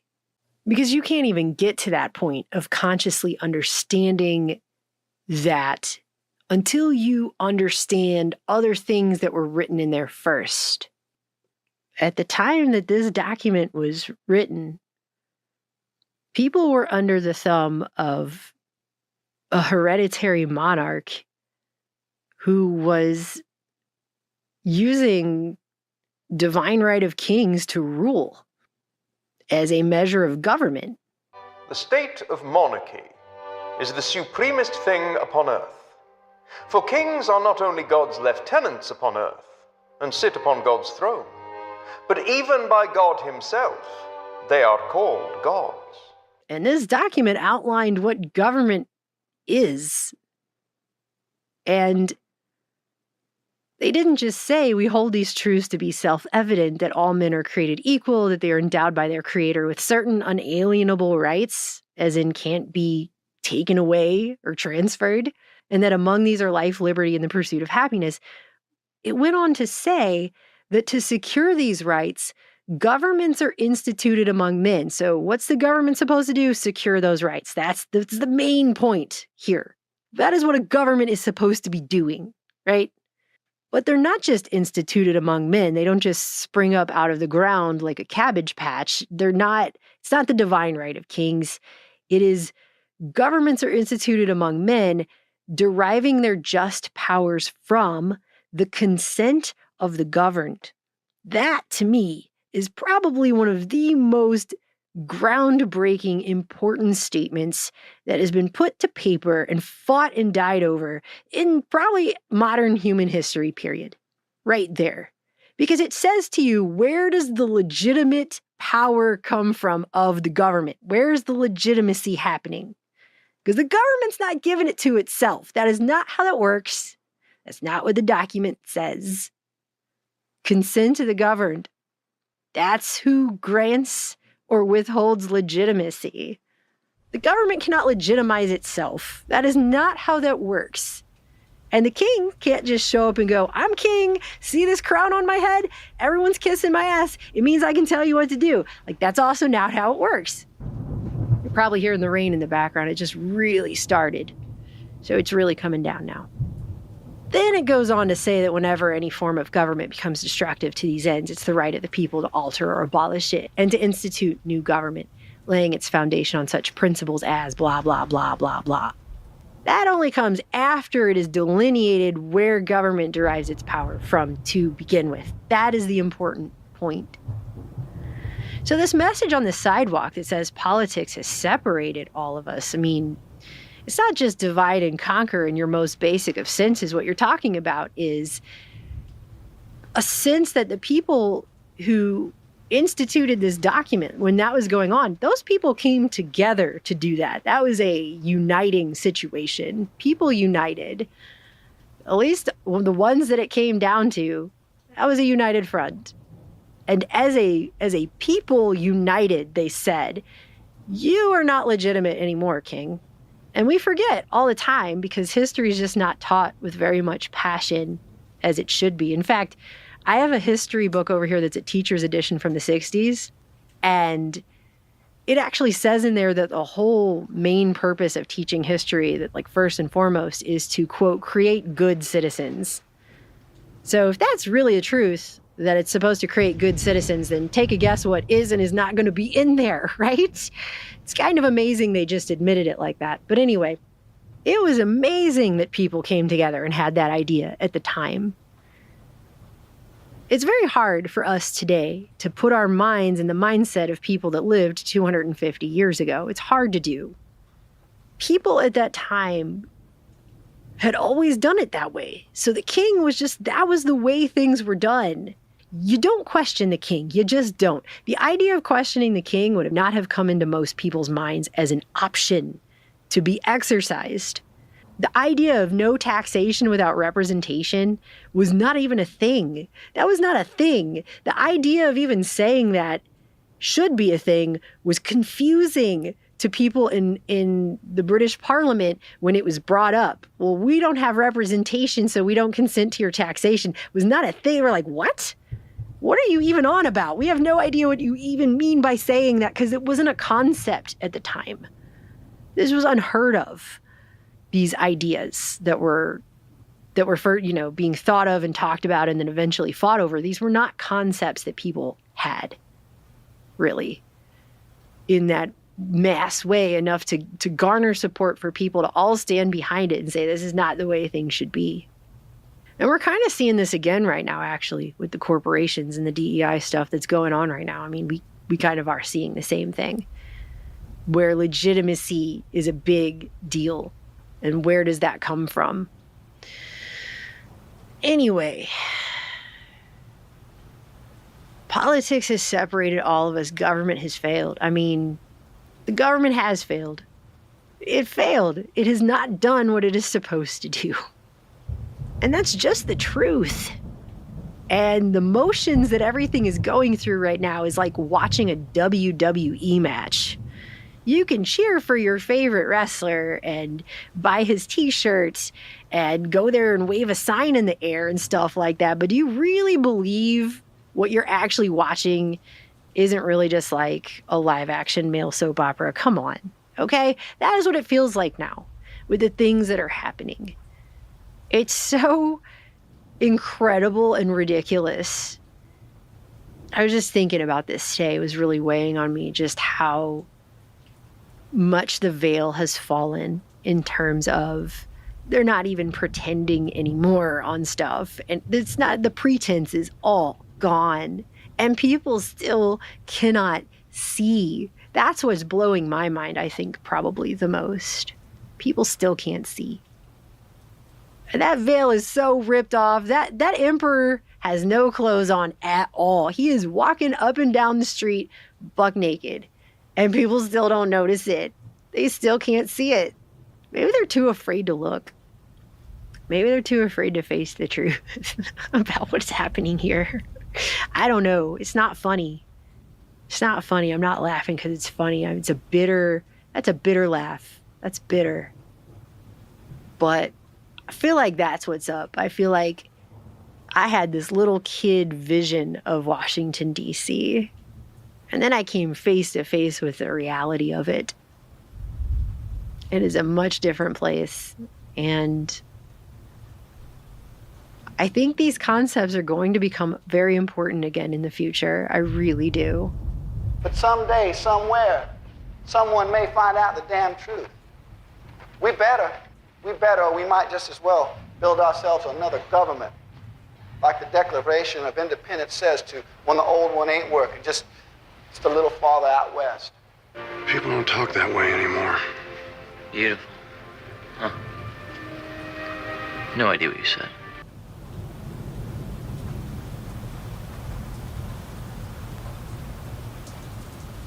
I don't know why, I just felt like sharing that with you guys. I love you. I'll talk to you soon.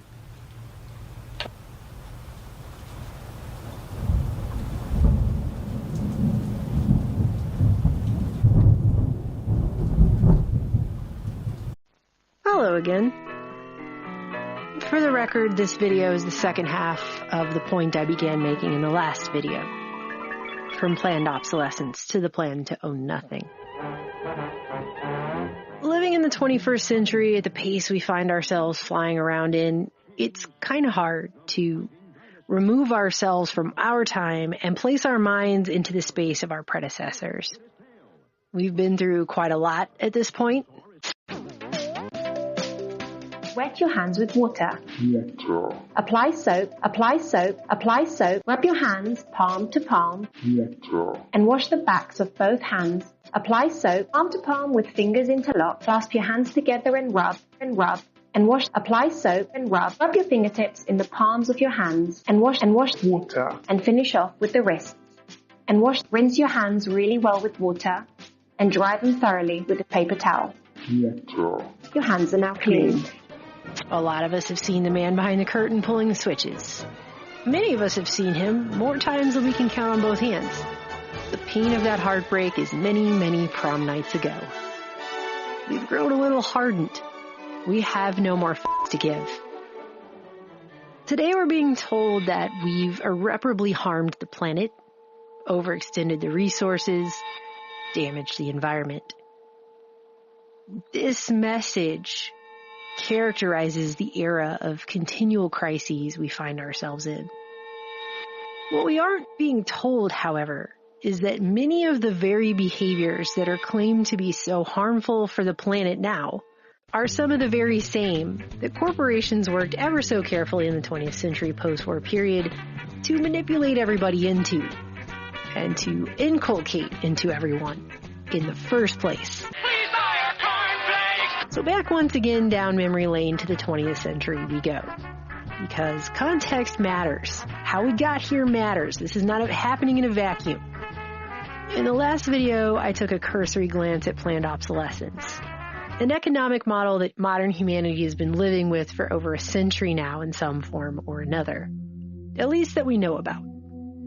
A lot of people are generally familiar with this idea, the idea that something is created with an artificially limited period of usefulness, of life, whether that be because it's designed to fail by a certain point in time, so it's given a death date, or it's designed to become unfashionable and thus gets discarded well before it ceases to actually physically function. If you can believe it or not, there was actually a time period where longevity was a point of sale for businesses. There were companies that actually did try to make the best products possible, ones that lasted the longest and did what they were supposed to do. I know to many of you in 2023, this is a shocker. It's crazy that I'm saying that.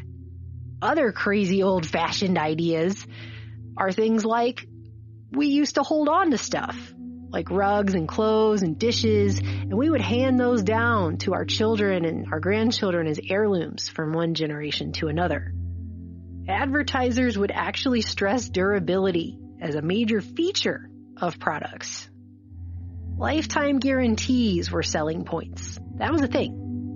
Obsolescence was not always a blatant part of the engineering and manufacturing process.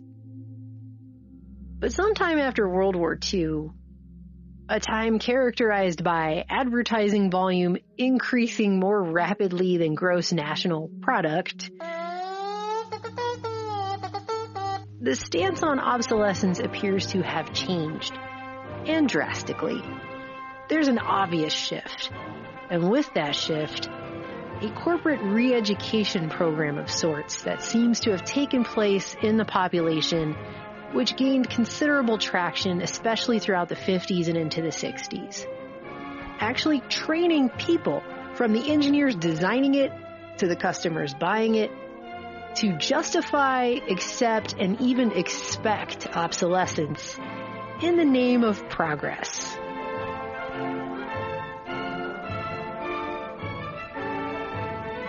So I want to go further into the specifics on how this was done, the tenets of obsolescence, if you will.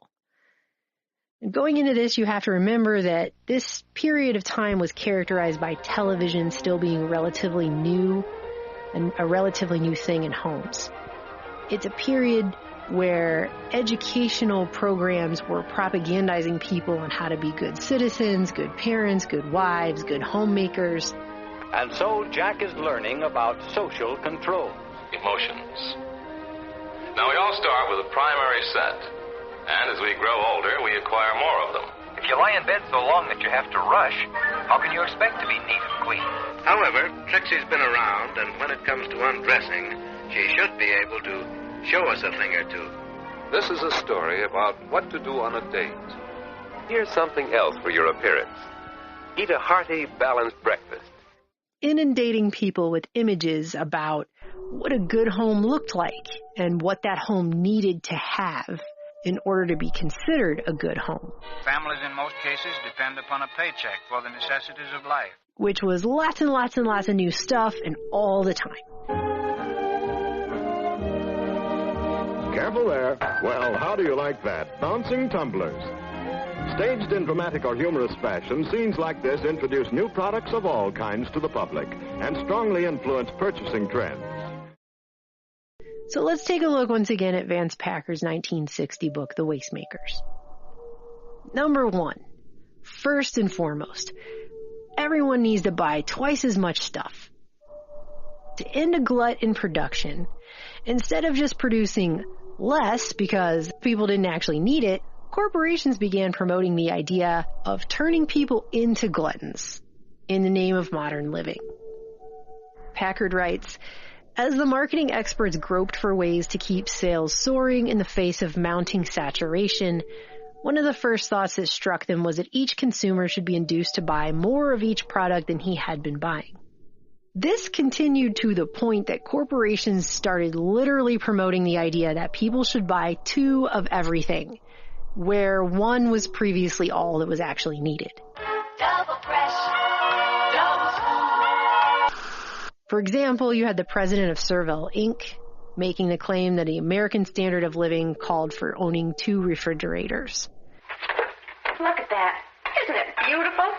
The American Home Laundry Manufacturers Association was calling for people to own 2 washers and 2 dryers in one house.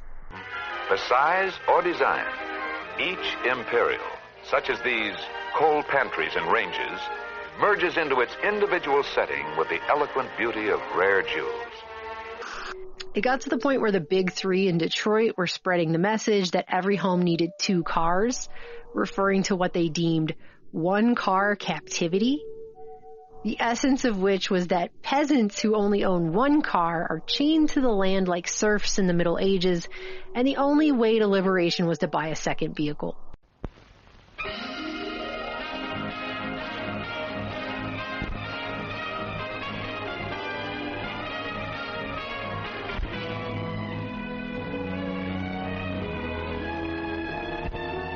Boy, here's real emancipation from old-fashioned chores. That's the kind of emancipation any woman can understand. Well, what do you think of our complete home laundry? Great for you, but what about the rest of us peasants? We don't got it. We don't happen to have anything like this at home. And this just continued. What started with a 2 chickens in every pot mentality in the 1920s progressed to a post-war era where home builders were pushing the second home family, and that every family needed 2 homes to be truly fulfilled. We've looked at a couple of older houses, but that's no improvement. We've got an older house. But she's not in her private bedroom. She's renting a pod with a whole bunch of strangers. Think co-ed dorm life for adults. It's called PodShare. This was quickly echoed by every other company who stood to financially benefit.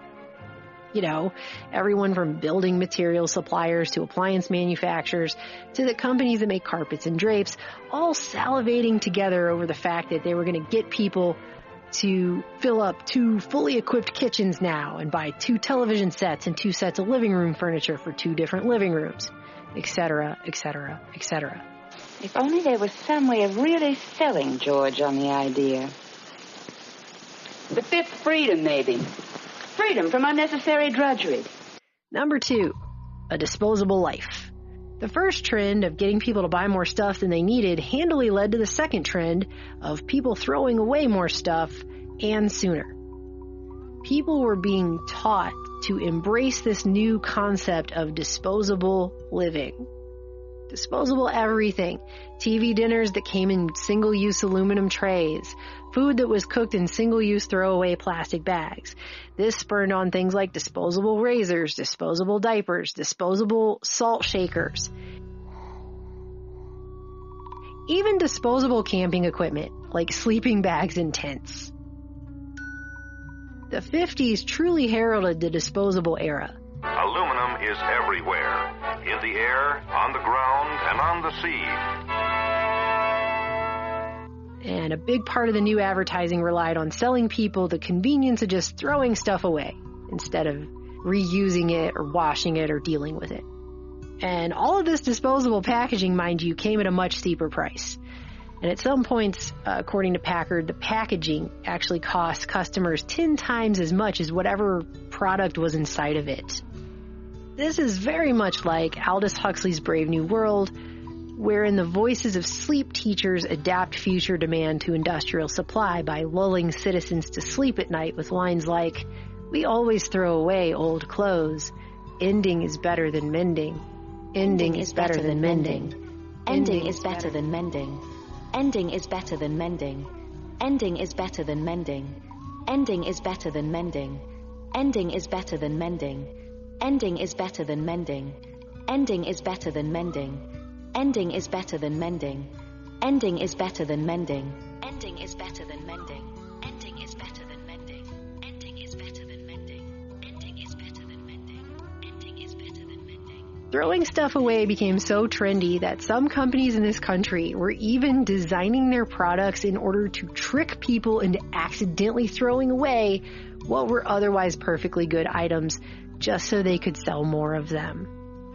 There's a story in this book, and I wish I was kidding, about how a company that made potato peelers knew that its product was basically indestructible. It basically lasted forever. It was almost impossible to destroy with normal use. So they sat around at a table and thought about how can we get people to buy more potato peelers, and purposefully changed the color of the handle so that it would be the same color as potato peels, in the hopes that housewives peeling with them would accidentally throw them out with the peels and then have to buy a new one. So they were tricking people into throwing stuff away that they would not have thrown away on their own, so they would buy more of them.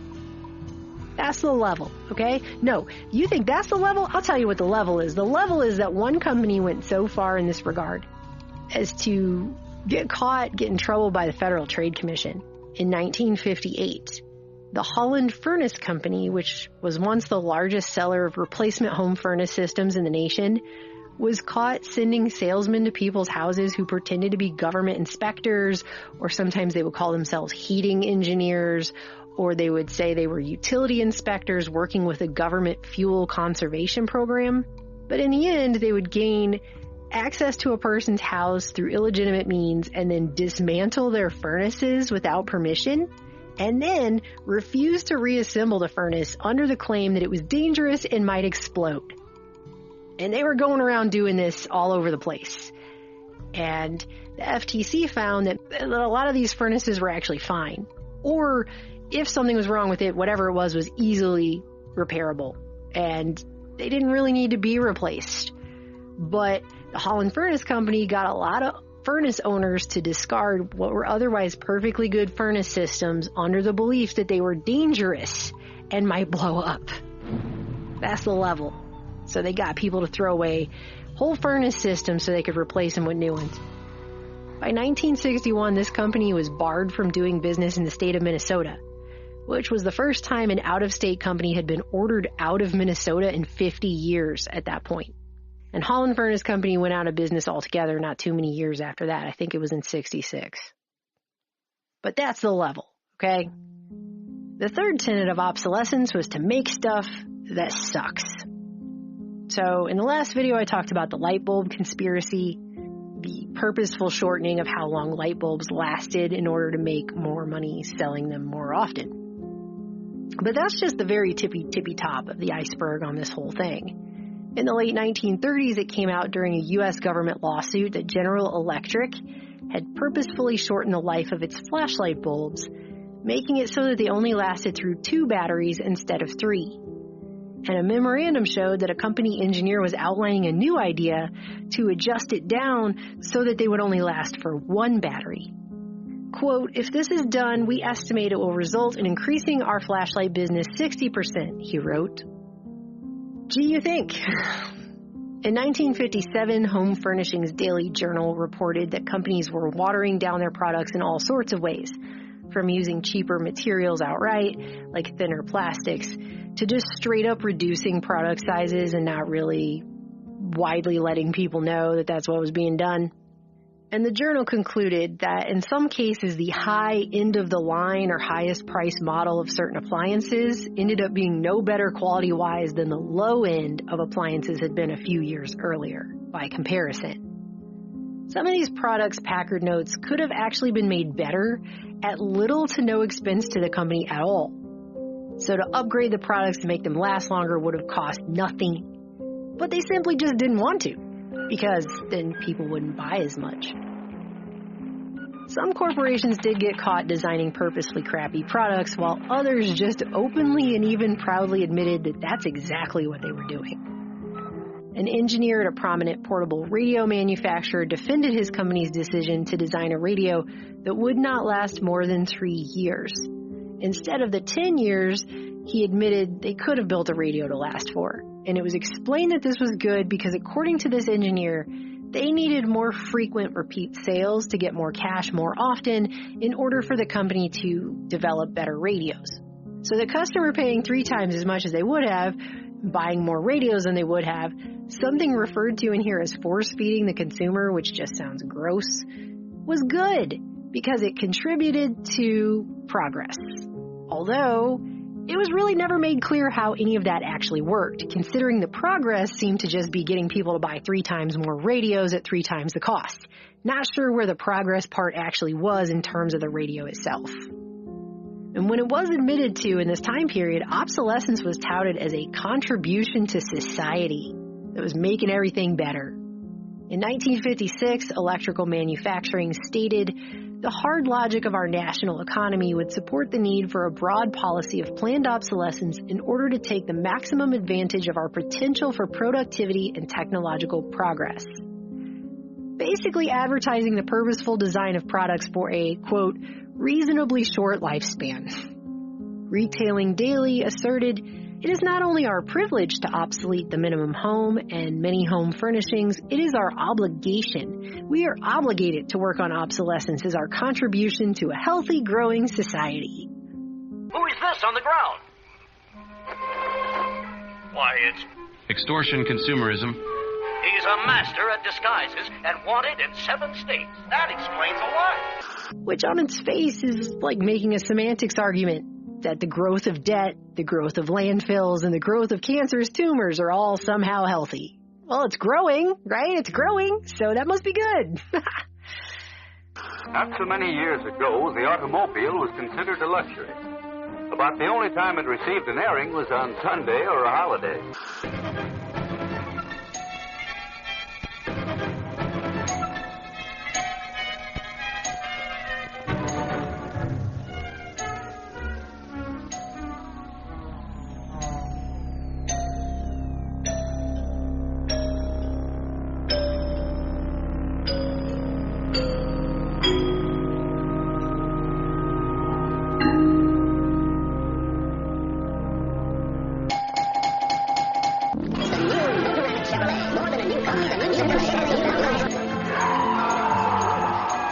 And real quick, I just want to talk for a couple minutes on cars again, because what was done with cars in this time period was particularly insane, especially in terms of resources and the environment.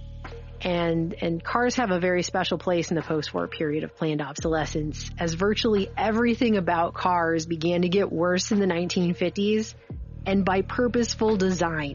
The number of cars on our city streets offers proof that for millions of people, automotive transportation is almost as much a necessity as a house. And Packard, in his book, devotes multiple chapters to this, just to cars, because of how crazy it was. Again, that could be its own hour, just talking about what they did here, but I'm just going to try and sum a few things up so you get the idea. Advertising journal Tide reported that gas mileage dropped from 20 miles a gallon to 15 miles a gallon in the first 8 years of the 50s.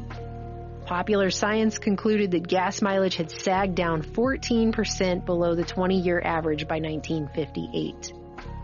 The average motorist was buying 100 more gallons of gas per year. And for a number of years, Packard reports the American Petroleum Institute was urging motorists to throw away their dirty old sludge oil and put new motor oil in every 1,000 miles. Can you imagine getting your oil changed every 1,000 miles? That's what they were telling people they had to do. Multiple sources were reporting a sharp downward trend also on tire tread mileage in the 50s as well. And the Wall Street Journal reported in 1959 that not only were tires wearing out faster these days inexplicably, but, quote, auto companies maintain a stony silence when questioned about complaints of declining tire mileage. And it wasn't just parts of the car that they were trying to sell more of and replacements for that didn't need it and things wearing out faster, but they were actually designing the cars themselves to age faster in general, like the body of the car. What's new? Everything. New show car styling. They were adding a lot more things made out of chrome that would rust.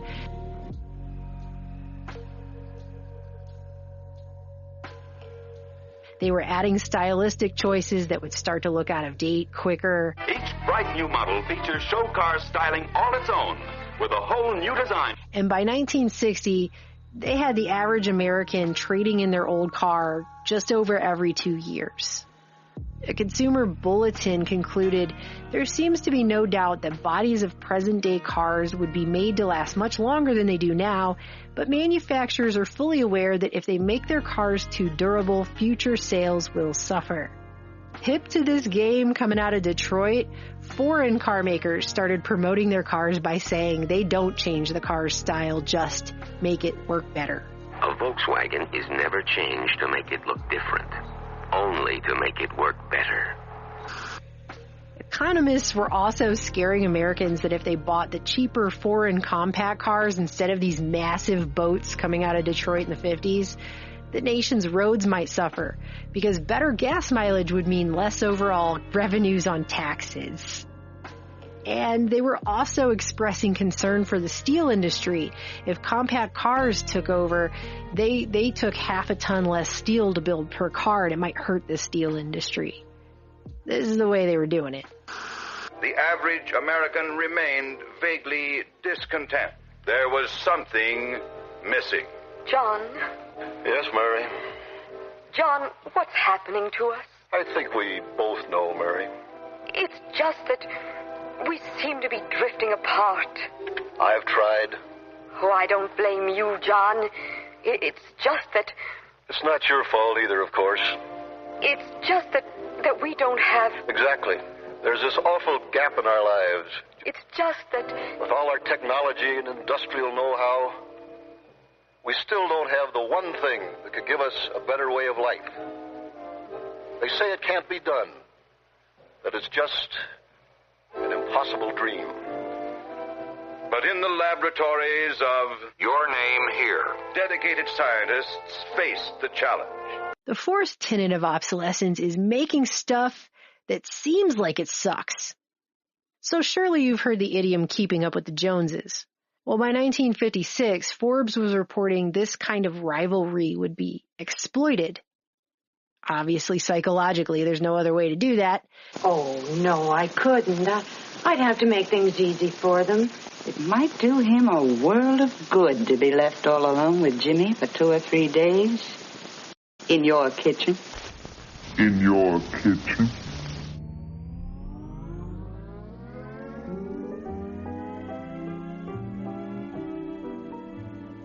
By home appliance makers in an upcoming campaign to convince Americans they should replace refrigerators, ranges, and washing machines every year or 2.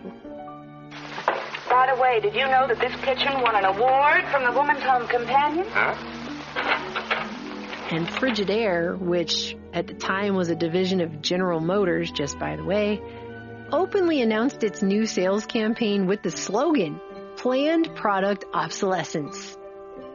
New fashioned products which are bound to make old-fashioned everything that has gone before. Styling exciting to behold. A spine-tingling new concept. So this was even in the paper. The head of Frigidaire and a General Motors vice president out of Dayton, Ohio, confirmed, "We have committed ourselves to a program of planned product obsolescence." Translation: the company intends to introduce new styles and features every year to make owners of even late model appliances dissatisfied with what they have and eager to buy the newest ones available.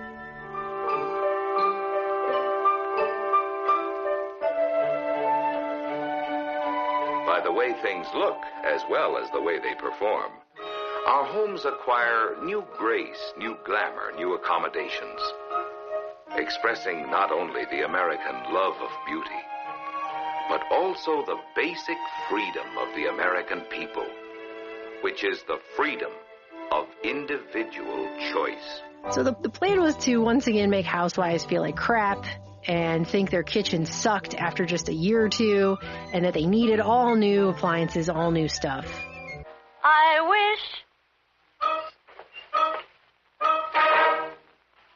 I just wish I had a decent kitchen. Wash, rinse, repeat. And other companies jumped in on this trend of making people conscious of their stuff looking old or being old in style, so they'd want new stuff. And people were. A lot of this obsolescence was psychological. Women want and demand kitchen products radiantly alive with color. In the form of companies weaponizing style to destroy the desirability and thus the value of something by creating an obsolescence of the mind, Packard refers to.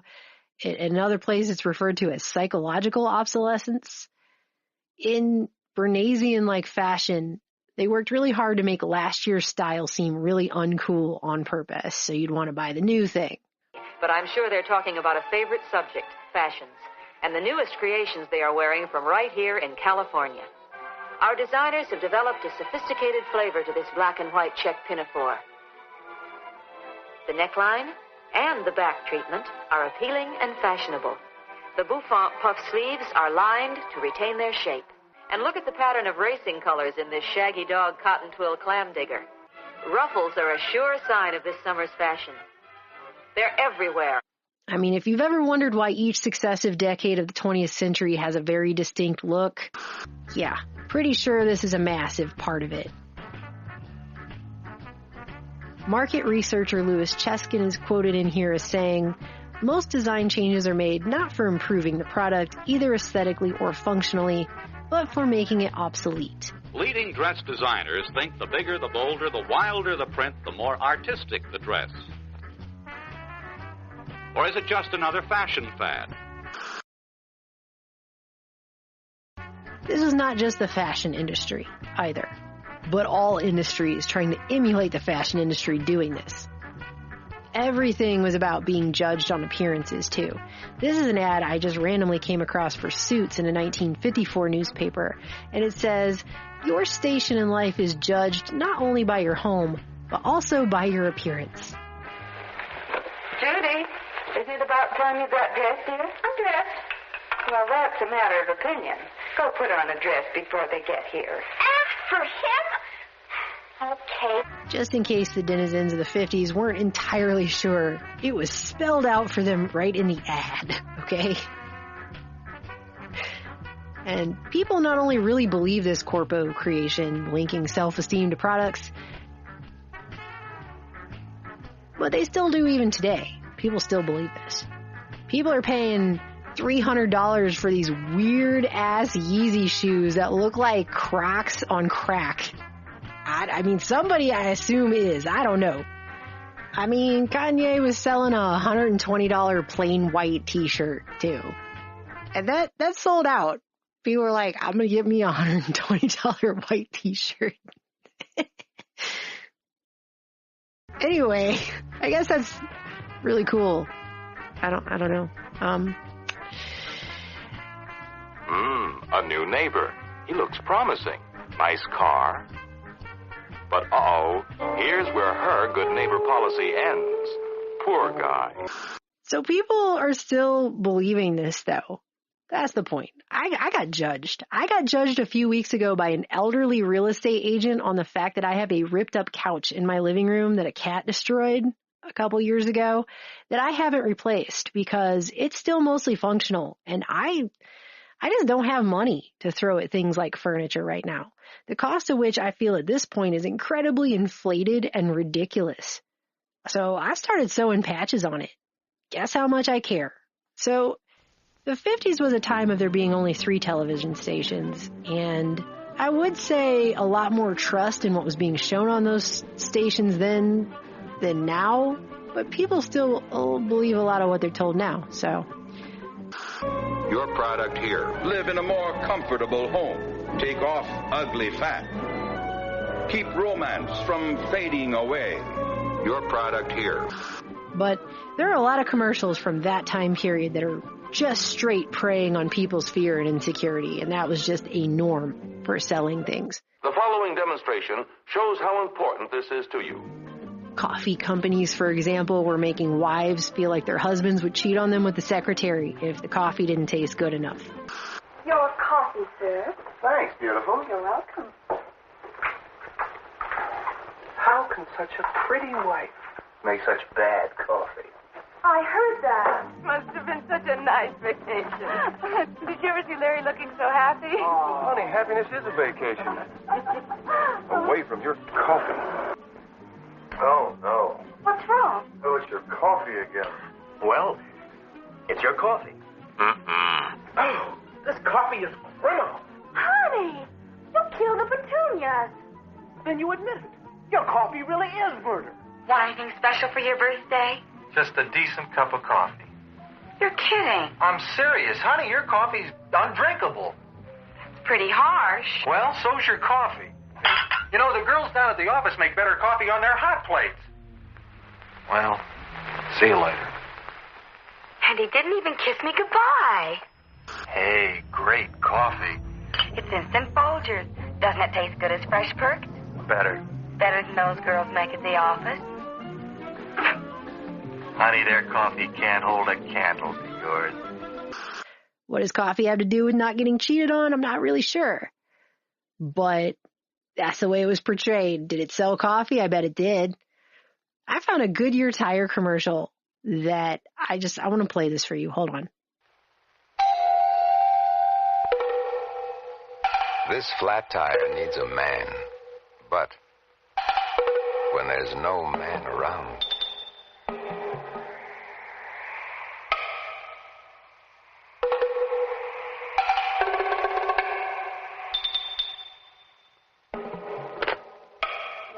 when there's no man around, Goodyear should be. Why? Kind of makes it seem like if you're a woman and you get a flat tire and there's not a man around to help you, bad things might happen to you. I mean, they even call the freaking thing lifeguard. Like, the tire itself is protecting your life. Not necessarily from flat tires or a possible blowout and car crash or anything, but what might happen to you as a woman who gets a flat tire and has to, like, go out for help by yourself in high heels at night without a man around. And there are so many examples like this. I could probably go on all day with that, but you get the point. And she spends money. In any case, our consumer is a real person. Just for reference, I was watching Alan Rene's My American Uncle French film, and he's done a really sophisticated montage technique of interweaving people's story, like multiple characters, hard to keep track of them all, and they're retailing their childhood, how they were raised, how their parents were, who they fell in love with, and what they decided to do, and like, it's interesting. But anyway, they merged it with a scientist guy talking about the theory of the brain. So there's 3 different levels of the brain, and the lowest level of the brain, the oldest one from an evolutionary standpoint, is known as the reptilian brain. It's associated with your most basic needs. You know, everybody's got to eat. There's got to be sleep and rest. There's reproduction, and then there's fight or flight. The basic things, the kind of animalistic drives. But there's an interplay, like we never quite leave behind the basic drives. We continue as humans, no matter how sophisticated, educated, conscious, developed we get, we still deal with hunger, sex, food, sleep, and those type of things on a daily basis, on a continuing basis. Anyway, it's kind of a long story, but the play between us is very interesting. But he says, in terms of consciousness and memory, what makes up a brain, what makes up an individual's human experience is others. It's their experience with others.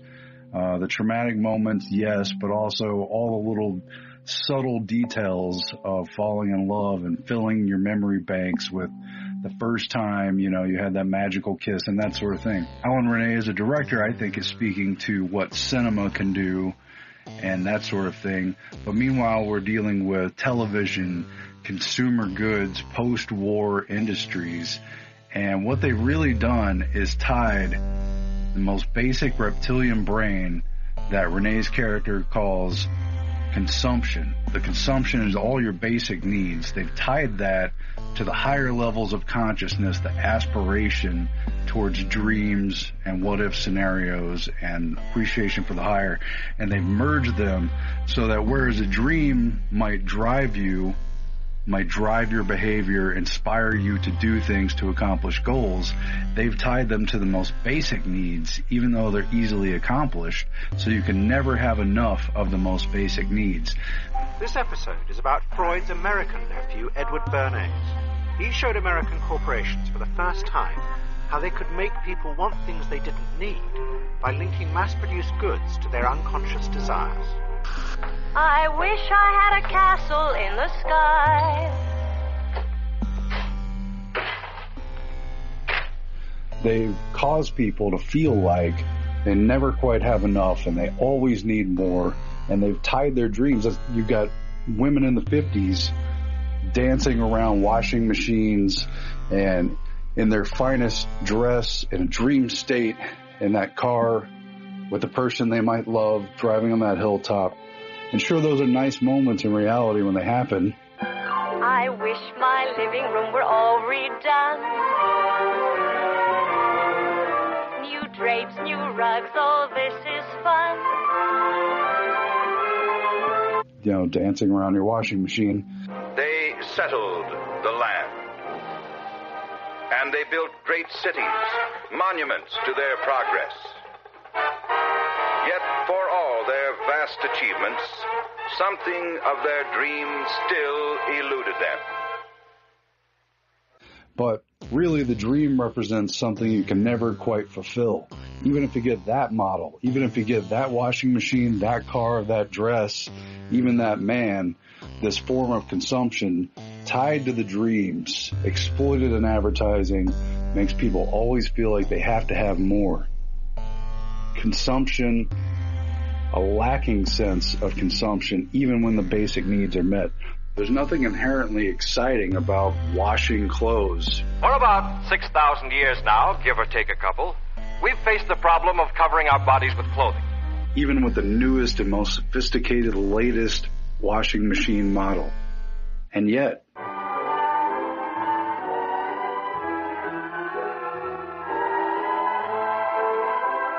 by having a woman dancing around a washing machine or a television set, they're tying the idea of dreams of fulfillment, the idea of what you could be, to the basic things that you need, so that you're always wanting to consume more.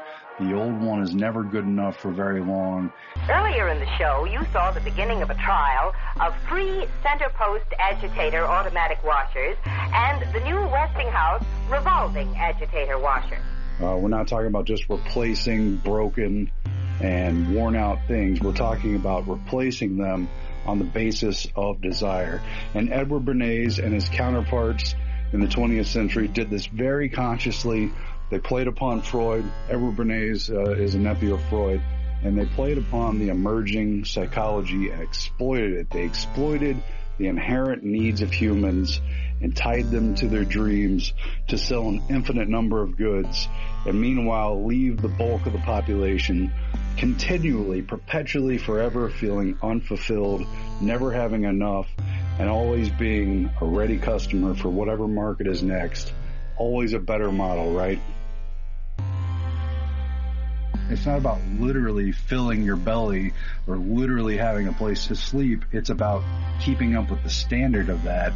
And very consciously, Edward Bernays and everyone else in his field in the 20th century very consciously played upon this interaction and made people feel a lack, made people feel like they never had enough, even when they did. You know, accomplishing basic needs for almost everyone in the world wouldn't be that hard, except for the way they play upon economics. And really, they're just pushing people to consume in a measure with their dreams, which is pretty much inappropriate.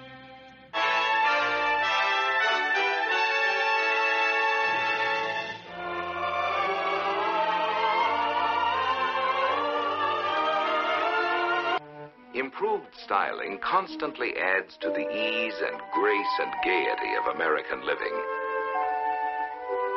the things we have in America are ever changing.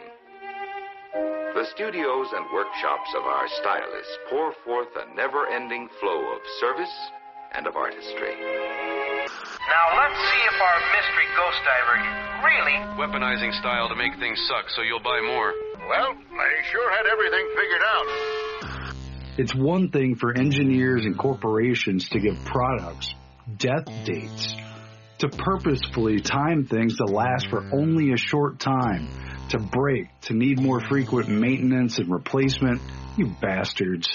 But it's a whole other level for the advertisers to manipulate the consumers into getting their own brains to lie to them, to make them no longer satisfied by the physical thing, even though it's still perfectly good, because their desires and their dreams and really their underlying need to recreate some primordial moment of fulfillment on any type of need, any level, any type of consumer good.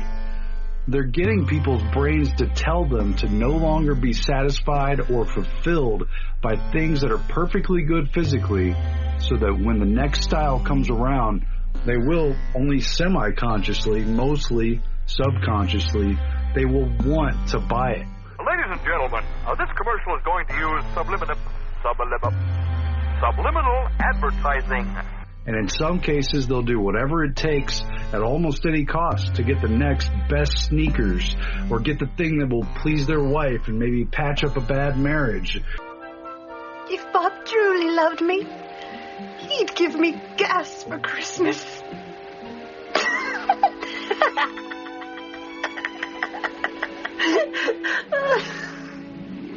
I laugh at my own jokes.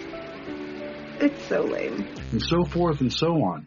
That inner child may be trying to recreate that illusory feeling of safety and happiness, having mommy put him or her in that playpen when they were still just tiny, but only for a fleeting moment in time when happiness seemed tangible, even though it's always been elusive. Now's the time for you to buy the General Electric blender. Oh, what a dreamy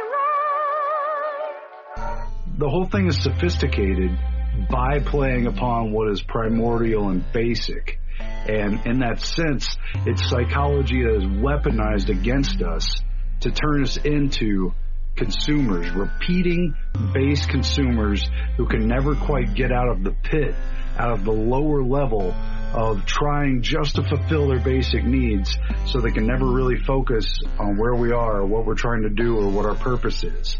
It's sophisticated. It's weaponized. That invention is worth a fortune. Well, they sure had everything figured out.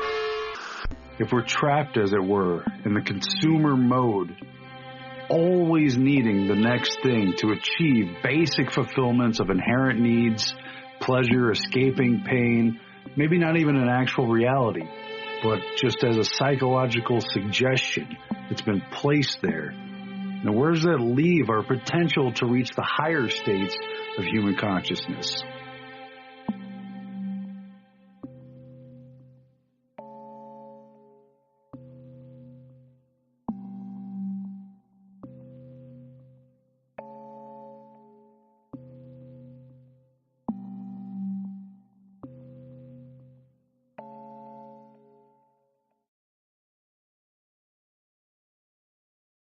It's really easy for people today to look at this and look back at that time and say, wow, what a bunch of schmucks who were totally being manipulated. In 2021, the average person is estimated to encounter 6,000 to 10,000 advertisements every single day. This is double the number of advertisements we'd have seen in 2007 and 12 times more than what people were seeing in the 70s. Sure, governments and corpos were pushing obsolescence and wanton consumerism and insecurity just to sell more crap and grow the economy, but certainly we'd be smarter today. Certainly we would catch on to any ridiculous financial schemes being deployed against us now. It'd be slick if we had an electric ironer, like Sally's mother has. Of course it would. And I'm looking forward to having an electric dryer, too. Sure do get a smooth shave with this electric razor. Wait till you see the electric water heater Dad got it. We're loaded now. We have plenty of hot water all the time. Everything's so easy with an electric range. I was just thinking. Thinking? About what? Oh, you know. thinking how awful wash day used to be for you before you had the electric water heater and the washer. Are we, though? Are we smarter today? Really? The modern world is a world in which business plays an important part. You know, back then these people thought they were the height of science and technological progress. They thought they were the height of intelligence, too. The refrigerator keeps day-to-day food in perfect freshness. The dishwasher? Now, there's a machine that does away with a chore that everybody hates. And the dishwasher uses such hot water you couldn't possibly put your hands in it. Sure.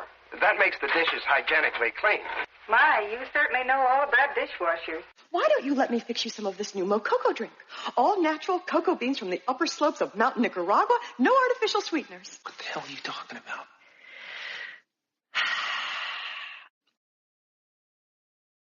So in the past, people were taught to accept planned obsolescence and be good consumers and grow the economy for technological progress. No matter how enormous the industrial capacity of a nation may be, from its harnessing of hydroelectric power,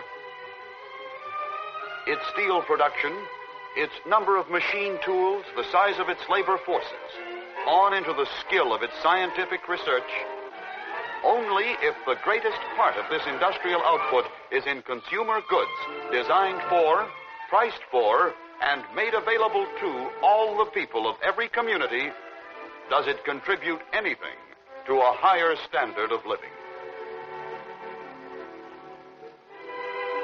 And there is no one factor more representative of or more conducive to the economic well-being of the American citizen than the home in which he lives. If everybody's raising living standards to the point where everybody's got a car and everybody's got air conditioning and everybody's got a big house, well, the planet will boil over.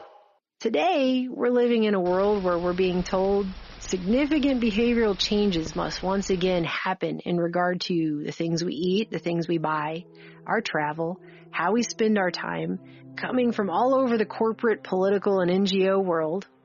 I mean, we get new recommendations for how to fix the problems caused in the 20th century by corporations all the time now. And most of them are on the individual. Here's one such thing. I just want to show you this because I thought this was particularly special.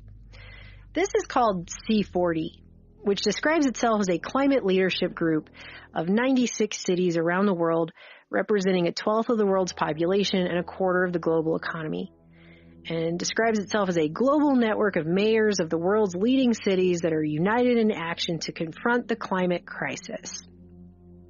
And they released this report, which they referred to as a pioneering piece of thought leadership titled The Future of Urban Consumption. So this came out back in the summer of 2019, and it called for individual consumption reduction targets to lower emissions and mitigate the crisis. And they broke it down into 6 categories, which include reducing the number of new clothing items bought per person each year, shifting to a plant-based diet, drastically lowering or cutting out altogether meat and dairy consumption, reducing the number of flights each person takes, reducing car ownership, and then increasing car lifespans and material efficiency. But the reduction of car ownership is first. Increasing car lifespans and material efficiency is listed after that. Improving materials efficiency and the utilization of buildings, and optimizing the life of IT equipment. Some of these are merely problematic, but others of these are either impossible or just completely out of an individual's control altogether. And before I show you these targets, which they claim need to be met by the end of the present decade, by 2030 in these major cities, I want to point out this report openly states that they realize individual consumers cannot change the way the global economy operates.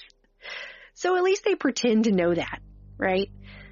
But it does go on to say that many of the interventions they're proposing rely on individual action.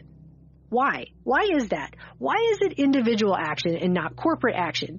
After all, it's not up to individuals how a car company decides to engineer the lifespans of the cars, or how efficient a tech company decides to make its products, or when it decides to roll out new products and obsolete the old ones, right?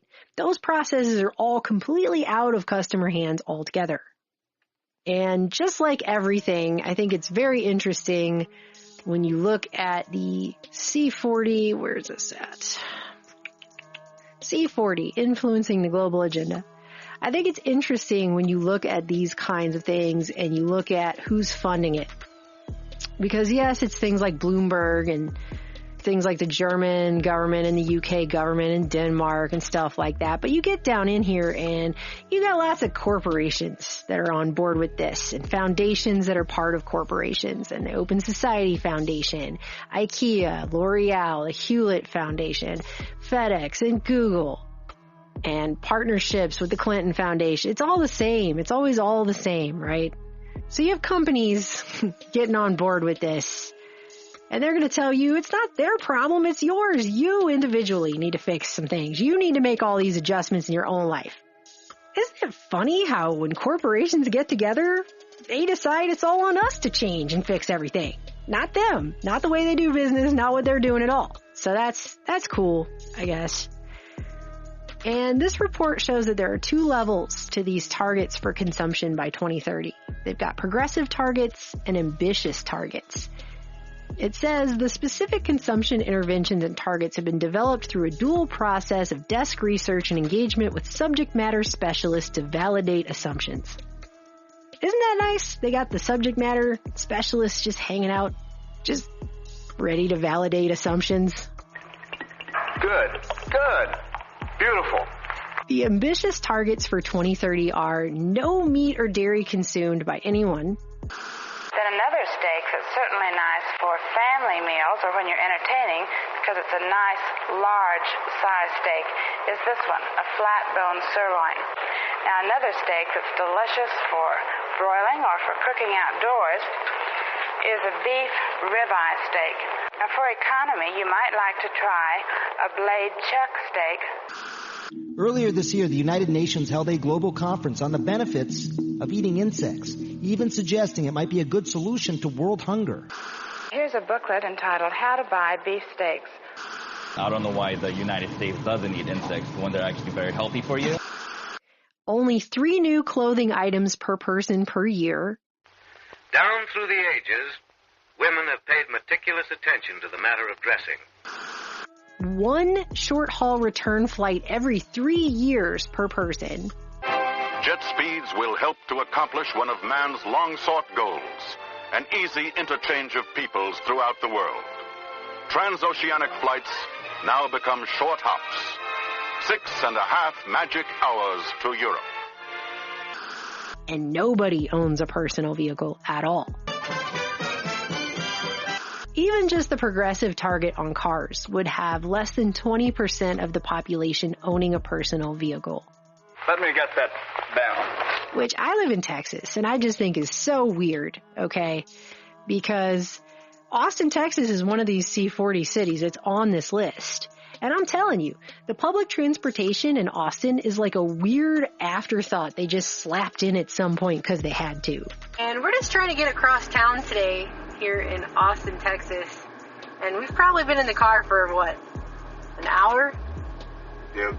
Just trying to get from one side of town to the other side of town.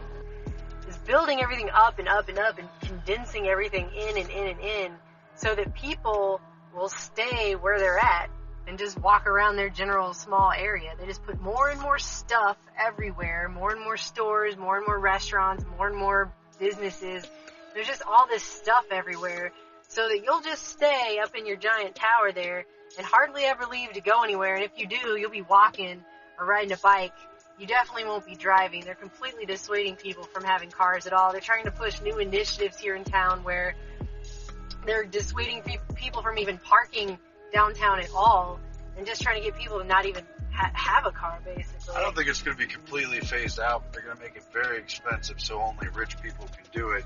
But they're doing it all across the country. If you look at America2050.org, the Rockefeller which is the Rockefeller Foundation. We tried to get home from the airport in Austin using public transport a few years back just so we could compare it to Western Europe's system.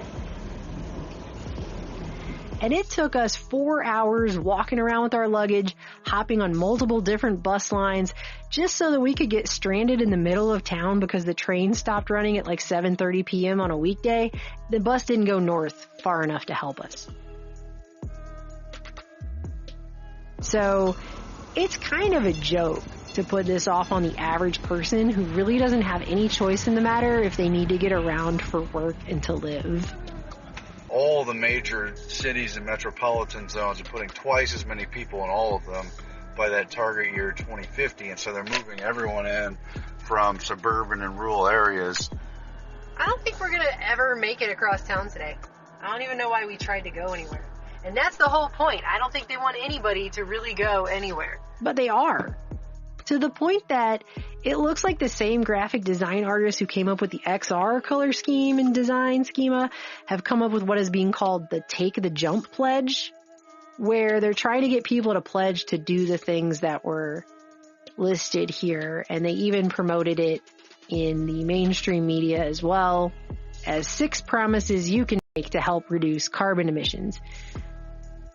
So you can take one short haul flight every 3 years per person, right? But these same people who represent these different foundations and corporations that are funding the C40 cities, they're going to take one private jet flight every year to WEF so they can lecture us all about what we need to do to fix the environment. How to sleep, how to get up in the morning, how to brush your hair, how to eat, how to dress, how to communicate, how to have manners, how to play, how to make good habits, how to be well groomed, how to wash your hands, how to be a good student, how to be healthy, how to control your emotions, how to be popular, how to be a citizen, how to be productive, how to be professional, how to prepare, how to date, how to be ready for marriage, how to be a parent, how to act your age, how to grow old, how to live, how to die, how to live, how to die, how to live, how to die, how to live, how to die. Corpos, meanwhile, keep on corporating. But the point I guess I'm trying to make by showing you all this is that generations past were literally trained by a combination of psychological tactics and modern advertising that they wouldn't have a fulfilled life or be good enough or whole without buying a bunch of stuff all the time. Your product here enables or helps him to enjoy healthful recreation, have well-trained, obedient pets, make friends, have leisure time for travel, grow bigger crops, get real smoking satisfaction, enjoy smoother shaves, strengthen our national defense.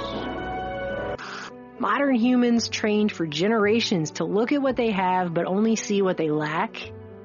That to be alive in modern society is to lack and to need stuff. By satisfying people's inner selfish desires, one made them happy and thus docile. It was the start of the all-consuming self, which has come to dominate our world today. A mindset that puts us in a position of not being whole without corporations to give us the things that we need to be whole. Thanks to your name here, employment boom. Not only in the vast modern facilities of your name here, but in factories everywhere, geared to supply this vital new industry that is reshaping our economy and transforming the lives of millions.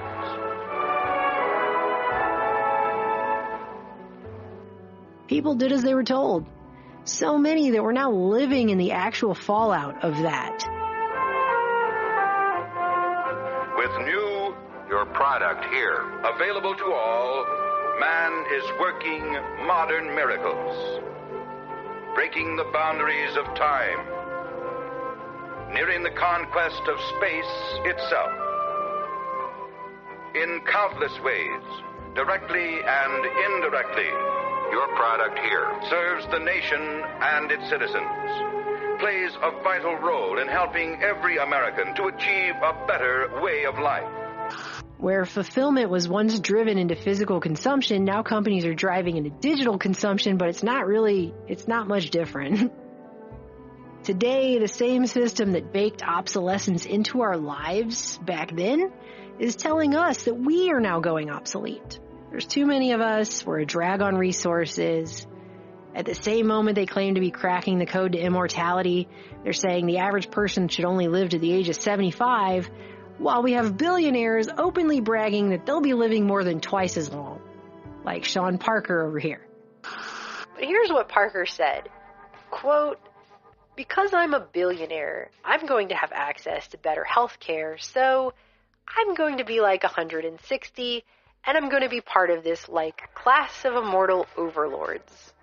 If you were going to put a sentence in as an example of what arrogance is, this is perfect right here. This should be in there under arrogance, because this is the most arrogant thing I've ever heard a person say with a straight face in front of other people. So that's what the real wealth gap is. It's not the superficial wealth. It's the ultimate logical conclusion of that wealth in relation to the steering of scientific research and technological progress, and the fact that by having so much money, people like Parker, who, by the way, at age 38, just so happens to be the founder and chair of the Parker Institute for Cancer Immunotherapy. I just can't imagine why. These people are saying that through technology, they will be able to live twice as long as everyone else, twice as long as the average pleb, referring to himself as joining a class of immortal overlords. I mean, just... That the very behaviors bred into generations of us by corpos are the problem that needs to change. Not the way corporations do business, which is so obvious that even the World Economic Forum admits they're incentivized not to design anything for longevity. So all these businesses got together and they decided they'd rather do a subscription model economy of usership and constant never-ending debt that will cost the average person more money for the same stuff, instead of just making stuff that doesn't break and wind up in a landfill and require replacing as often in the first place.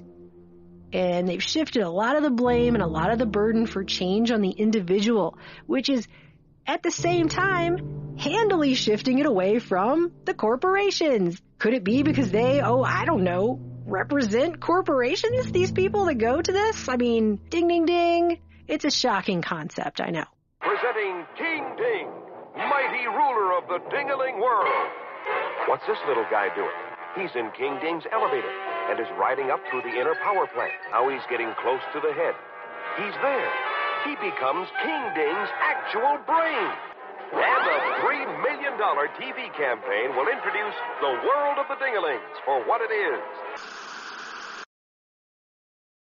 It's barely discussed how the economic model of planned obsolescence that's been in place for decades and was literally taught to generation after generation is still to this day contributing to resource exploitation in the name of profits over not just people, but freaking everything, okay?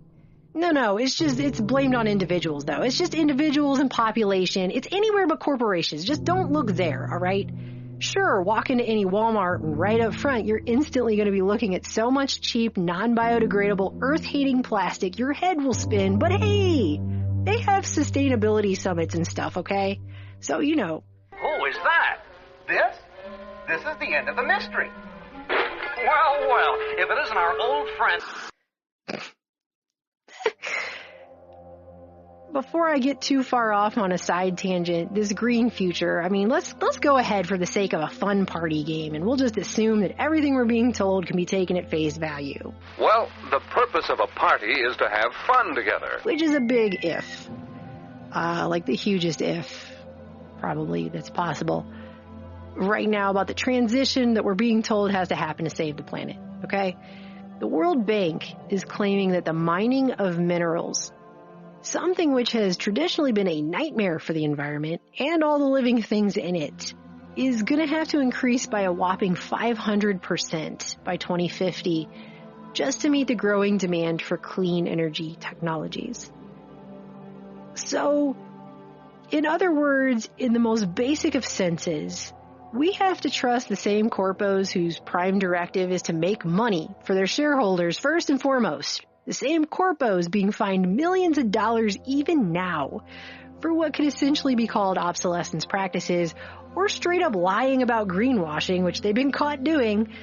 Even now, as they claim out of one side of their mouth they're going to go green and be all sustainable and stuff like that, we have to trust them to also be good stewards of the earth as we increase the mining of rare earth minerals and other minerals 500%. And that's going to be good for the earth now. Uh-oh. Well, you did it again. I mean, I'm sorry, but isn't that kind of schizo just on its face? Baby oil, for example. It is so pure and mild that during the infant period, it is often used instead of water for his bath. Who would think that from this crude oil, pure baby oil is refined? Why do I even have to ask that? Why do I even have to say that? It just sounds stupid coming out of my mouth. And while people are kept busy fighting amongst themselves, the people going to these WEF meetings, they might personally hate each other's guts for all I know, but they're all organizing together just fine, just coming together for their agenda, and they're not having a problem with that. And if anything proves that, it is how coordinated the last 3 years and the resultant wealth transfer to the top appeared to be. So, average people are getting poorer and sicker, and they're fighting amongst themselves about political carpet sides and culture wars and whatever else. But meanwhile, all these corporate representatives over here are flying private jets around lecturing everyone else on the environment, which got purposefully trashed in the 20th century by lying, devious corporations, okay? That is who did it. Not the person buying stuff who didn't realize they were being tricked into buying crap that was falling apart and made on purpose to go fill up a landfill somewhere. Corporations that made those decisions on purpose to extract as much money from people as possible, okay, at all costs, not giving two shits about the environment whatsoever. And now, corporate talking heads are coming together for global agendas that are being implemented top down all over the world, and they're saying, hey, the burden is on the individual to change, not the corporations, not them, you. And back then, people thought keeping up with the Joneses and all the consumerism that came with it was somehow their own personal idea that they organically had themselves. That these ideas of what they needed to eat and buy and wear and what products they needed to live a good life came from their own brain.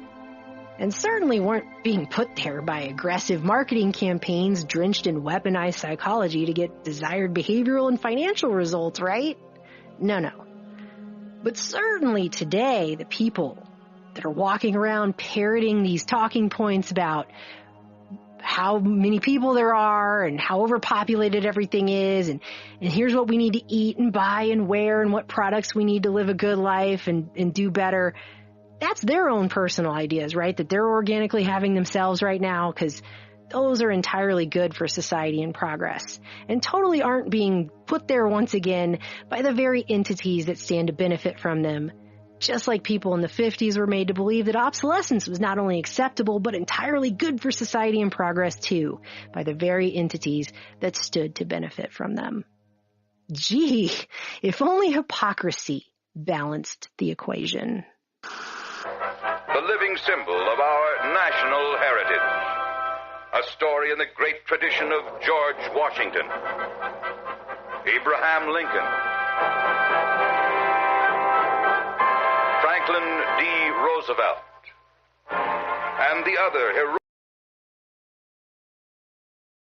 figures who, like your company president here, dedicated their lives to humanity, and whose contributions to the betterment of mankind will never be forgotten.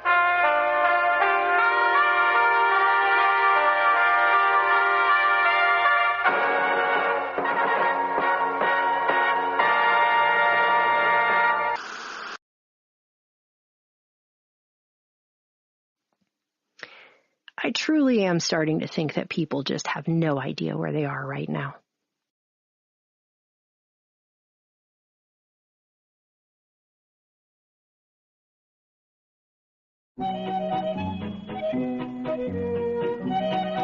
And now, a letter to the New World Order. Dear Adult Diaper Corpos, how are you? I'm sure the adult diaper biz is, as they say, booming. Well, I had a dream it was sagging.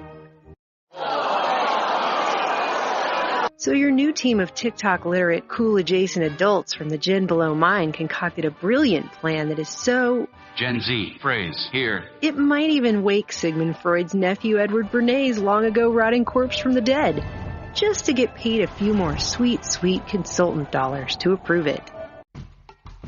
It had to do with paying a handful of low-level TikTok influencers to make it seem trendy, and like it was totally their own idea, not hatched in a corporate boardroom, to take pictures and video of themselves wearing your product here.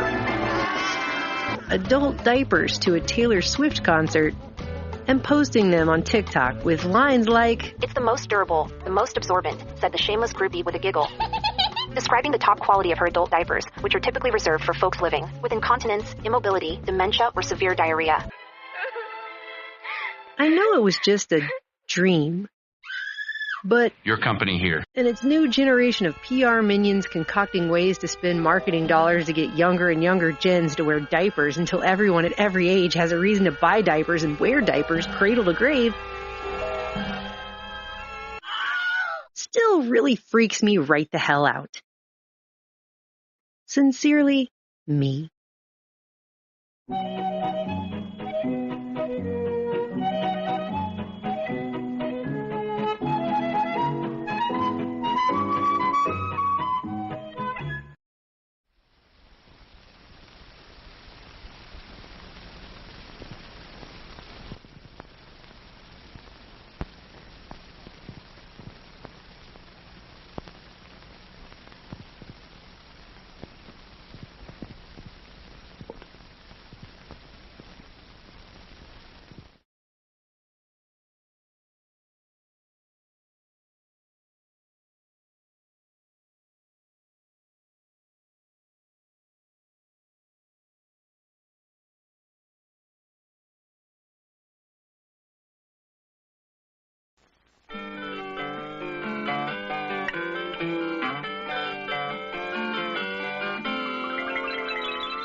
Well, it's that magical time of the year again, the time when my least favorite Christmas movie ever made in the history of ever is put on television on loop, the time that Harvard refers to as heart attack season, because everyone is so freaking stressed out by the end of the year they can barely stand it, and they're just promoting that as a headline to let us all know that we should come to expect this, and it's normal to live in a world and a system and a society where everyone should just expect that to be the case.